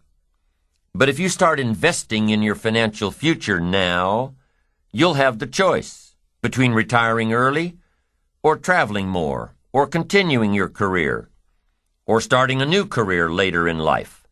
Once again, it all comes down to choices. Think tomorrow today and live better tomorrow. Here's the next thing to think of when you're planning your economic future. Be careful with your credit cards. Selling money is big business. You probably get invitations in the mail to sign up for a new credit card a couple of times a month. Having some credit cards is important, especially if you travel. It's safer than cash. It's easier to track than cash. But be careful. I know that's hard. When you buy something with a little piece of plastic, you don't feel the effect until you get the bill. So make sure that whatever you buy, you're still happy with your purchase after you get the bill. And be careful with credit. It's the easiest way to get into debt. Go into debt strategically, not habitually. If your business is high risk, if you're an entrepreneur whose career requires a great deal of risk and a great deal of strategic debt, keep the debt in your business and out of your personal life. I know this one's hard too, because for most entrepreneurs looking for capital, the lender requires you guarantee the debt personally. So plan your debt just as you plan your fortune. Here's another point to remember in becoming financially independent. It's hard to get rich fast. It's easy to get rich slowly. 70, 10, 10, and 10, or whatever percentages you're working with. It doesn't happen overnight. With conservative investments, it takes a while. It takes discipline to keep adding value to your future. A little every month, a little every month, a little every month. It takes time to build your fortune, your financial independence. There's a saying about investing, time, not timing. The saying says time, it takes time.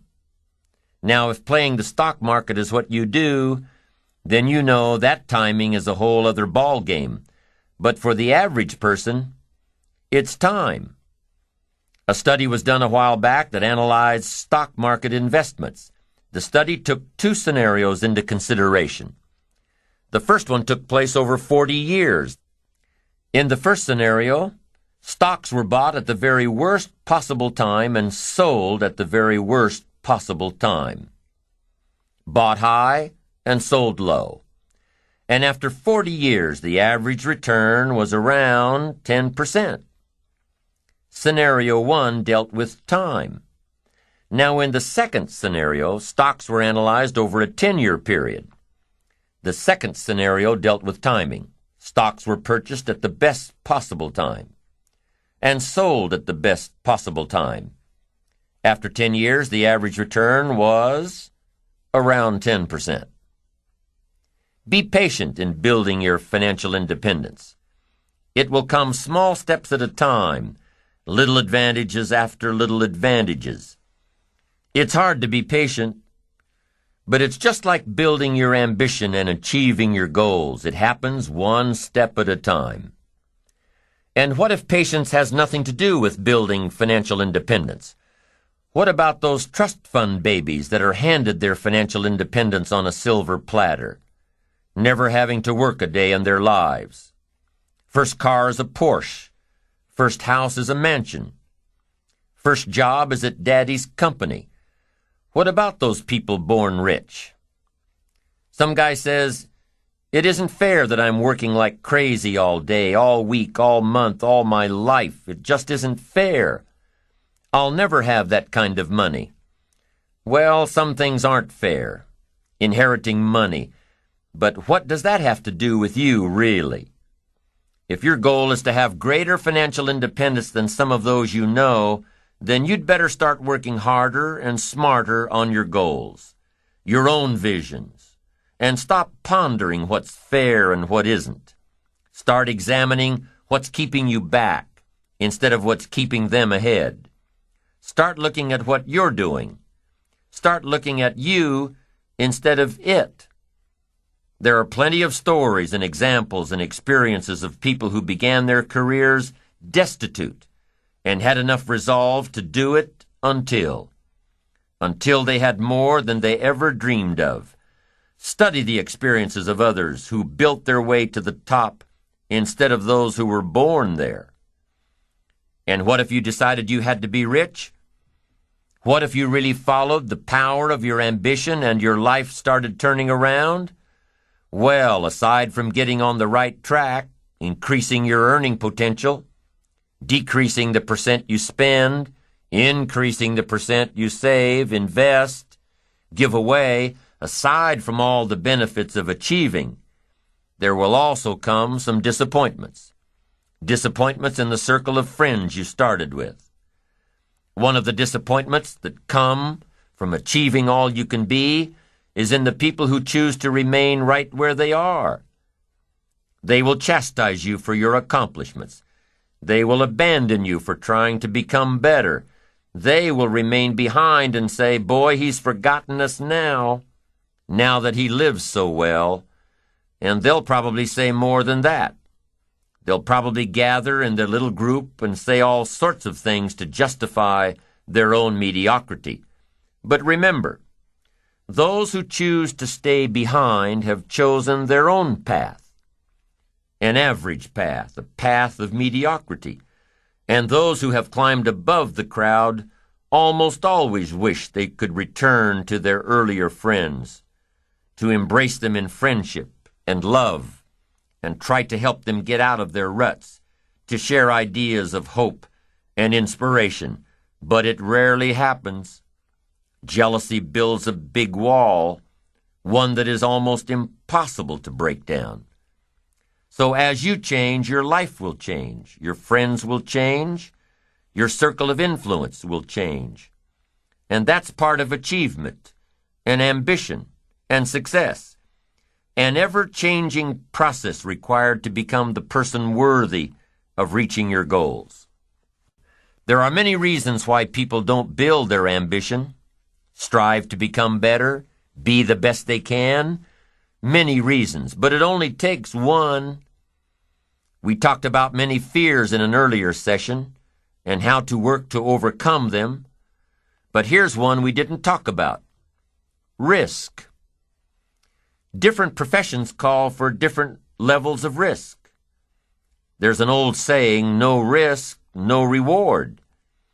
Maybe that's the case in life, I don't know. It's a personal decision, one you have to make, regarding how much risk you're comfortable in taking with your life and your future and your money. It's a personal decision. What I do know is that there are different types of ambition, different types, and each has its own reward. The ambitions of a salesperson are different than the ambitions of a manager. The ambitions of a manager or an executive are different than the ambitions of an entrepreneur. The ambitions of an entrepreneur are different than the ambitions of an artist or a scientist or a teacher. With different levels of ambition come different levels of risk and different levels of reward. Salespeople are probably more able to handle risk than managers and professionals. And the higher the risk, the higher the earning potential. Entrepreneurs are probably even more risk-oriented. They have to be. An entrepreneur's ambition must overpower the risk of losing it all in an attempt to gain their dream. Your level of ambition may or may not be equated with your ability to take on risk. Most people can't deal with so much failure to reach success. There are only a few people, even among the most ambitious, that have the tenacity, intestinal fortitude, tolerance level to follow a risky ambition. Whatever the level of ambition, whatever the level of risk, there must always be the discipline to overcome the failures and see the end result. To keep trying until. Jonas Salk kept working through his failures until he developed the polio vaccine. Whatever your level of ambition, keep doing it until you get there. The riskier the ambition, the greater need for stability in your personal life. If you've got everything on the line in your business, you'll want to make sure everything is in line at home. John D. Rockefeller was very frugal in his personal habits, but he was willing to take risks, big risks, with investments and debts, risks that made his colleagues shudder. So as you're developing your own plan for financial independence, as you're working toward the ideal of living off of 70% of what you make, remember the first step is to define a plan.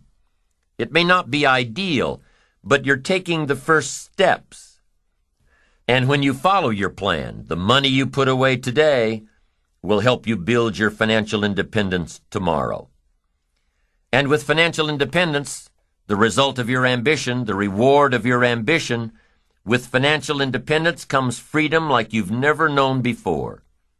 Freedom and options. To live where you want to live, to do what you want to do, to go where you want to go, to drive what you want to drive, to support the causes you want to support. With financial independence comes the freedom of choice. It's okay to be rich. It's okay to be wealthy. It's okay to be successful, as long as it's at the service of others, not at their expense.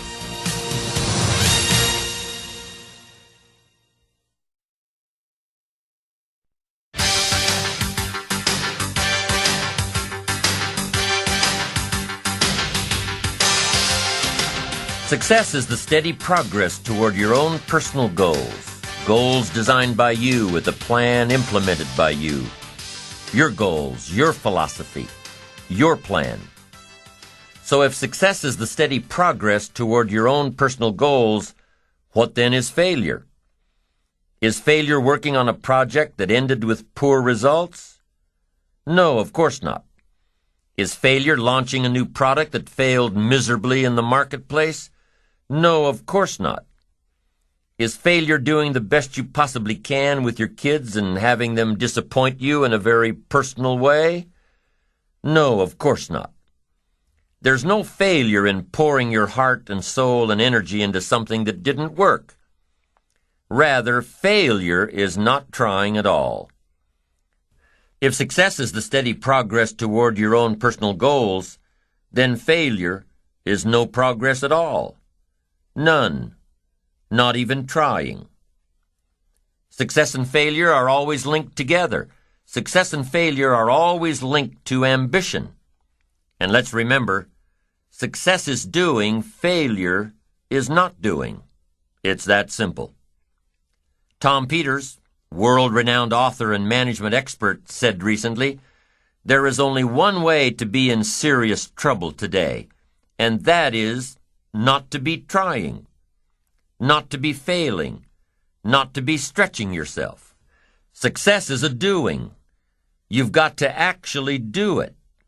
Activity is high priority in the life process to try and get maximum benefit out of what we have available, our resources, our skills, our knowledge, and our talents.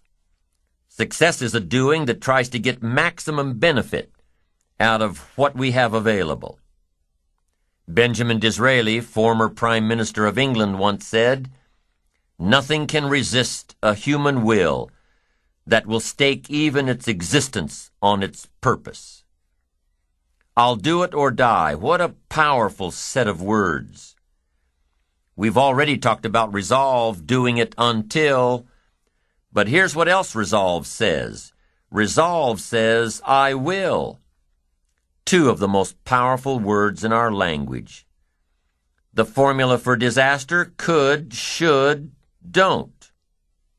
Here's the formula for fortune: could, should, will. Could, should, will. I will, I should, I can, and I will. Two of the most powerful words in the language. I will. The man says, "I will climb the mountain." They say it's too high, it's too difficult, it's too rocky, it's never been done before. The man says, "Hey, it's my mountain, I'll climb it." Pretty soon you'll see me waving from the top, or dead on the side, because I'm not coming back until I've done it. Powerful. There are several studies that show the greatest achievers aren't those who fail the least, No, the greatest achievers are those least frightened of failure. They're willing to take on the challenge without the guarantee of success, seeing the end but not sure when it will be or where it will be. Although success and failure go hand in hand, many people have a problem with failure. They think it's a bad word, has a bad connotation. They don't see it as a stepping stone. They see it as an end result. Quite often, success requires failure, sometimes many failures. In every scientific discovery, there were dozens or hundreds of failures before one success. Without failure, opportunity cannot be created. Without failure, there can be no success. But what is the measure of success? How do you know if you're successful, really successful? How do you know, especially when your success could be so vastly different from someone else's success? Here's how you measure. Results. Making measurable progress in reasonable time. That's all life asks. Making measurable progress in reasonable time. So you've got to be reasonable with time. Don't be unreasonable with time, parents. Don't be unreasonable with time, managers, brokers, business associates. Have a little patience. You can't ask somebody every 5 minutes, "How are you doing now?" That's too soon. The guy says, "I haven't left the building yet. Give me a break." So 5 minutes is too soon to ask. So 5 years is what? Too long and too late. So what is reasonable time to ask for results as a measure of progress? Here's number 1, at the end of the day. You can't let more than a day go by without getting some things done, some letters written, having a conversation with your son or daughter. You can't postpone the important more than a day. When you work on the job, there are some things you've got to get done within a day. You've got to make some calls within a day. Your health disciplines, you've got to get those done within a day. You can't carry over. You can't say, "Well, I'll eat 9 apples 10 days from now." No, it's an apple a day. A day. Some things you've got to get done within a day. So at 5 minutes to midnight and you haven't gotten your apple in yet, munch away and get it done. A day. Here's what's next.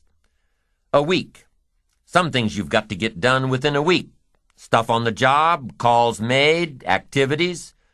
A week is a good chunk of time. Can't let more than a week go by without taking a look and a measure to see how you're doing.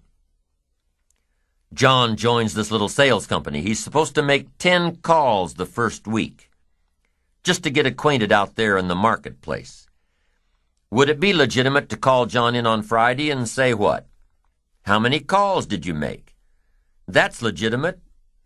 It's legitimate time to ask for a measurable amount of progress.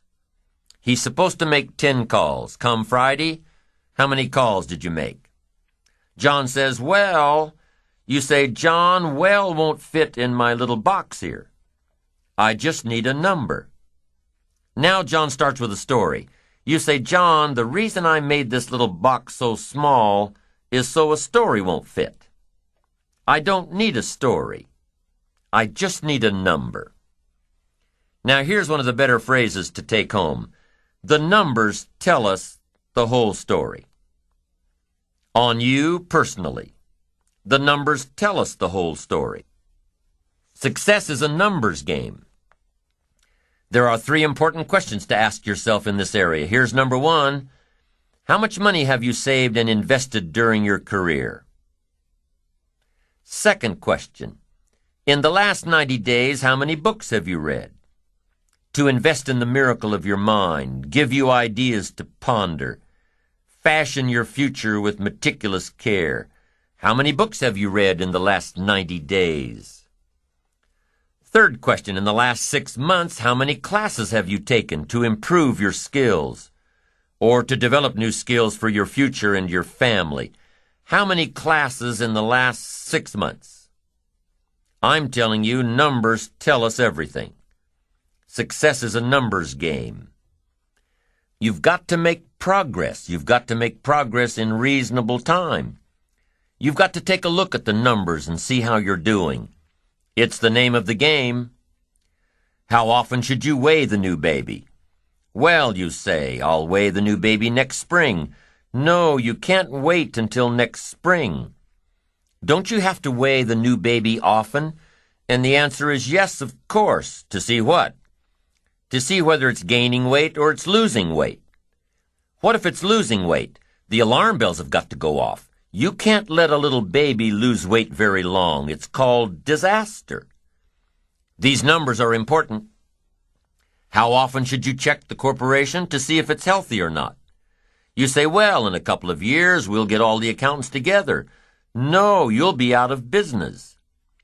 In Las Vegas, the big gambling houses, guess how often they put together a financial statement to see where they are? Several times a day. Why? So much is happening. If you don't learn when to shut down some of those tables, you'll be out of business by midnight. You can't wait till midnight. You can't wait till tomorrow. Tomorrow's too late. You've got to know the numbers. What is your cholesterol count? You don't know and you don't care? You've just got your fingers crossed for the future? We'd better come and get your family and take them to safety. Come on, be responsible for the set of your own sail. Leave it to no one else but yourself, and learn to refine these numbers for yourself. How many pounds overweight should you be at age 50? John says, well, I've got big bones. Well, we'll give you 10 pounds for big bones, but hey, 25, 30 pounds, and we've got to turn on the caution light at home and at the office. Somebody says, what's that flashing caution light? John's up about 20, 25 pounds. 35, 40 pounds, and the flashing red light comes on at home and at the office. Somebody says, what's that flashing red light? John's up about 40 pounds. 50 pounds, and the siren goes off. Somebody says, what's that siren? John's over 50 pounds. I'm asking you to take charge of your own life. Be responsible for your own life. Be responsible for your own retirement. Be responsible for your own health.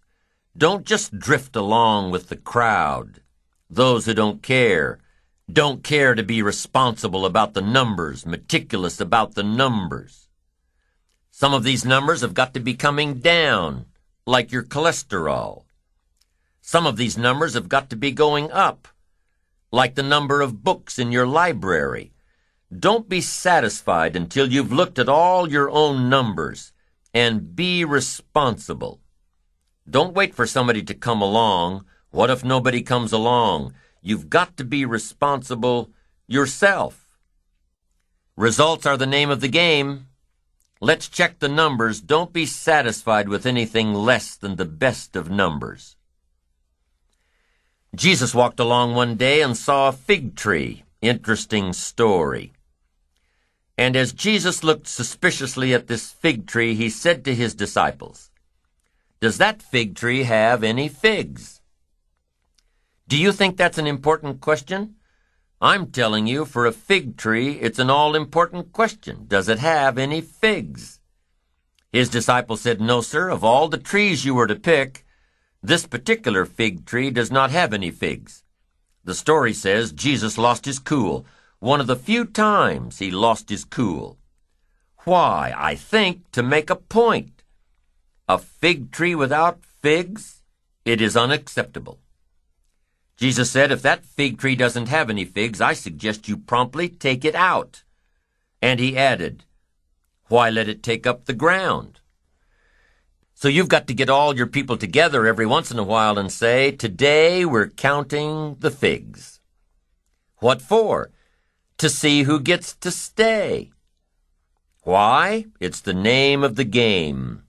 Results. Now, what if your results are not that good right now? What if you're going through some tough times and aren't quite sure what to do next? You know why I do seminars and lectures and write books and audio programs? So I can attend them all myself, read it again myself, listen again myself. I don't do it just to hear myself talk.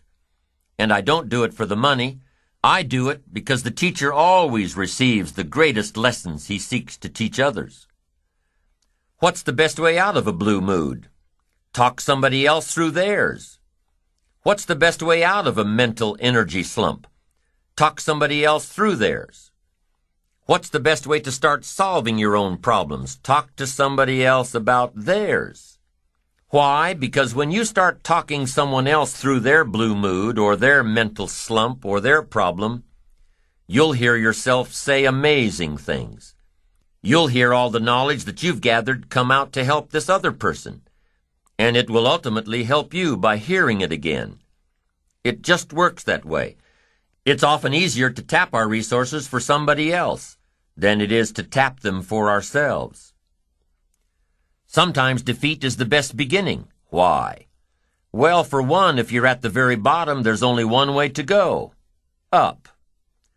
But more importantly, if you're flat on your back mentally and financially, you'll usually become sufficiently disgusted to reach way down deep inside yourself and pull out miracles. Pull out talents and pull out abilities and pull out desires and determination. When you're flat broke or flat miserable, you'll eventually become so disgusted that you'll pull out the basic essentials required to make everything better. And it's in the face of adversity that things begin to change, that you begin to change. With enough disgust, desire, and determination to change your life, you'll start saying, "I've had it. Enough of this. No more. Never again." Here's where the miracle begins. I've had it. Enough. No more. Never again. These words and these thoughts really rattle the power of time and fate and circumstances. And these three things, time and fate and circumstances, all get together and say, "Okay, okay." We can see that we have no power here. We're facing some major resolve. This guy's not going to give up. He's had it. He's done with all this nonsense. We better step aside and let this guy get by. Resolve. Inspiration through disgust. But a lot of people don't change themselves. They wait for change. Circumstances to change, the government to change, life to change. What'll that do? Not much. These poor unfortunate folks accept their defeats and wallow in their self-pity. Why? Because they refuse to take control of the situation.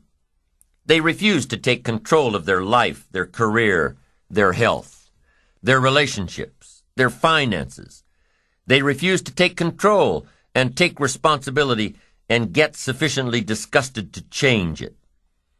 But if you are disgusted, if you are making changes, if this program finds you in the middle of your own personal slump, then I have some words to offer you. Your present failure is a temporary condition. It is only a temporary condition. You will rebound from failure just as surely as you gravitated into failure. Somebody once suggested to me in a bout of failure that I should tell myself that this too shall pass. I firmly believe that you're only given as much as you can handle, as much negativity, as much failure, as much disappointment.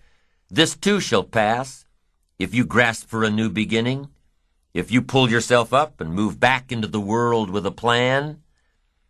So as foolish as it might sound, be thankful for your current limitations or failures, for they are building blocks from which to create greatness. You can go where you want to go. You can do what you want to do. You can become what you want to become. You can do it all, starting now, starting right where you are. A father talks about his daughter. She's gone through some pretty tough times. And as he tells it, she's a pretty tough person. He has a unique way of describing his daughter's situation, though. While most parents would be frantic, even of their kids who are grown and gone, this man just smiles and says that his daughter is like a frog in a jar of cream. She keeps kicking and kicking and kicking, and pretty soon the milk will turn into a lump of butter, and she'll be able to jump out. That's an interesting way to look at it, an interesting illustration of tenacity, but that's how it works. You've got to keep trying and trying and trying. You've got to have enough resolve to do it until. So be grateful for adversity. But for your future, make it work for you, not against you. Make your failures give birth to great opportunity, not prolonged agony. Make your disgust lead to inspiration, not depression. The world will willingly sit by and let you wallow in your sorrows until you die broke and alone. And here's what else the world will do. The world will step aside and let you by. Once you decide that your present situation is only temporary. Once you decide to get back on your feet and make your mark. The world doesn't care which choice you make, to stop here or to go on. The world doesn't really care. So you have to. You have to care. In your own enlightened self-interest, give a run at adventure. Keep your eyes firmly on the achievement, on your ambition, and not merely existence and self-pity. Make a commitment to excellence.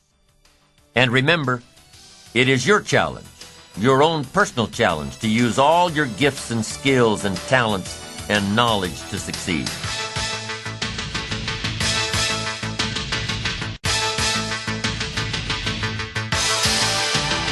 Now here's another thought for you. It's a big thought. It's a thought that can make all the difference in the world, and here it is. Success is something you attract by the person you become. Once I understood that, I changed my whole method of operation. Success is something you attract by the person you become. Success is not something you pursue. What you pursue usually eludes you like a butterfly, something you go after that you can't catch. Success is something you attract like a magnet by the person you become. To attract attractive people, we've talked about this before. To attract attractive people, you must be attractive. To attract powerful people, you must be powerful. To attract committed people, you must be committed. Instead of going to work on them, you go to work on yourself. You work harder on yourself than you work on the job.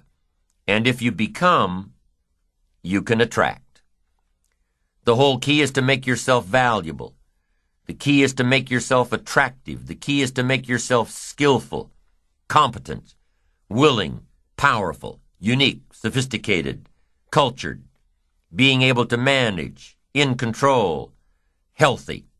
The whole key really to the future is personal development. Because the greatest gift you can give to someone else is your personal development, self-development, self-investment. The greatest gift you can give is your own personal development. If I become 10 times wiser, 10 times stronger, 10 times brighter, 10 times more competent, think of what that will do for my success. If I grow, think of what that will do for my future. Self-development earns success. Self-investment earns respect. And the only way to make a better and better and better investment in your future is to become better and stronger and wiser and more competent. And the more attractive you become, the more attractive you are. And the more attractive you are, the more you attract success. Self-development, self-investment attracts success. That's powerful. Now here's what would be pitiful if your income grew and you didn't grow. Because here's what usually happens. If your income takes some jumps, it's best that you grow quickly up to where your income is. Why? Because otherwise your income will soon come back to where you are. Somebody once said, if someone hands you $1 million, best you become a millionaire so you get to keep the money. I'm telling you, success doesn't want to hang around an incompetent person. That's the problem with winning the lottery, the lack of self-development to be able to master it and keep it. And now the fortune is bigger than the person, rather than the person being bigger than the fortune. If you're a parent, use that as a challenge to grow personally. Use the challenge of parenting to grow. See what you can become. One ancient writer said this, here are some reassuring words. God's arm is not short. Aren't those reassuring words? God's arm is not short. You can't think of anything more pitiful than a God with a short arm. Poor God, his arm's too short. He can't reach all the way. Can't reach out to all of us. This writer said, no, be reassured. God's arm is not short. He can reach all the way, and he can reach everybody. Shouldn't that be said of every father, of every mother? They can reach all of their children. They can reach all the way. They don't lack stories and illustrations. They don't lack wisdom and power. And the only way you can become that kind of parent, the only way you can keep up that process, is by personal development, by becoming better than you are, stronger than you are, wiser than you are, becoming, growing, so that your investment grows. As your children grow, you grow. Your power grows, your influence grows, your wisdom grows, your command of the language grows. You see, that's what's challenging, to be involved in a situation that makes you grow. If that situation is success, keep growing to be bigger than your fortune. If that situation is failure, keep growing until you're bigger than the problem. Keep growing, keep becoming, keep doing it until. Now, there are two qualities that can increase your chances of success. Two very important qualities. Number one, patience. Number two, persistence. Let's talk about patience for a moment. Patience is what? Learning to handle the passing of time. Now, once you've had an appetite for success and you start going for it, now you've got to learn to handle the passing of time. Here's why. It takes time. It takes time to build a corporate work of art. It takes time to build a symphony orchestra with flawless music and harmony that sends you on flights of ecstasy, to be remembered long after the orchestra has shut down and the lights have gone out. It takes time to put harmony together. It takes time to build a life. It takes time to build an enterprise. It takes time to get through school. It takes time to develop and grow. So give your enterprise time. Give your business time. If you're in management, give your people time. If you're a parent, give your kids time. Don't be too short, too quick. Give them time. Now, not forever, but time. It takes time. Here's the ultimate challenge. You've got to have patience with yourself. It takes time to make changes in habit and discipline. It takes time to correct old errors in judgment and to finally give up old blame and pick up new responsibility. I'm telling you, it took me some time. I used to blame the government and blame taxes and blame the company and blame the marketplace. It took me a long time to give that up. That was a pretty comfortable list to explain my empty bank account, pennies in my pocket, nothing in the bank, not doing well, embarrassed by my situation. It took time to give that up and only blame myself. That took a while. So have patience with yourself, number one. And number two, while you're dealing with the passing of time, number two is to keep doing it. Be persistent. Be tenacious. Keep doing it until. As long as you are patient and persistent, it's hard to elude success. As long as you maintain patience and persistence, tenacity, there's only one person, just one person, that will draw the line between success and failure. One person, and that person is you. So be patient. Be persistent. You need both patience and persistence together, and here's why. Lack of patience is probably the worst enemy of ambition. While your ambition keeps growing, keeps moving, keeps looking for new ways to succeed, impatience tends to grow frustrated. Impatience won't allow for persistence. Impatience wants to give up. Impatience calls discouragement failure. But your ambition won't let you give up so easily, not if you're persistent. What others may call failure, ambition calls a learning opportunity, a chance to make adjustments along the charted course to success. Ambition knows something else too.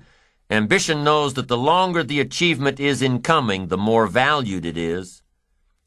So let me give you a few aspects of patience, some examples that might help illustrate just how valuable it is. There are 6 aspects of patience, and here's number 1. Knowing when an opportunity is right and when more preparation is needed. Let's say you're opening up a restaurant specializing in fresh seafood. You're all excited to get going, get the money coming in instead of it all going out. You're all excited. So because you're all excited, you want to open early. Your impatience gets the best of you. And so you do, open before your scheduled grand opening. Customers start coming in. They're all excited about this new great restaurant. And everybody wants some fresh seafood. They're all ordering fresh seafood from the menu. But now you panic. You haven't got any. You're not ready. The fresh seafood shipment won't come in for a week. Impatience has just killed the restaurant. Now let's say you've got a great new product that's scheduled to come out on the market in the next several months. Everything's going according to plan, so you start planning your ads, start planning big public relations events. You're so sure that it's going to happen that you set a date. The engineers told you that the product's not ready, but you're sure it will be. You start planning everything, invite lots of people, influential people, buyers of your product. You're so excited that you went ahead without the product actually being done. Come the week of the grand unveiling, the engineers come to you and say it still doesn't work. Your impatience just lost you credibility in the marketplace. That's number 1. Be patient in knowing the difference between when the opportunity is right and when more work needs to be done. Here's number 2. Remain alert even if opportunity doesn't come right away. Make sure that your patience allows you to keep your eyes open and ready for opportunity. Keep looking. Be patient. Number 3, keep preparing for opportunities even if there's a delay. Even if things aren't going just the way you think they should, keep your disappointments at bay and keep getting ready for opportunities. Be prepared. Always be prepared. Don't let impatience allow you to give up. Number 4 in patience. Take the little setbacks in stride. Take the little successes in stride. Don't let small disappointments discourage you. Don't let the little successes delude you. Avoid the emotional roller coaster that will always disrupt your plan. Number 5, if you're waiting on the decisions of others, be patient. You cannot control the decision-making abilities of others. You cannot control their timing. If your project was to come up before the board in one meeting and time ran out, and they moved your project to the top of the agenda for the next meeting, be patient. Don't be frustrated about what you have no control over. And number 6, take a vacation from your ambition. If you've been working day after day, week after week, month after month without a break, take a vacation from your ambition. The patient person, secure in their ambition, knows that the drive and ambition will still be there, even after some time off.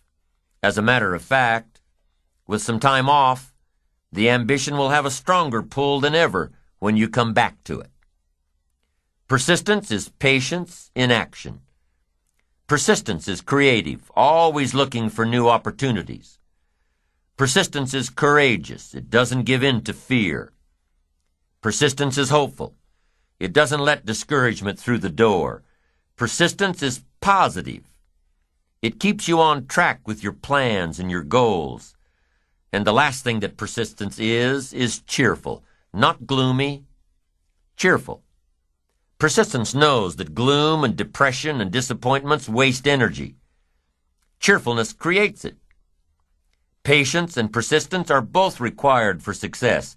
And as we end this side, please remember that success and failure are also intricately intertwined. For without failure, you can never appreciate success. And quite often, without failure, there will never be success.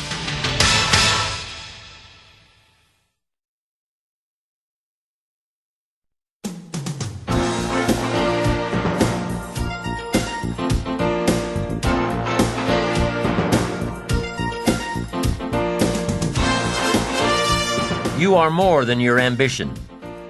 These are undoubtedly some of the most valuable words in this program on the power of ambition. You are more than your ambition. You can't serve your ambition. No, your ambition must serve you. If you serve your ambition, you become less than your ambition. If you don't allow your ambition to serve you, your ambition won't have any resources to pull from, to grow, to maintain. It won't have a reservoir of strength and discipline and ingenuity and creativity. If you serve your ambition, it will be weakened. There will be nothing to revive it, replenish it. So how do you make sure that your ambition is serving you? Let's review the methods for building your ambition. The principles for building your ambition, the building blocks, the fundamental philosophies that we must continue to work on so our ambition will continue to serve us, work for us. Let's go through these one more time, because these building blocks help develop the foundation of good, strong ambition. Here they are. Principle number 1, positive self-direction. Positive self-direction says, I know who I am. I know where I want to go. I am working on my plan to get there. In positive self-direction, you accumulate knowledge and experiences and feelings and philosophies. You gather all that you can to help you decide where you want to go, how you want to get there, how to keep on track. Positive self-direction, that's number 1. The second principle in building your ambition is self-reliance. Taking responsibility for your own life, taking full responsibility for whatever happens to you, taking the credit or the blame for the result of yesterday's activities, changing what's in your power to change, being responsible, working with others, yes, but doing all you can to bring the most value to the table, to the marketplace, being self-reliant, responsible. Principle number 3 is self-discipline, consistent self-discipline. This is one of the most powerful of the 6 principles, and the one that will undoubtedly prevent you from living with the pain of regret. An ounce of discipline weighs far less than a ton of regret. The pain of regret. A little every day, every day, every day, a little discipline every day will make all the difference in the world. It makes all the difference in your health. It makes all the difference in your wealth. It makes all the difference today. And this discipline, consistent self-discipline, practiced at the daily level, will make all the difference in your tomorrows. Here's number 4. The 4th principle for building your ambition is self-enterprise. To keep your eyes open and your mind active, to recognize an opportunity and to grasp it. To consistently create opportunity. To be disciplined enough and prepared enough to take advantage of the opportunities around you. An enterprising attitude says, find out before action is taken, do your homework, do the research, be prepared, be resourceful, do all you can in preparation of what will inevitably come to you, what you're preparing to come to you, self-enterprise. Number 5, working with others. The 5th principle of building your ambition is manifested by working with others. Being able to share the spotlight, keeping your ego in your back pocket, and giving others credit when credit is due. Caring enough about others to offer a kind word, a thoughtful gesture, a helping hand. It's like I said before, it's hard to find a rich hermit. The next time you say the Pledge of Allegiance, notice that it starts with the word I and ends with all.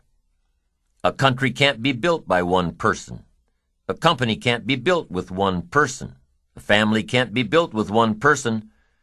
A friendship can't be built with one person. Each of us needs all of us to succeed. Each of us must learn to work with others to achieve our goals, to finish our tasks. Here's number 6. The 6th principle for building your ambition is self-appreciation. You must develop a strong appreciation for the conclusions that you have made, for the sail you have set, for the philosophies you have adopted, for your own methods, your own style, your own model of success. Remember here that success is the steady progress toward your own personal goals, and self-appreciation is crucial in keeping you moving toward those goals. So there you have a review of the 6 principles necessary to build your ambition.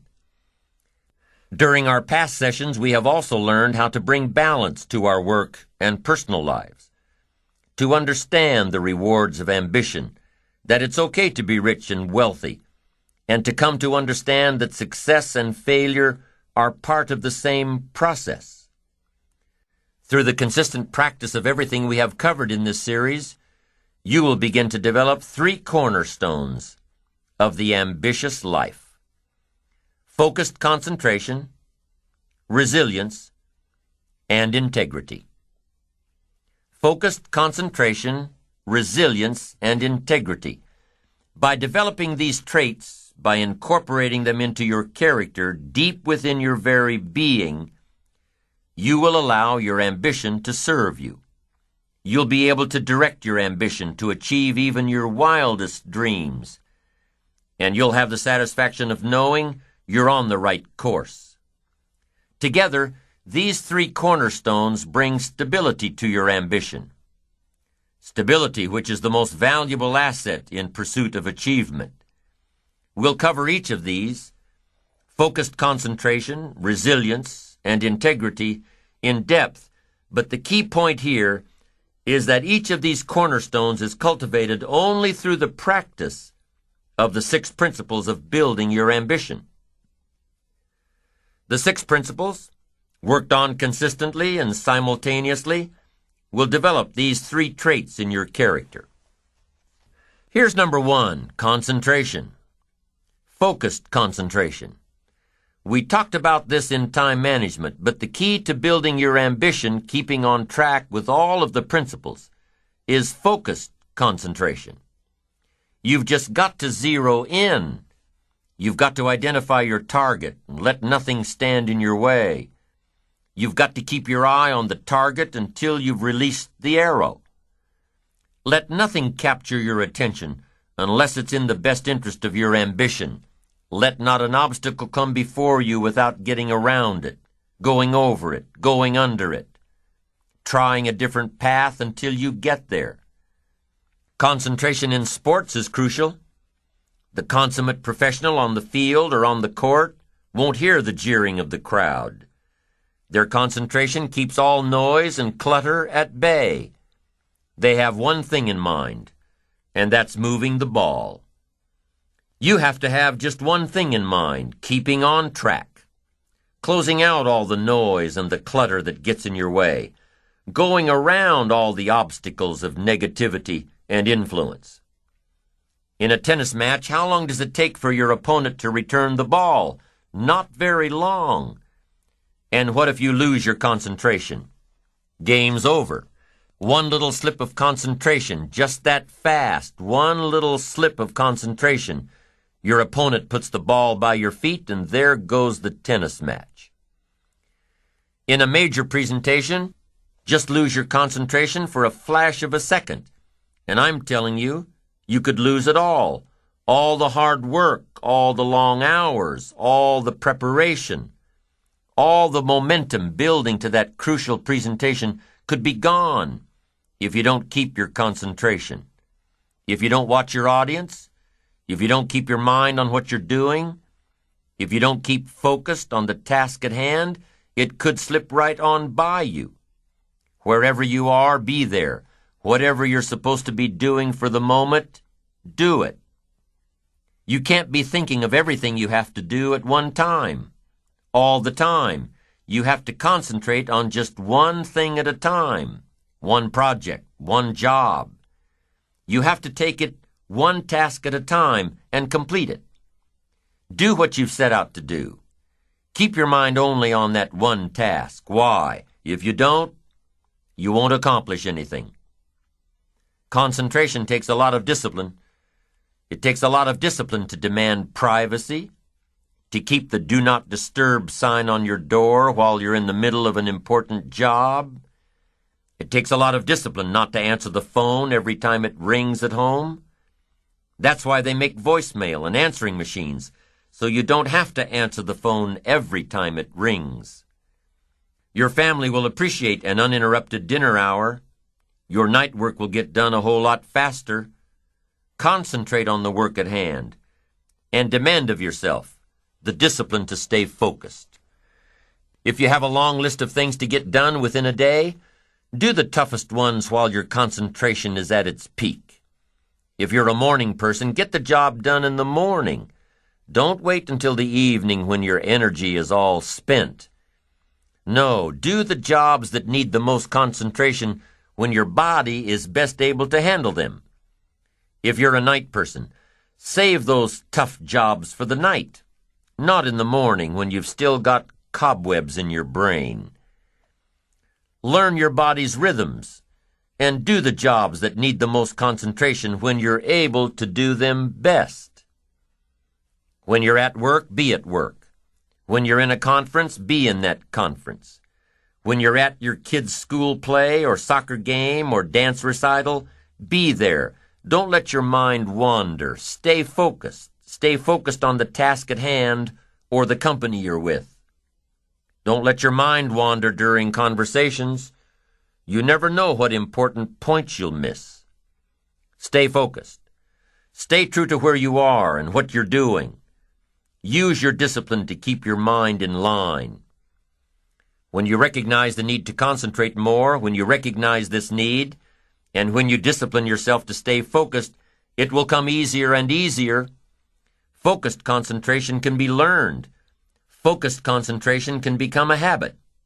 If you work on it a little every day, the easier it comes, the less energy you'll waste on making your mind you. Number one cornerstone of an ambitious person: concentration. Focused concentration. Make your mind pay attention. Discipline yourself to be where you are. Work at work and play at play. Don't mix the two. Concentrate. Give your job the attention it deserves. Give your family the attention they deserve. Give your colleagues the attention they deserve. Wherever you are, be there. Concentrate. That's number one. Here's number two: resilience. Resilience, the ability to return to the original form after being bent or being stretched or being compressed. That's the dictionary's definition of resilience. The ability to readily recover from illness or depression or adversity. Resilience, being able to withstand setbacks, broken hearts and broken dreams, financial crisis, loss of loved ones, loss of enterprise, and loss of health. How would you ever handle it if you lost everything you had today? What would your next step be? How long would you be depressed and upset and angry? What would it take for you to pull yourself up and start all over again? How resilient are you? Could you handle it? Could you learn from all your disappointments and start all over again? What would it take? Well, number one, it would take a lot of self-discipline. It would take a lot of positive self-talk to muster up the energy to begin again. It would take a lot of concentration to block out the noise and the clutter of all the negative voices trying to get through, your negative voices, and the negative voices of others around you. It would take a lot of discipline to balance the fear and anxiety with the knowing that if you did it once, you can do it all over again. It would also take what? A lot of self-reliance. Whether your losses had anything to do with you or not, your future success has everything to do with you. It would take a lot of self-reliance to avoid blame. What's happened has happened. You would need to get on with your life and begin again. It would take a lot of faith. It would take a lot of faith and trust in God to move ahead.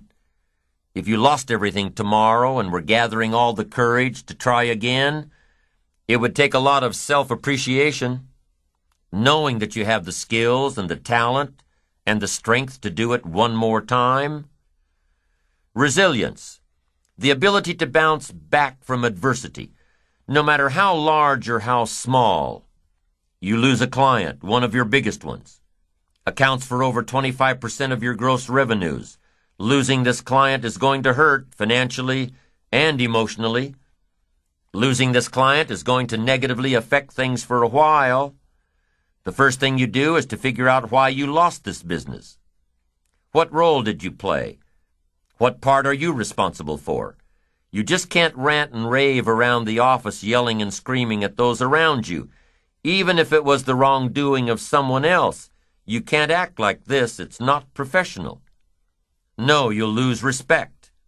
Respect that's hard to regain once you've lost it. Respect of those you work with, trusted colleagues, valuable support people.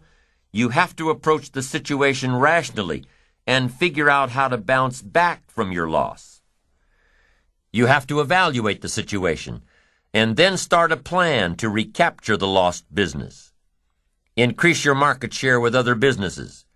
Network with associates to bring in a similar client or a larger one. You can't sit back and dwell on what's happened. No, you've got to get back into the marketplace and recapture what's been taken from you. Get back at it and replace what's gone. Now maybe your loss is a personal loss. Death of a loved one, divorce, loss of a very special friendship. If your loss is a deeply personal one, you must approach the situation a little differently. You must be patient with yourself and give yourself time. Time to grieve, time to mourn, time to regroup.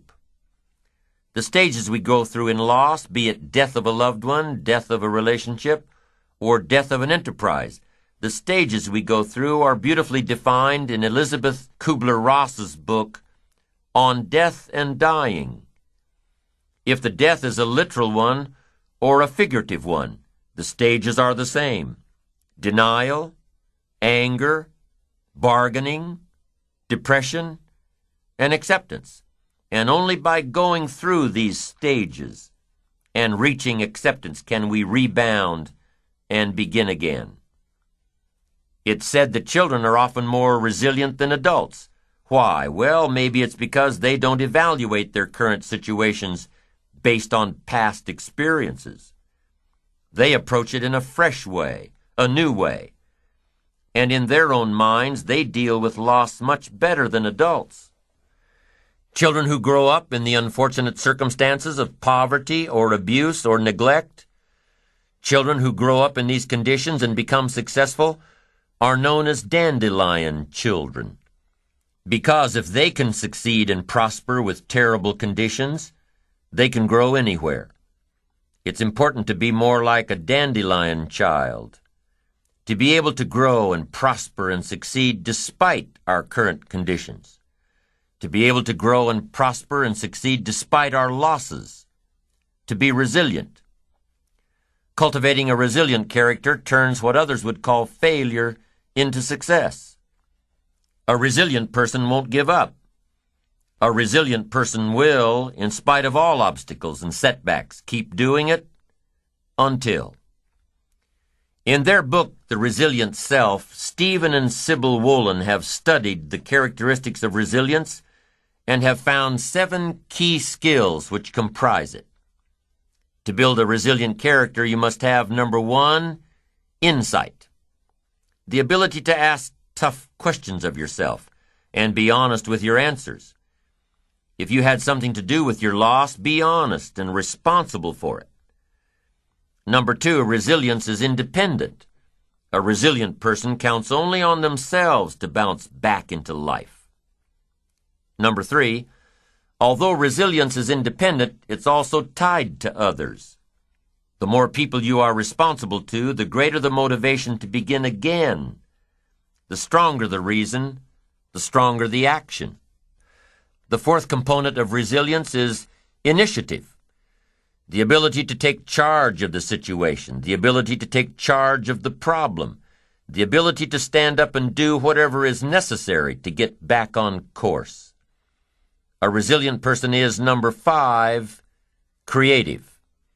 Being able to look at the situation and creatively determine the best way out. To look for solutions. To be enterprising in your approach towards starting over. A resilient person has humor. Number 6, a sense of humor. They may cry till they start laughing, but a sense of humor is so important when turning your life around. You've got to take your ambition seriously, and you've got to take yourself seriously, but you've also got to be able to laugh at yourself sometimes, your situation. Somebody says, you'll look back on this and laugh someday. Well, maybe today is the day to start. A sense of humor, number 6. And here's the last one, morality. Whatever you do to get back on your feet, whatever you do to bounce back into life, make sure it's moral. Make sure that your upcoming success is at the service of others, not at the expense of others. I have made this point several times during this series, but only because it's so important. Success, if it is yours to keep, must be at the service of others. Number 1 cornerstone for an ambitious life is concentration. Number 2, resilience. And here's number 3, integrity. Integrity is adhering to the moral principles of life. Integrity is doing things with honor. Integrity is honesty. Without integrity, ambition loses its unifying focus that comes from integrated goals, from really knowing what you want. Integrity says, I wish to pay fair price for all value. Getting something for nothing makes nothing of me. Getting it cheap makes me cheap. Truly, in your own enlightened self-interest, this is one of the better statements. I wish to pay fair price for every value. I wish to pay fair price. This is self-interest, and it's also integrity. I wish to pay fair price for every value. Why? For what it will make of me. For what paying for it will make of me. If I have to pay, that will make something of me. And by paying, you have the integrity not to take advantage of others. You hear of greedy people boasting about the great deal they just got, the best value, how they negotiated the price down to nothing, how they nickel and dime the other person out of making a profit. Good integrity won't let you do that. We all shop for the greatest value at the best price, but not at the expense of others. Not when your great deal cheated someone out of their profit. You hire someone to do a job for you. Take on a project. You've got to pay fair price. Fair value for someone else to do the work for you, because if you don't, what? They'll never work for you again. They don't want to work long, hard hours to make you look good and not get compensated for it. No, and your integrity won't allow that to happen. Pay an honest price for an honest value. Make it good for everybody involved. Leave a profit. Don't be cheap, be fair. It's your integrity that's on the line, not just a few bucks. Your integrity. If I want something badly enough, I have to earn it. If I want something badly enough, I have to pay for it. Why? Because of what paying for it will make of me. And if I wish to have more, I must become more. I must earn more. And how much should you earn? As much as you possibly can. You must always strive to do all you possibly can. The essence of life is growth. Doing, becoming, striving, growing, achieving. Be like the tree that grows as high as it can. Be like the bird that soars as high as it can. Be like the flowers that bloom as much as they can. Whatever course you set your sail to, do as much as you can to get there. It's part of integrity. Honestly doing all you can in pursuit of what you want, in pursuit of what you'll become. And whatever you sign up for, finish it. Here's a great story about integrity.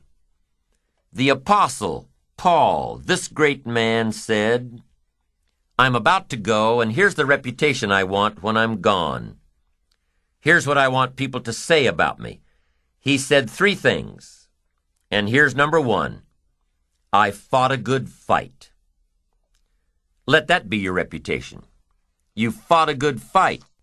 You kept out the ideology that wanted to capture your children, threatened every enemy that ever threatened you, fought like a parent protecting children in the home front. Let that be your reputation. You fought a good fight, and whether or not you won, at least let your reputation be that you fought a good fight. Fought for your rights, fought for the game. You fought for your integrity. You fought for honesty. You fought for success. You didn't leave any energy unspent. You fought. The major key to have success of any kind, you've got to leave this reputation behind. I've fought a good fight. Wow. And here's the second thing Apostle Paul said. Number 2, I finished the task. I stayed until it was done. They gave me a task, and I finished it. I didn't leave it half done. I never walked off the court in the 3rd quarter. I stayed. I finished it. What a good reputation. Finish it. Finish your assignment. Finish the project. Finish the contract. Finish it. Finish whatever you've signed up for. Then number 3, here's what he said. I kept the faith. Boy, that's important. Keep faith with your family. Keep faith with your church. Keep faith with your enterprise. The group I belong to, we pledge our faith, our unwavering confidence in each other. Each of us pledge that to all of us. And I wish for you to be in a group that has so much integrity. You want to be involved with people who pledge and keep your confidences. Allstate says you're in good hands. That should be the reputation of all of us. Develop the reputation of good hands so that no matter where you go, you will represent your family well, represent your company well, have integrity, honesty, success at the service of others, not at the expense of others. And at the end of the road, don't you want to be able to say, I fought a good fight, I finished the job, and I kept the faith? Of course you do. And that last part, keeping the faith, is not that easy. What is the master prayer? Lead us not into temptation, but deliver us from evil. Help us keep integrity in spite of the evil, in spite of going through the valley of the shadow of darkness, that we will not fear that evil will dislodge us from our integrity. Keep the faith of the office. Keep the faith of the company. Keep the faith of the family, of your spouse and of your children. Keep the faith of the church. Keep the faith of the community. Wherever you go, represent your family well. Wherever you go, represent your group well. Wherever you go, represent your colleagues well. Let part of the bond of friendship be that wherever each of you are, each of you will represent all of you well. Wow, what a thing to be able to say. I fought a good fight, I finished the course, and I kept the faith. And here's how he wrapped it up. Apostle Paul said, I understand now there's a crown waiting for me, and I deserve it. Isn't that great to say? I hear they have a trophy for me, and guess what? I deserve it. What a magnificent story to leave behind. I fought a good fight, I finished the job, I kept the faith, and I deserve the crown. Unbelievable. Now others around you, others you associate with, may not have the ambition or the integrity to leave such a legacy behind. But guess what? Let other people lead small lives, but not you. In the challenge of building your ambition, and stepping up to the opportunity of giving someone else light and direction and refinement of thought and character, in all of this, let everybody else lead small lives, but not you. Let everybody else cry over small hurts, but not you. Let everybody else argue over non-essentials, but not you. Deal in things that matter, the larger challenge, the larger opportunity. Go for the challenge and the responsibility of being the absolute best you can, of doing your best, of creating your best, of being the best person, the best friend, the best spouse, the best parent, the best colleague. As you begin to understand and apply all of the principles in building your ambition, remember, ambition is an eager desire to achieve, to be successful at the service of others, not at the expense of others. An eager desire to get ahead in life, to do more for your family, to prosper in health and wealth and relationships. As you're building your ambition, inspiring and fueling your achievement, when you realize that you are more than your ambition, when you let your ambition serve you, you will develop greater concentration, greater resilience, greater integrity. These three aspects will inspire more ambition, ambition that stems from the need to be true and to express your innermost self. And with focused concentration, resilience, and integrity in our character on our side, working for us, we're constantly inspiring the ambitious part of our nature to reach to greater and greater heights. One of the most challenging experiences in life is seeing what you can do to help someone else. And one of the greatest thrills in life is being able to invest life into life. You've given me that opportunity in this program on the power of ambition, and I want to thank you for that. I've invested a bit of my life into your life, and I consider it time worth taking. I want to thank you for this chance and this opportunity. I wish for you the ultimate understanding of your own power. I wish for you heightened ambition. I wish for you achievement. I wish for you influence. I wish for you treasures of the soul and of the spirit and of the mind and of the wallet. And hopefully, what I have shared with you has given you extra perception in sharpening your skills and making your life unique. Let your ambition serve you. Let your ambition lead you to greatness. Let your ambition allow you to go and touch somebody else.